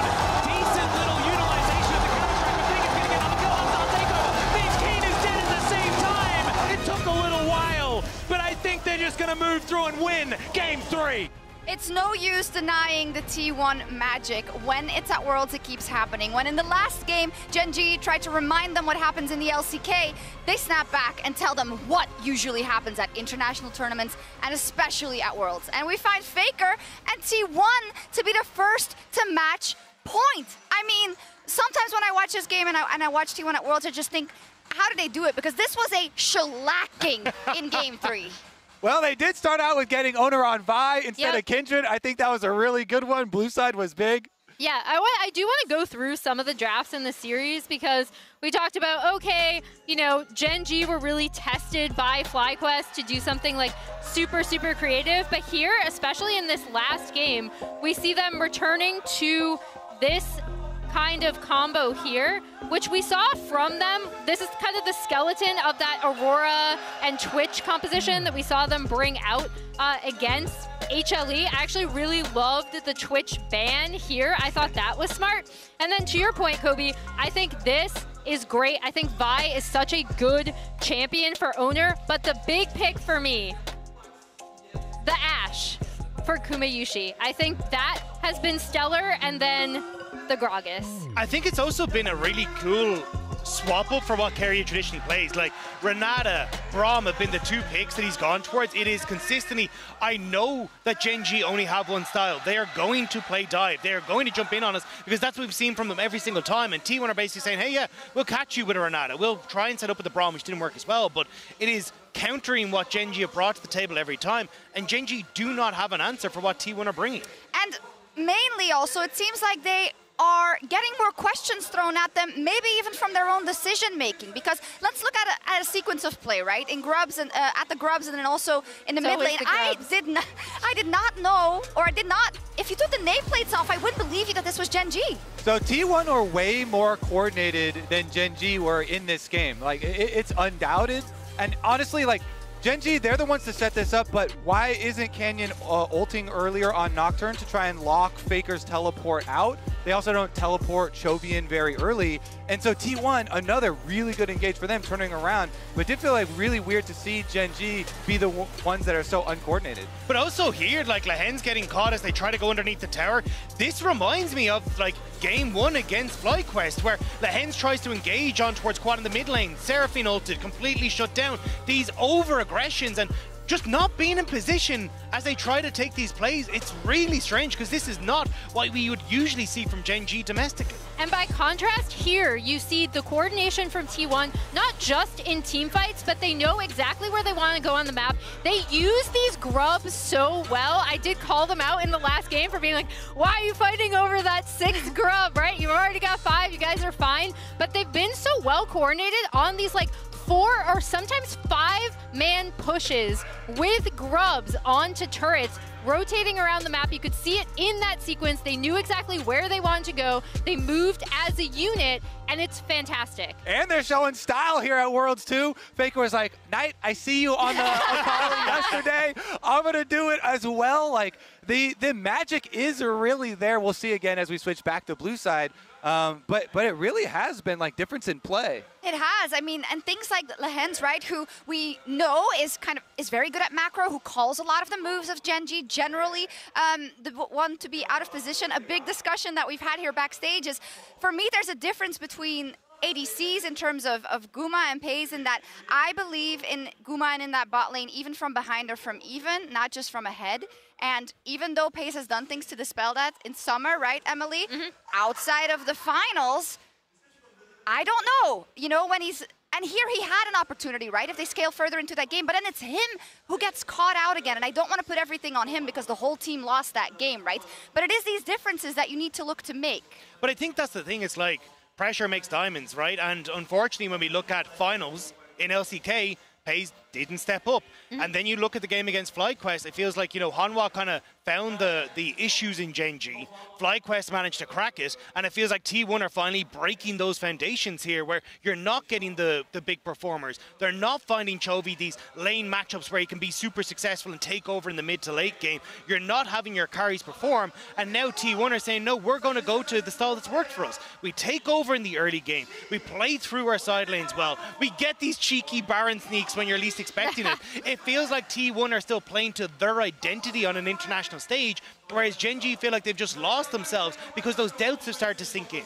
Yeah, and I want to pull up Gen G's record over T1 in the LCK and internationals, because I think it makes T1's performance here so much more impressive, right? They are the 4th seed. They are 1 game against KT away from not making it. And here you see MSI 2023 highlighted. We had already set it up in one of our prior thing. I think it was you, Dagda, that said that, where they got the better of them at an international event at a very crucial moment. And now they're on match point once again, now at Worlds, defending their world title. It all hangs in the balance again for Chovy, you know. I wrote down under Gen G in my preparation as a logline, if this team can't win Worlds, who can, right? But I feel like in the course of the tournament, we've seen other teams perhaps adapt better. And I think for me, that's what they're going to have to show. In the same vein, though, I'm not ready to write this one off because we haven't seen a team break the red side situation yet, right? So T1 would have to do it here. Yeah, I mean, if they can't, then T1 or BLG can, that's for sure. The adaptations are proactively being taken away by T1. Smolder, gone. The draft is already set up where T1 go, we know what you are like. We know Gen G inside and out. We know what they're going to fall back to, and they're stopping them every step of the way. T1 are in their heads, and I don't know if Gen G have a comeback here. And all year, we've been talking, or I mean, I know I've been talking about Knight versus Chovy, right? Like, we want to see this matchup. We saw it at MSI finally. This was going to be our destined world final, but in the way, stands Faker, and this is a rerun of that Chovy quote where he, again, would know this more than anyone because he's had to deal with it domestically. Now he has to really step up, prove himself against Faker to make it to finals. Chovy has to step up. Gen G as a whole has to step up, and we have seen it from Gen G before. Spring this year, Game 4, it was the Kazakhs pick from Canyon that completely changed everything in that series. Gen G are never counted out until that bell rings, and this is where they have to find that magic once more. Beautifully said. Let's head over to our casters. Thank you so much, Dagda. I think that's such a good point because I want to give everyone some faith that we could be going to a Game 5, right? Like, that's the main thing, and we're already straight into draft as the Kalista and the Xayah are still going to be banned away, and I saw that little look on your face there, Chronicler. I'm also not that psyched about it. I want to see a little bit more adaptation. I don't know whether the Xayah is a necessary ban. And given Guma's performance and how comfortable he is on the champion, it makes sense, but I'm a big believer in when you see a champion just consistently be an issue, and in this case, it's the Ashe. Even in the games where Ashe wasn't able to actually get over the line, I feel like the pick has just felt so strong. It gives so much utility while also being a lane bully. Well, now they can first pick it. Now T1 is saying, hey, by the way, do you want to ban Aurora or do you want to ban Ashe? And because Gen G is going to take one of them, the Aurora comes through, you imagine the Ashe is the first pick. T1 now have the choice around, do they want to grab themselves the Vi? It's proven to be very effective, but also what is their answer into it? Because the truth is, Guma hasn't really shown something like an Ezreal, right? This is not something that he goes to, which we've seen as a typical answer at Worlds. Jhin would be his likely response. Something like the Caitlyn would be his usual. Maybe a Draven could come through. But given the current meta, with all the presence of the lane swaps, I'm not sure how effective they are.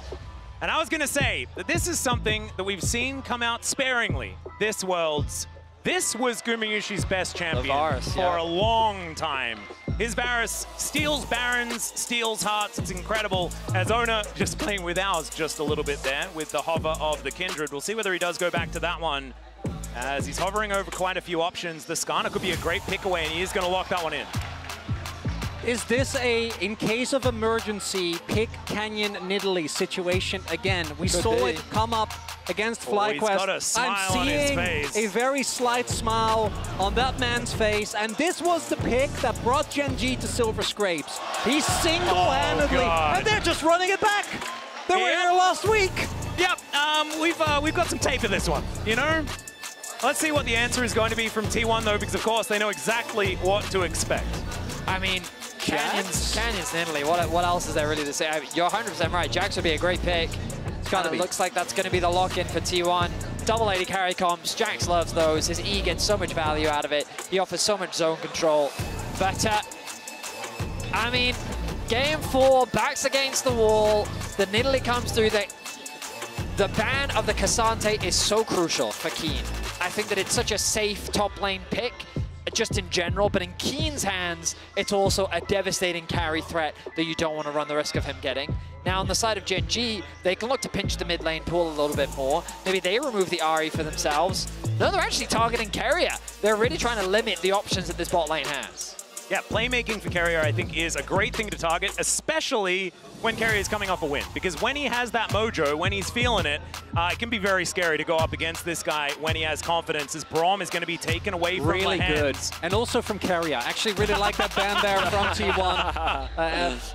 What feels most likely here is the R4 on Renata, trying to get a strong 2v2 and play through that. But it does open up a Lance counter pick. What about That's something that I don't think they necessarily want to go towards. And they're going to save the Carrier counter pick, and this shouldn't come as a surprise.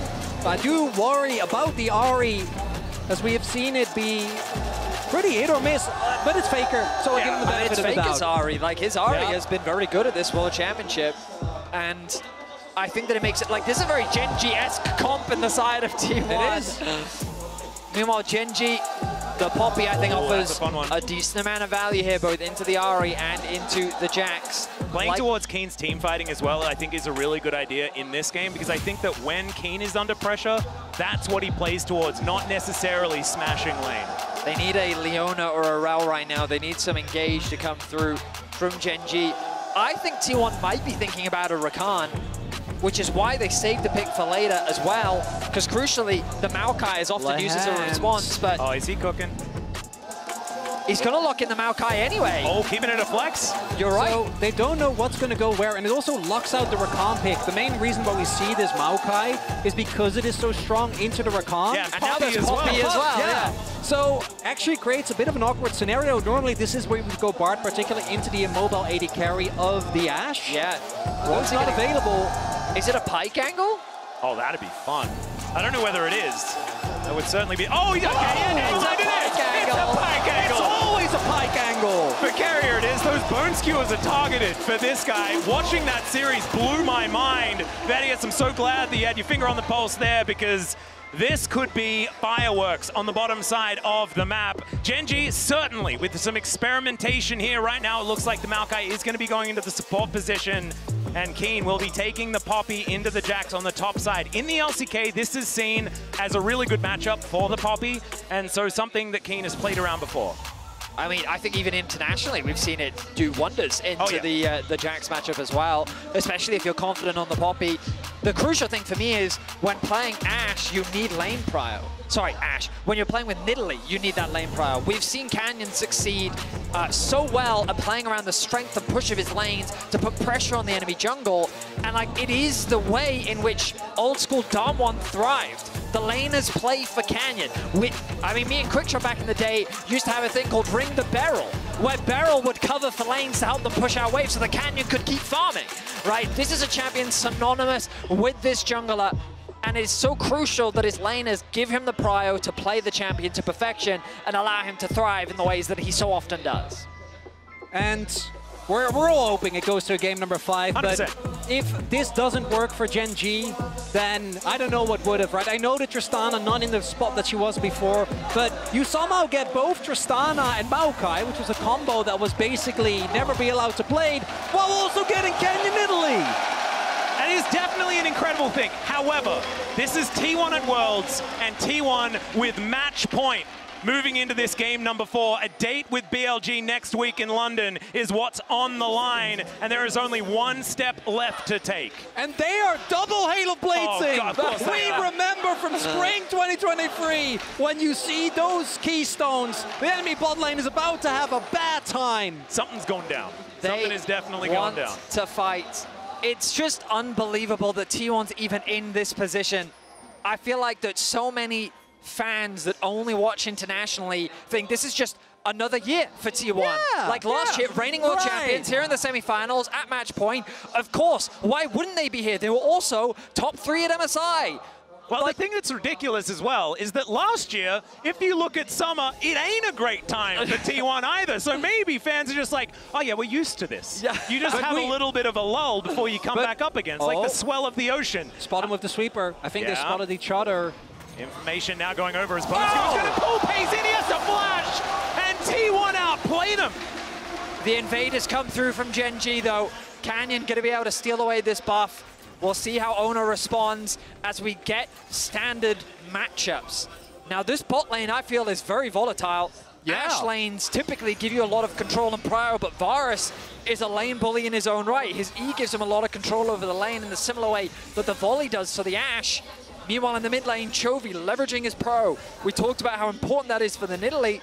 As the blue is taken away, Canyon returns to his side of the jungle. I think we're going to need to see another Chovying performance. Much like we saw in Game 5 against FlyQuest on his Smolder, we're going to need to see absolute domination, stay ahead of the curve, make sure that these items come in at exactly the right times. All right, Carrier finding the Bone Skewer onto the hands. That's another flash.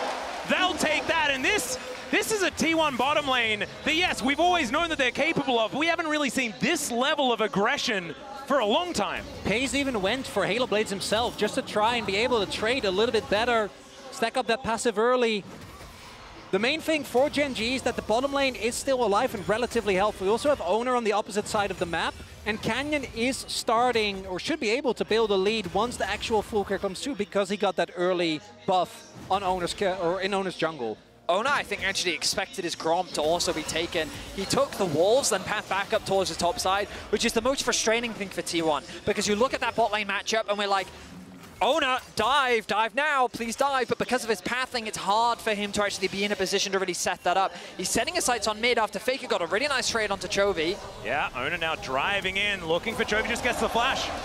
I think the rocket jump must have been on cooldown, and Oner is just going to take that explosive charge and be absolutely fine. Meanwhile, setting up for a potential dive is another max range bone skewer going to connect from Carrier. This guy, it's targeted, right?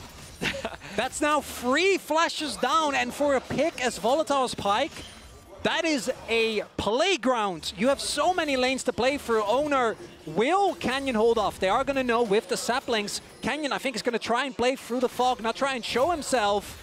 Yeah, Carrier moving on over. Was hit by one of the traps there, so information was given as to his whereabouts, and they will just back away. If that back completes, that bot lane is not surviving. So, momentum-wise, you feel like everything's going the way of T1. The bot lane 2 versus 2 is winning out on the skirmishes. They got both the flashes. In the mid lane, Faker out-trading Chovy. I mean, not resulting in a huge CS lead, but still going well overall. What's crucial to remember is that Canyon is continuing to farm. Canyon's Nidalee is not terrifying within the first 4 minutes of the game, but for every minute that goes by, this champion will continue to get stronger. Keen in the top lane matchup continues to do well. It's a tough matchup for the Jacks as well.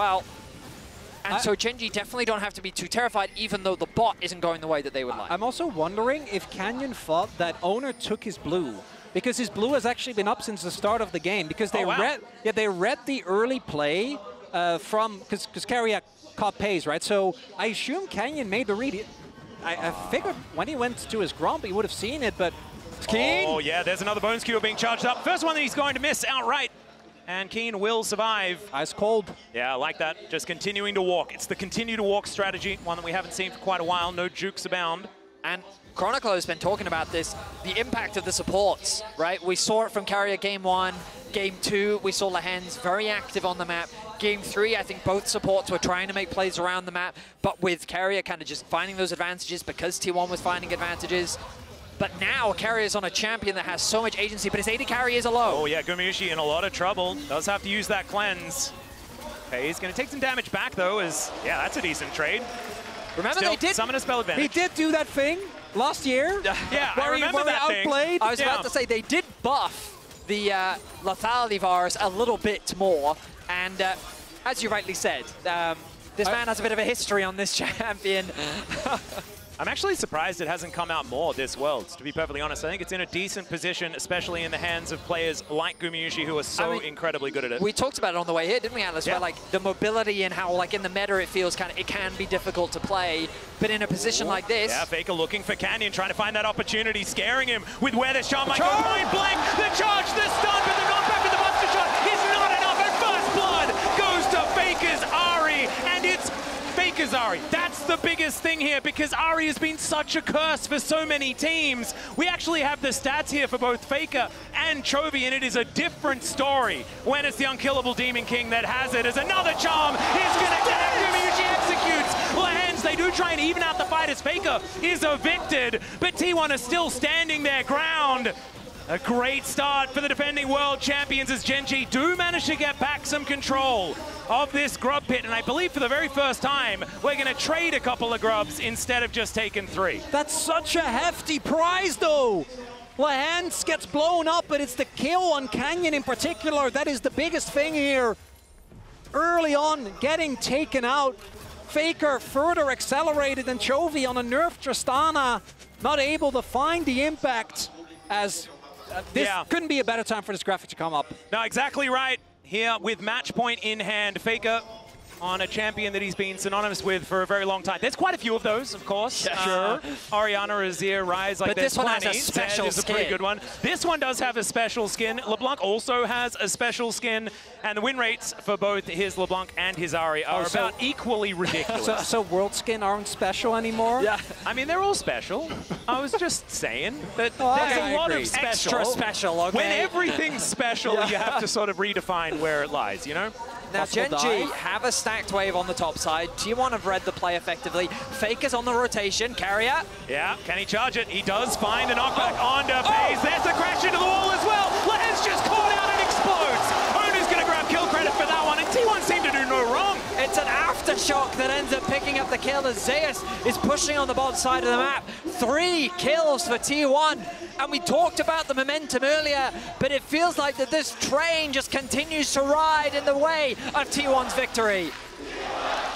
And Lehens That was a journey he did not want to take. Trying to punish Keria, but we have seen this, I think, with a lot of the jungle Maokais. You learn the lesson pretty quickly. If the enemy champion has a dash, do not just W in. Did it there, gets very, very heavily punished, and now we already have a 1.5K gold lead here for T1, only 8.5 minutes in. You wouldn't think, watching this series, that Gen.G have been the father of T1 for so long in their domestic history. Because Worlds T1 is just a different beast.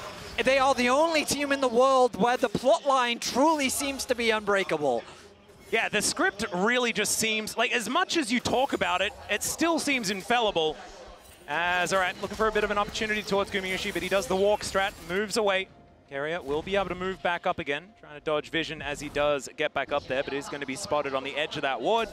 So full information does go on over. So moving into a state of slightly less action as we look towards maybe a dragon take. Of course, that hasn't been looked at just yet. Still 10 minutes into the game, would be a relatively late one.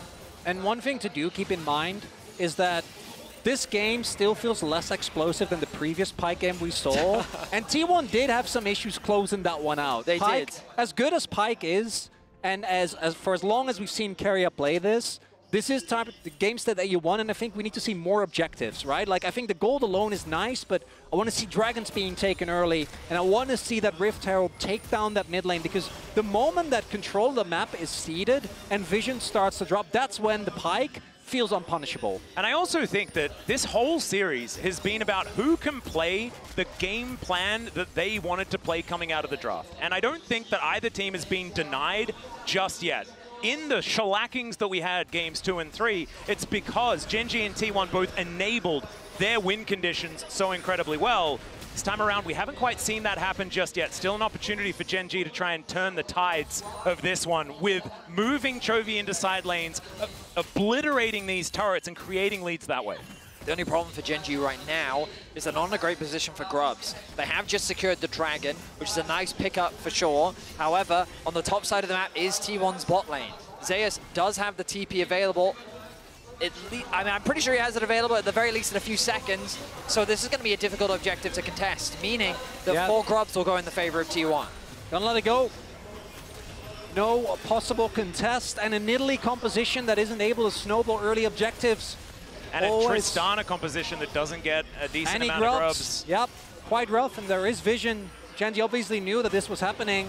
Oh, Keria looking for a bone skewer on his on Keen there towards the top side. Canyon pathing back towards top, ready for a potential dive. Knows that Keen needs to catch this wave, and he's working with Chovy to clear out some vision. Nice spear connects. We're going to be saying that a lot this game, I feel. Yep. We'll see how impactful those spears end up being, though, as now these neutral objectives fall away from the Rift. We turn back to a neutral game state, and these teams turn their attention towards the remaining plates. 2.5 minutes remaining until those fall off completely, and you're going to be seeing teams cross-map. Look to try and secure as many of these as possible to funnel that early gold injection to get ready for those first items. As you can see, Malignance and Heartsteel already completed for Faker and Ona. And it's so interesting thinking about where teamfights are going to go later on in the game, because I feel like anytime a Poppy exists, any teamfight can go towards the Poppy team if that ultimate is going to be used effectively, especially when it's, you know, say Ona gets an amazing ultimate and then gets just Poppy ulted away, and then, you know, if it's a 3-man ulti, he just dies. That could be kind of funny. Certainly some interactions that could work out there, but it really does change the tide of how this game is going to work.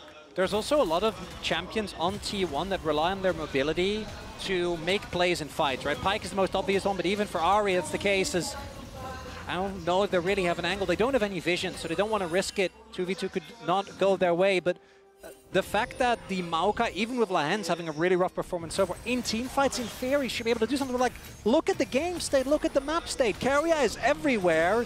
Paze just keeps having to drop waves. Owner's looking for a possible punish now, and reinforcement on the way. I don't know if they're in time. Flash has to come out because those Chains of Corruptions would have just killed Paze, especially with a Scorpion making his way in. Lahens a little bit late to defend the summoner spell of his lane partner. Still, just plates going over for T1. As, man, that bone skewer very, very close to lopping down the tree. That's what you do, right? You lop down trees? Yeah, it's correct, actually. That's the perfect terminology. Sure.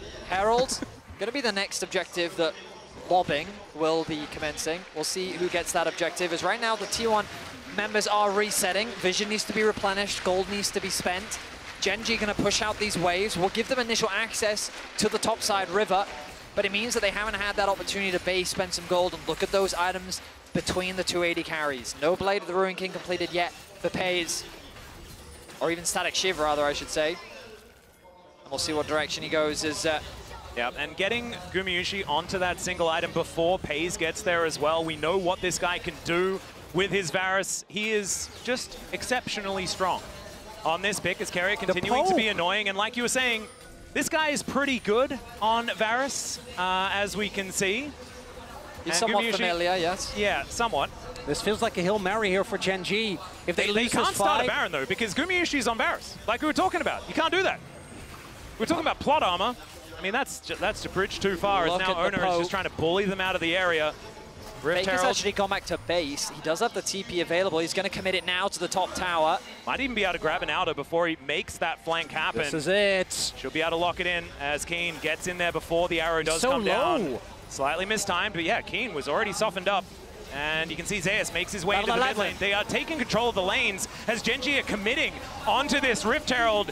Chains of Corruption going to connect onto Lahans. He's throwing down the ulti, but he's just dead. There's nothing he can do, but Keen gets rid of two, and now Faker, he's able to dance his way out. Carrier, he's burning, but he should be absolutely fine. Regens that health because he's out of vision, and Chovy still in a little bit of trouble. Zay's going to take a mid lane out of turret at the same time. They take the Rift Herald, but at what cost? Way too much cost. They give up 2 turrets. A kill goes over again. And the Herald alone is never going to be able to recuperate all that loss. It's a devastating position for Gen.G to be in. The lane economy snapshot represents the difference in gold right now. I would say there's an economic advantage for T1. There is.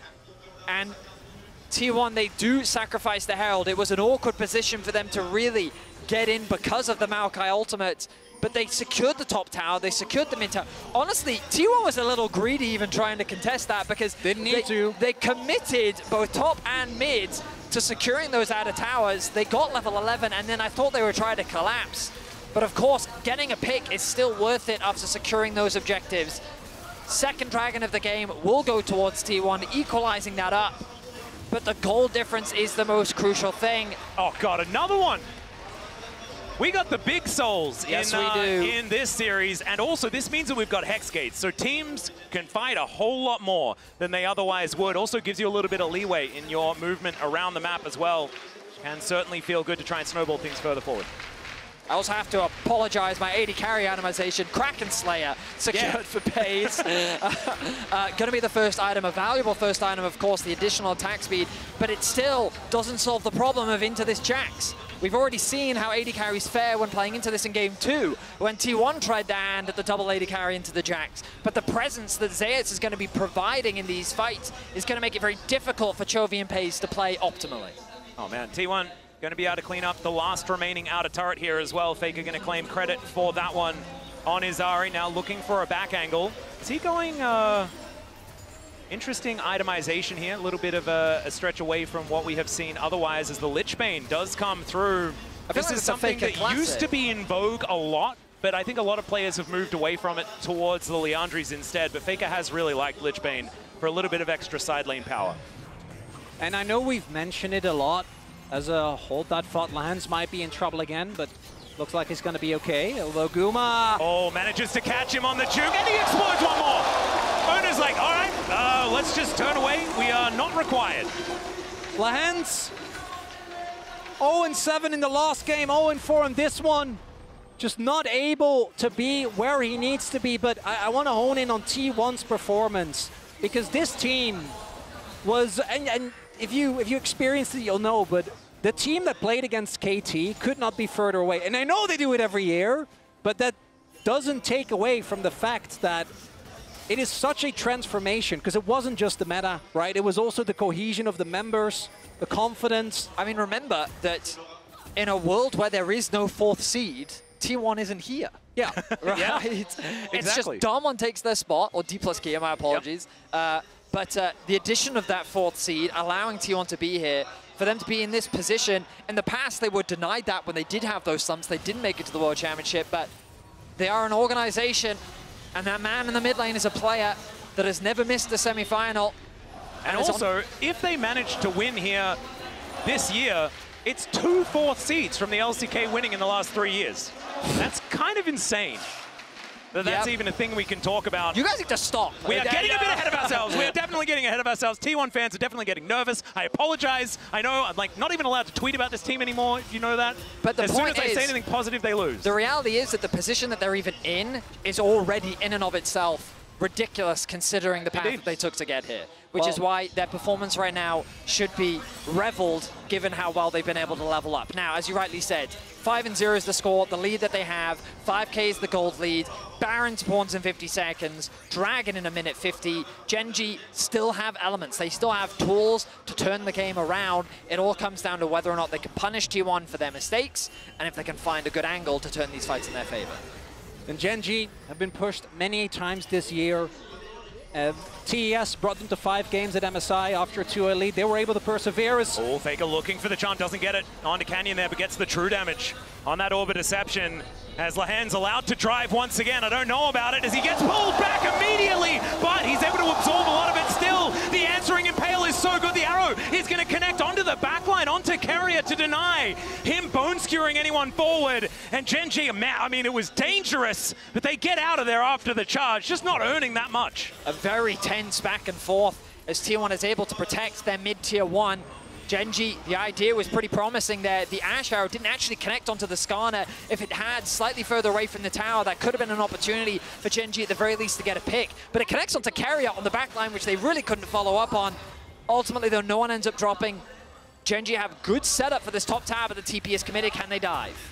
We'll see. It's going to be a fair bit of damage onto this one. Spear is going to be coming out perfectly. There's the twisted advance. The charm goes wide. Faker's dead. That is going to be Canyon taking him down, but it's now Zeus trying to be the hero. He catches Canyon with the counter-strike stun, and he's under the wrong turret. Lahan's going to go down for the 5th time, and it's a double for the other solo laner. They may have gone Faker, but this is what he does. He baits them into death, and it's Baron started for T1. Every T1 fan has seen this one before. You think you catch Faker in the side lane, and Genji, they know they can't contest this Baron. They're just TPing to mid to try and get something in return.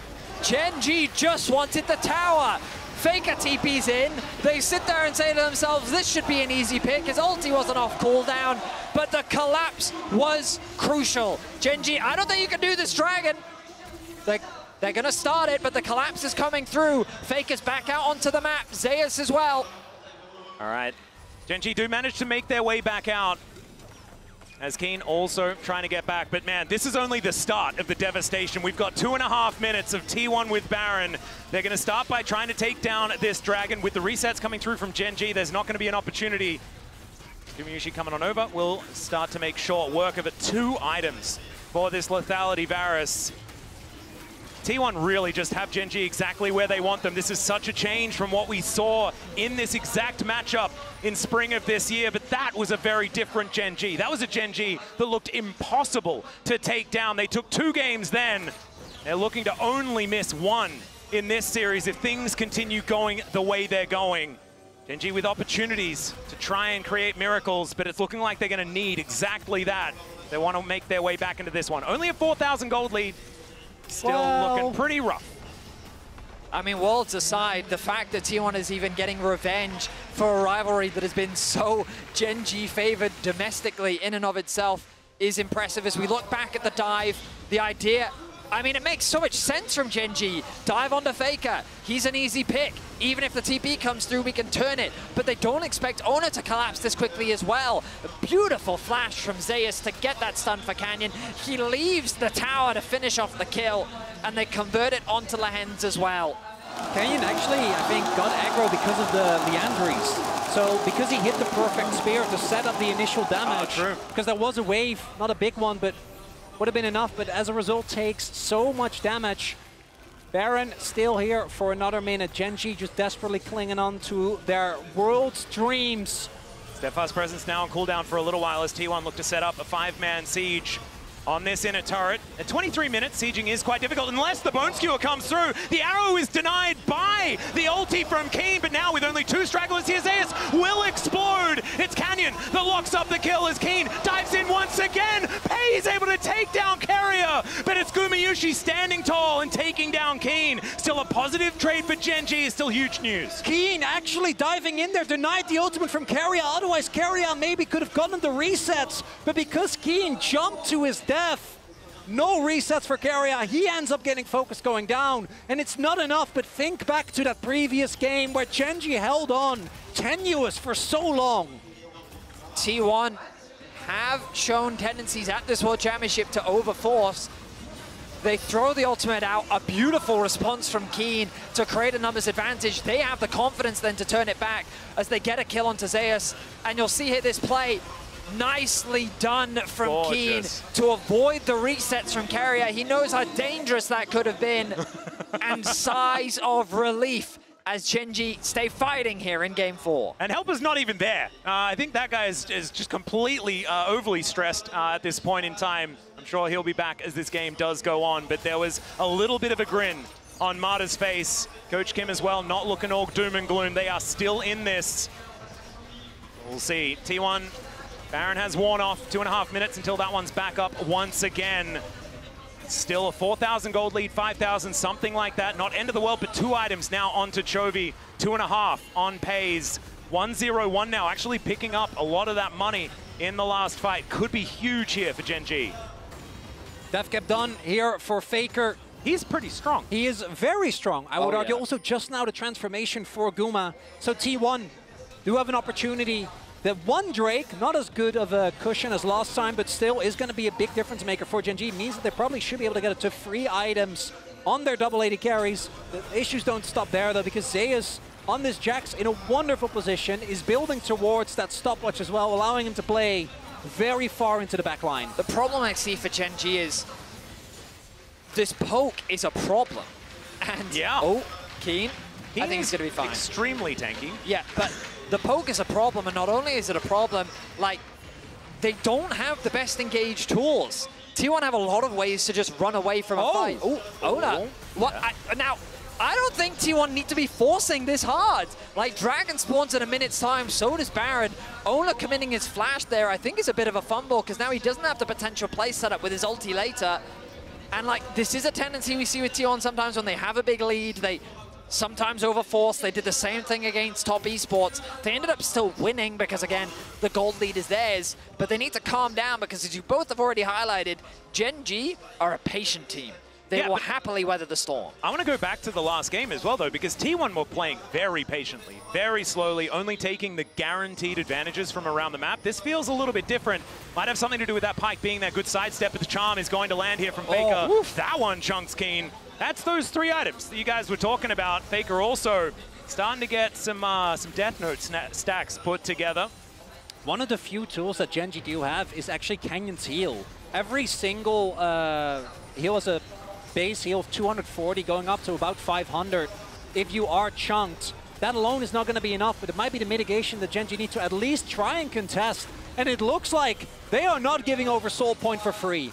Well, Carrier is going to walk into Lehens here.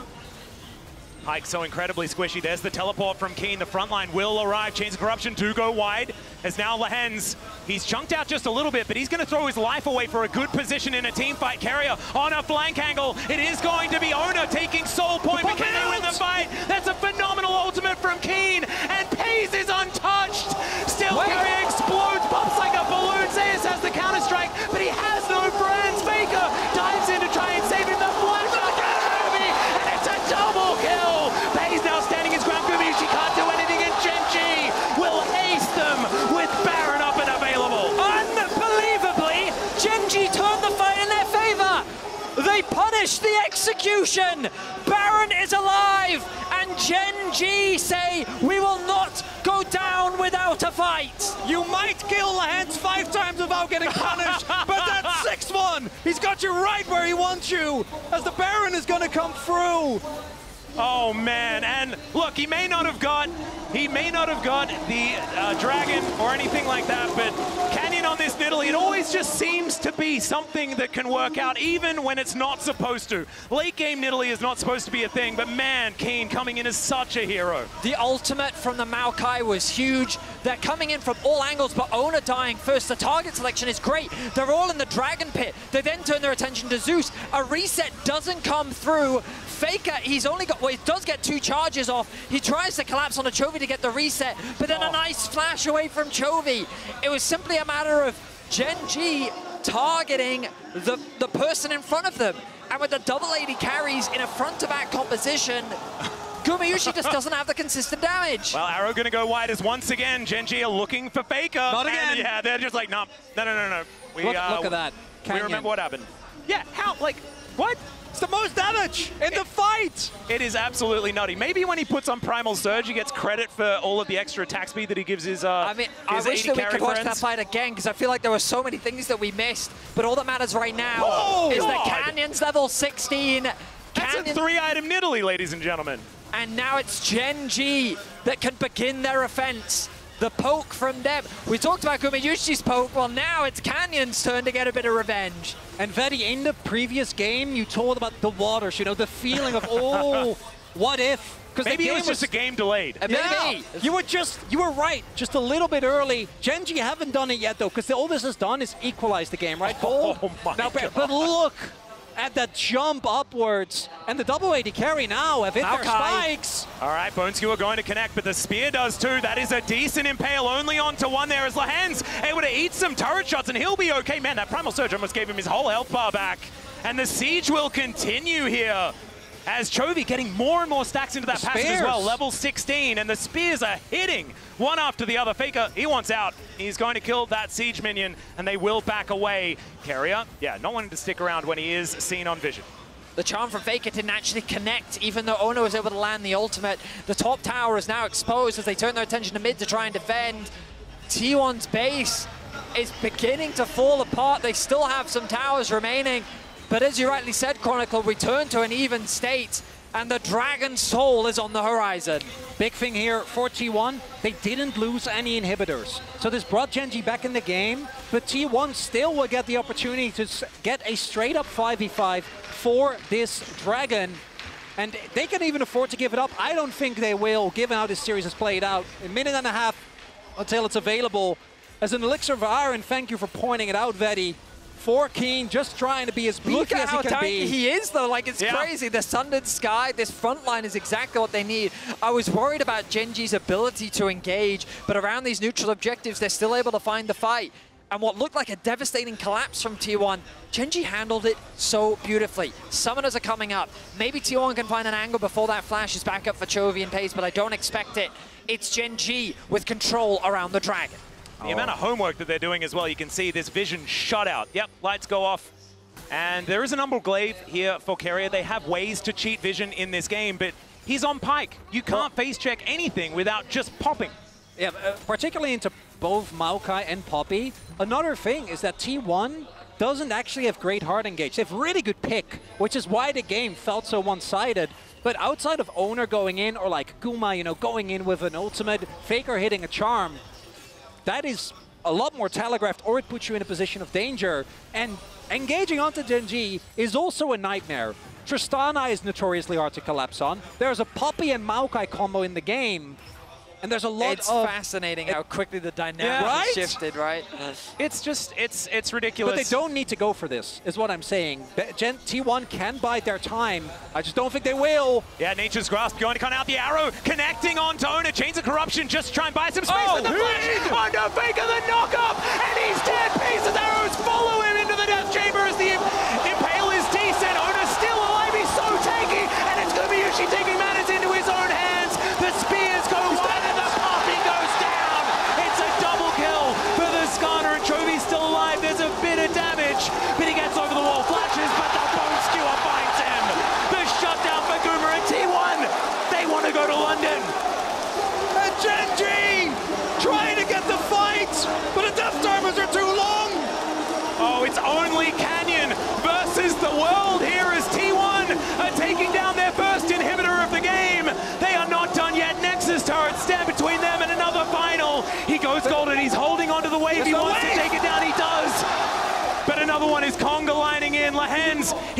just has to move it away from these Nexus turrets.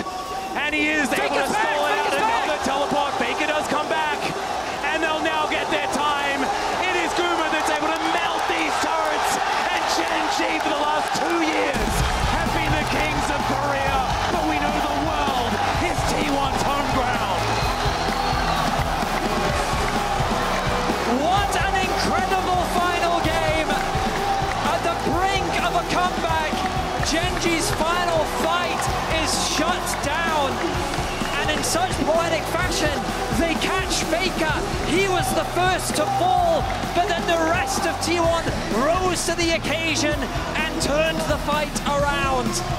Once again, T1 will return to the World Championship final. And I was getting flashbacks, gentlemen. I thought that maybe Gen.G were on that path to a Game 5, but it did not happen. T1 just said, no, you will not do it again. It is our date with Destiny.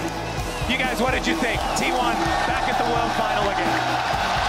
Oh, Atlas, this team is absolutely unbelievable. I cannot believe they make it back. Well, they're making me believe, Jesus, that they're making it back to the final after coming into this World Championship as not the team we were looking at just like last year. It is an absolute enigma. It was absolutely insane. And even then, when Faker was getting caught, I was like, this is 2017. It was Samsung who caught him in that same position on the Karma. But instead, it's a different form of T1 with different members that rally around Faker this time and pull it through to the end.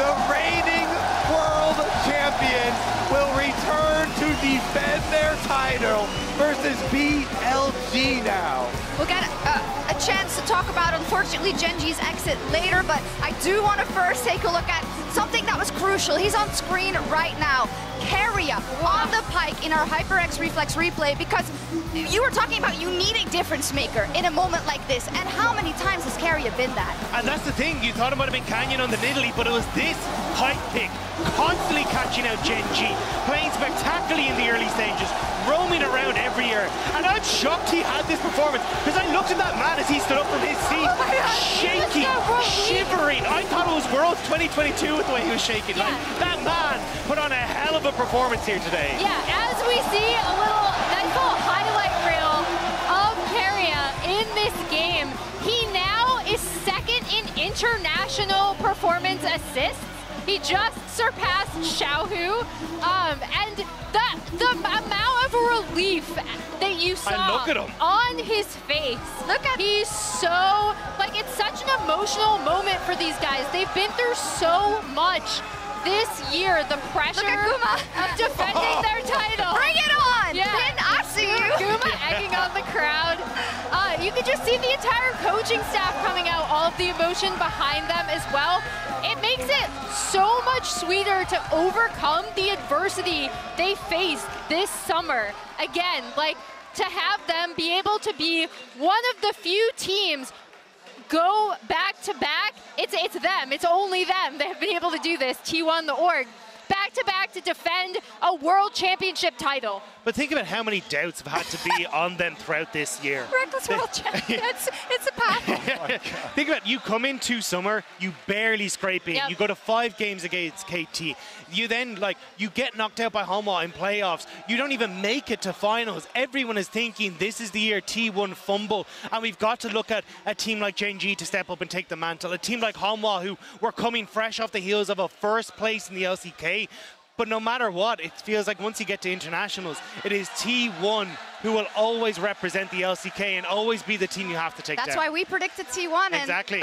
Big brains people who in the corner. don't see it just don't see it. What can I say? The magic. And World's magic is so real. I feel like we've had so many stories like this. I mean, like you say, T1 were 1 game away from not even being at this tournament at all, and now they're back into finals.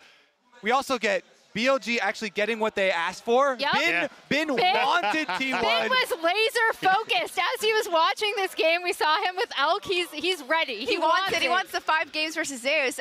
What you were saying about that magic, it's true, and it convinced me, and that's why I predicted T1 also today. Also, you know, kind of, you can never count them out at Worlds, but last week being here, seeing the way they handled TES, right? And seeing how everything here was so electric, right? Those enigmatic players stepping on stage and kind of willing everything around them. I think it's crazy and it's going to be such a sick final. I really like the way they did it, right? Like their draft adaptations have been really, really good. I think they found stuff that's super comfortable for them and maybe not stuff that we would necessarily expect. Having them watch them all year. Dagda, you mentioned the swap that Keria had, right? From these range supports to melee stuff like the Pike. most melee. But it does feel like that flair is back, right? It's like the T1 that they have a strong understanding of the early game. They can snowball through these leads. They have that magic in the draft where Keria can bring out a Pike or anything that he really wants to. And it was Gen G who just weren't able to keep pace with so much of that throughout this series. And I love, Shox, that the magic that you're talking about for this T1 team, it shows up in team play. It's not like, individual players, right? It is the coordination from this team, from LCK to now, is so much more on point. And in this game, you know, we're getting Bone Skewers getting picks, Charms getting picks, Guma's ultimates getting picks. Grub Prio demolishing turrets. Guma is going to be interviewed on stage with Lauren G. Sun in a second. So listen. Guma. I mean, what a bit of a showman also, the way he was just clapping to get them going. I think they're ready. The arena sounds ready for it. The Verizon post-game interview. The crowd wants it. Guma with Lauren G-Sun.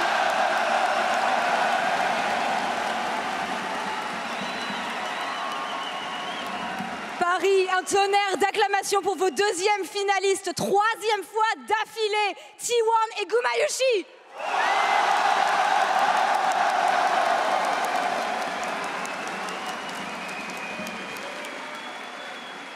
Gen G les a battus 10 fois d'affilée, avant qu'ils arrivent finalement à les battre aujourd'hui et se hisser une fois de plus en finale. Quel a été le facteur déterminant aujourd'hui?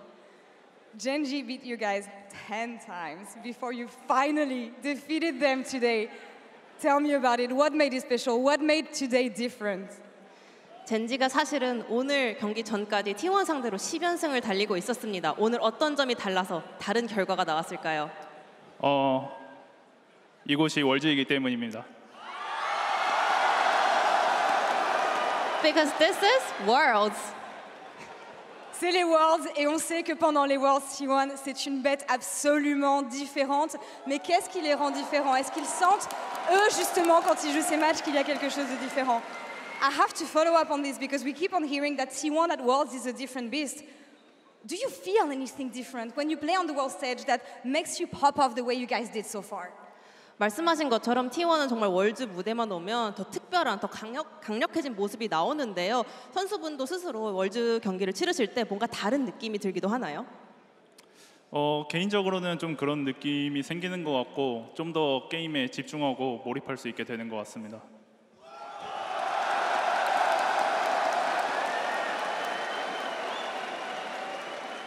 Personally, yes. Somehow I get to focus up even more and also I kind of get into the flow state. Ils arrivent à vraiment se mettre dans le bon mood, ils arrivent à vraiment se mettre dans le bon mood de façon générale et c'est ça qui leur donne la force d'arriver toujours à avoir les bons résultats, les résultats attendus pendant les Worlds. Et je me rappelle que quelque chose qu'il a dit l'an dernier en interview, c'était justement avant d'arriver en finale que c'était T1 qui dictait la méta aux Worlds l'an dernier. Et je me demande dans une méta aussi ouverte que celle qu'on a cette année, est-ce qu'il a un sentiment similaire?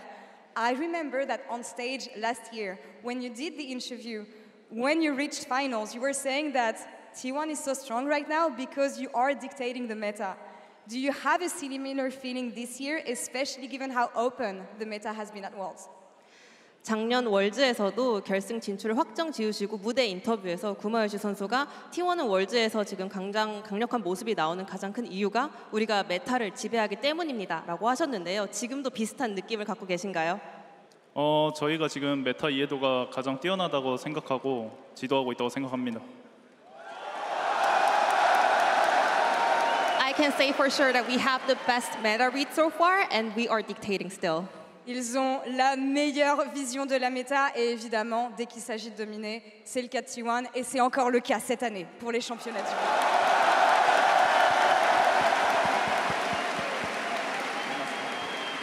Et je le disais au début de cette interview, c'est la 3e fois consécutive que T1 arrive en finale des Worlds, 3e fois consécutive que ce roster arrive en finale des Worlds. Quelque chose qu'on n'avait jamais vu par le passé dans l'histoire de League of Legends. Il y a forcément quelque chose à dire sur cet achievement qu'ils ont réussi à faire. This is the 3rd time in a row that you guys make Worlds Finals. 3rd time in a row that you make Worlds Finals with the same roster. How do you reflect on this achievement and what it means to you? 3번 연속 월즈 결승 무대에 진출하셨고요. 같은 로스터로 3번 연속입니다. 이런 성과에 대해서는 어떻게 생각하시나요?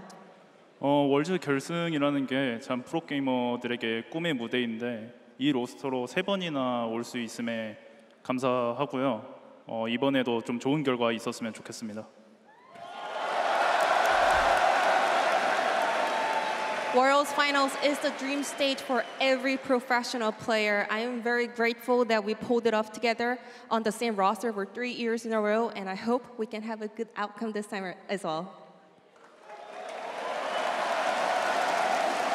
Arriver en finale de championnat du monde, c'est le rêve ultime de tout joueur de League of Legends et il est vraiment heureux, honoré d'avoir réussi à faire ça justement avec les mêmes joueurs, avec le même roster et il espère justement que la semaine prochaine, il arrivera à honorer justement cet achievement, peut-être avec une victoire à nouveau. Et je me souviens quand...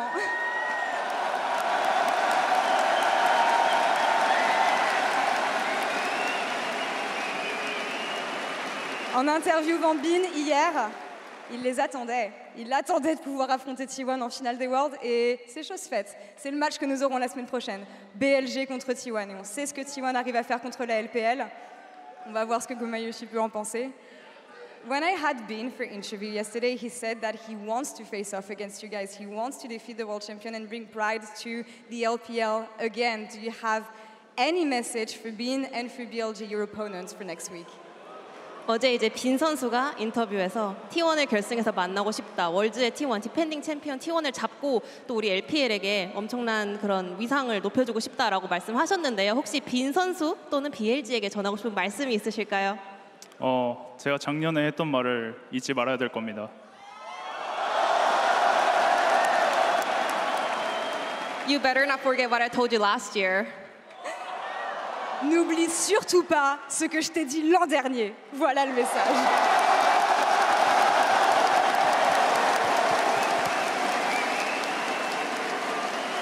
Du coup, Paris, pour conclure,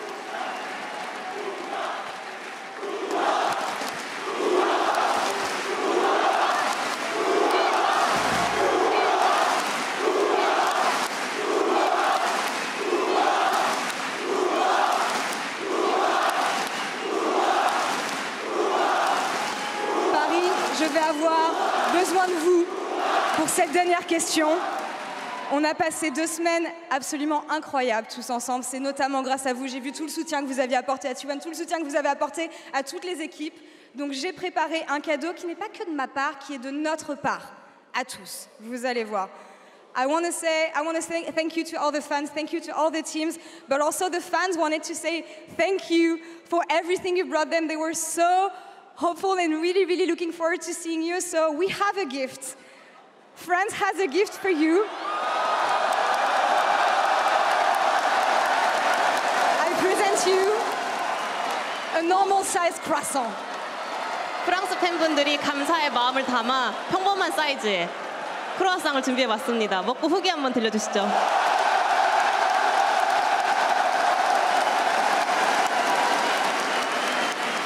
Est-ce qu'il aime bien? Do you like it? It's good!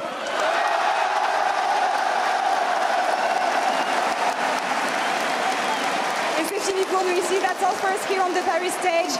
BLG versus T1 will be au 2024 World Finals. Paris, une dernière fois pour T1 et Guma.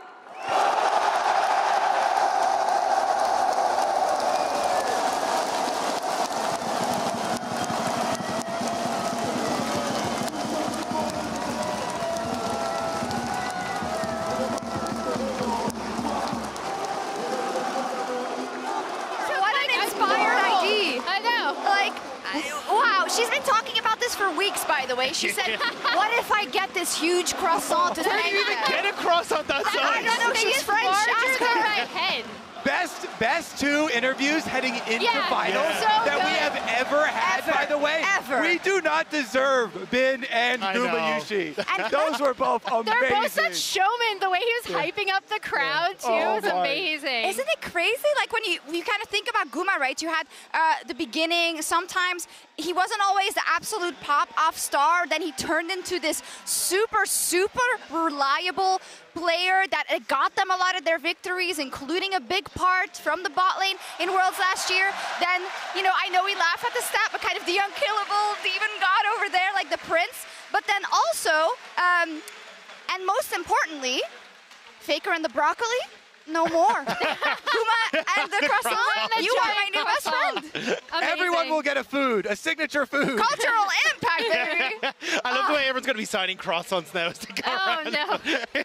But genuinely, like, Gumayushi has been the backbone for me of T1. The fact that he can so consistently just be by himself, enable carry to open up on the map, and still get all the resources that he needs to be a mega star when it gets to these team fights is incredible. And that's why I thought he was impeccable today. He was incredible. Admit it. You can admit it. We were going to give it to Carrier, but you saw his smile on stage and you changed it that to cross on Gumayushi or Upo.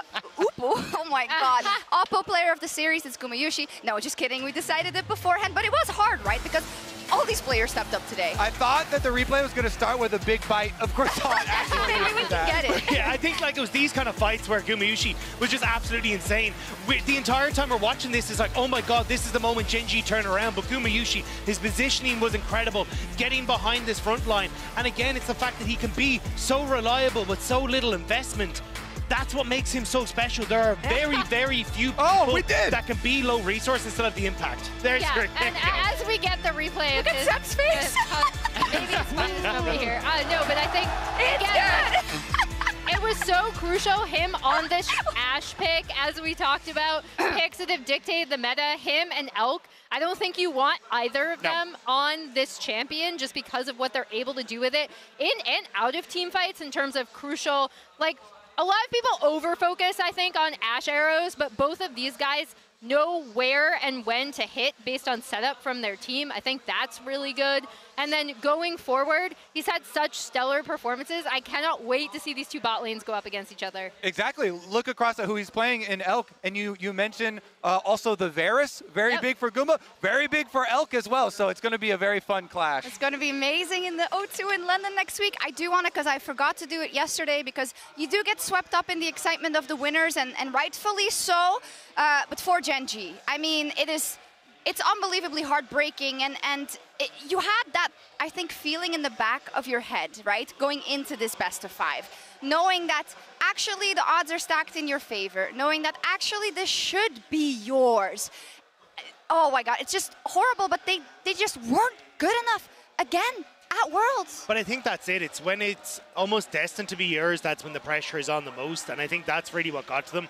They had played so well all year long. You saw what they were capable of at MSI. They wanted one more trophy, but unfortunately, when push came to shove, it was that pressure that broke them. It started with FlyQuest. It now happens with T1, but genuinely it did. You could see those struggles already starting, and it was just blown open here today by T1. And it even started earlier with HLE in finals, right? Yeah, exactly. So everyone's talking about the golden road all year long for Gen.G because of how good this team looks and because of winning MSI.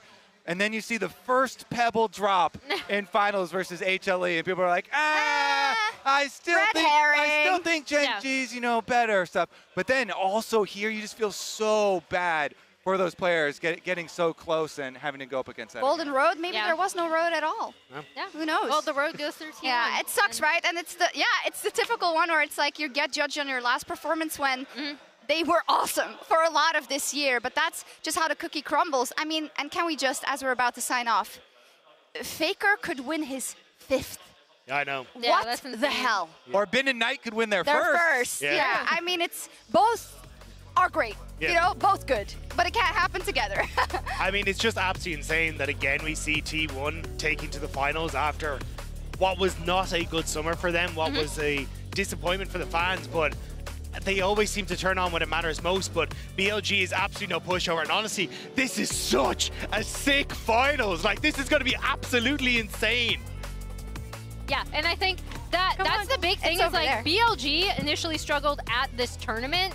T1 had a lot of struggles throughout the summer. These are two teams that now we're seeing ramp up in time to reach other finals, and now we have Laura and the giant croissant. I mean, yeah, you had to see it actually. That's wait, if we have a piece of it, will we also be eligible to win the World Championship? That's the best I can wish you. So. But yeah, Laura, can you give us the lore of why you did this? Or so basically, I saw T1 during the Swiss stage and everything, and they were telling me about French pastries, and I spent a lot of time in Korea, and I was telling them, you haven't tried real pastries until you tried French pastries. So I was like, why not bring them a normal sized croissant? And can we say they have some abominations of croissants over in Korea? Oh, yeah, smashed and everything. So it was about time to discover the real thing. Amazing. I'm glad you joined us. Is there anything you want to say about how your home city has treated League of Legends and the players? It's every time we have international events here, honestly, we are blessed. And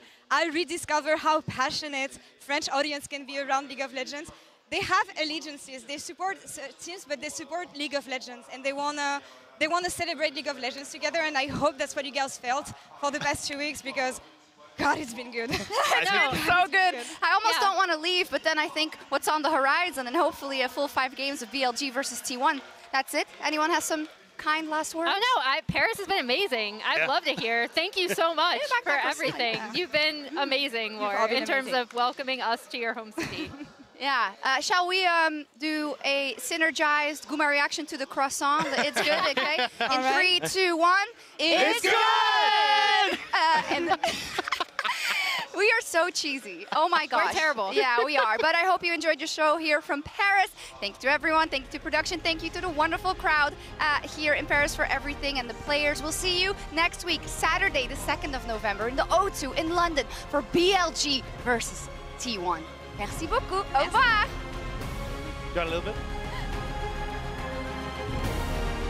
That's a solo play. It's going to connect. Great impale as well, and I think Gary was there for a second, but now he is just gone. Faker able to dash back whenever he would like to, but straight into the impale. Another solo play is going to lock down Faker, and he is likely to die. Rubs and the Herald going over the Gen G, but the second dragon of the game. Oh, okay. He just wanders on in there. Take the Baron, and Keen gets back into position, and now Canyons is crashing into them. The 2-man impale as well. There's the charm. The crash down as well. It's a dead Gragas. It's going to take a little bit of time, and now Faker is caught onto Keen, lands the Shuriken, and he's going to wait for the leap strike. There's the max range Q, and that's Faker's Akalia Worlds, ladies and gentlemen. But now you can see they make their way in. The paranoia comes down.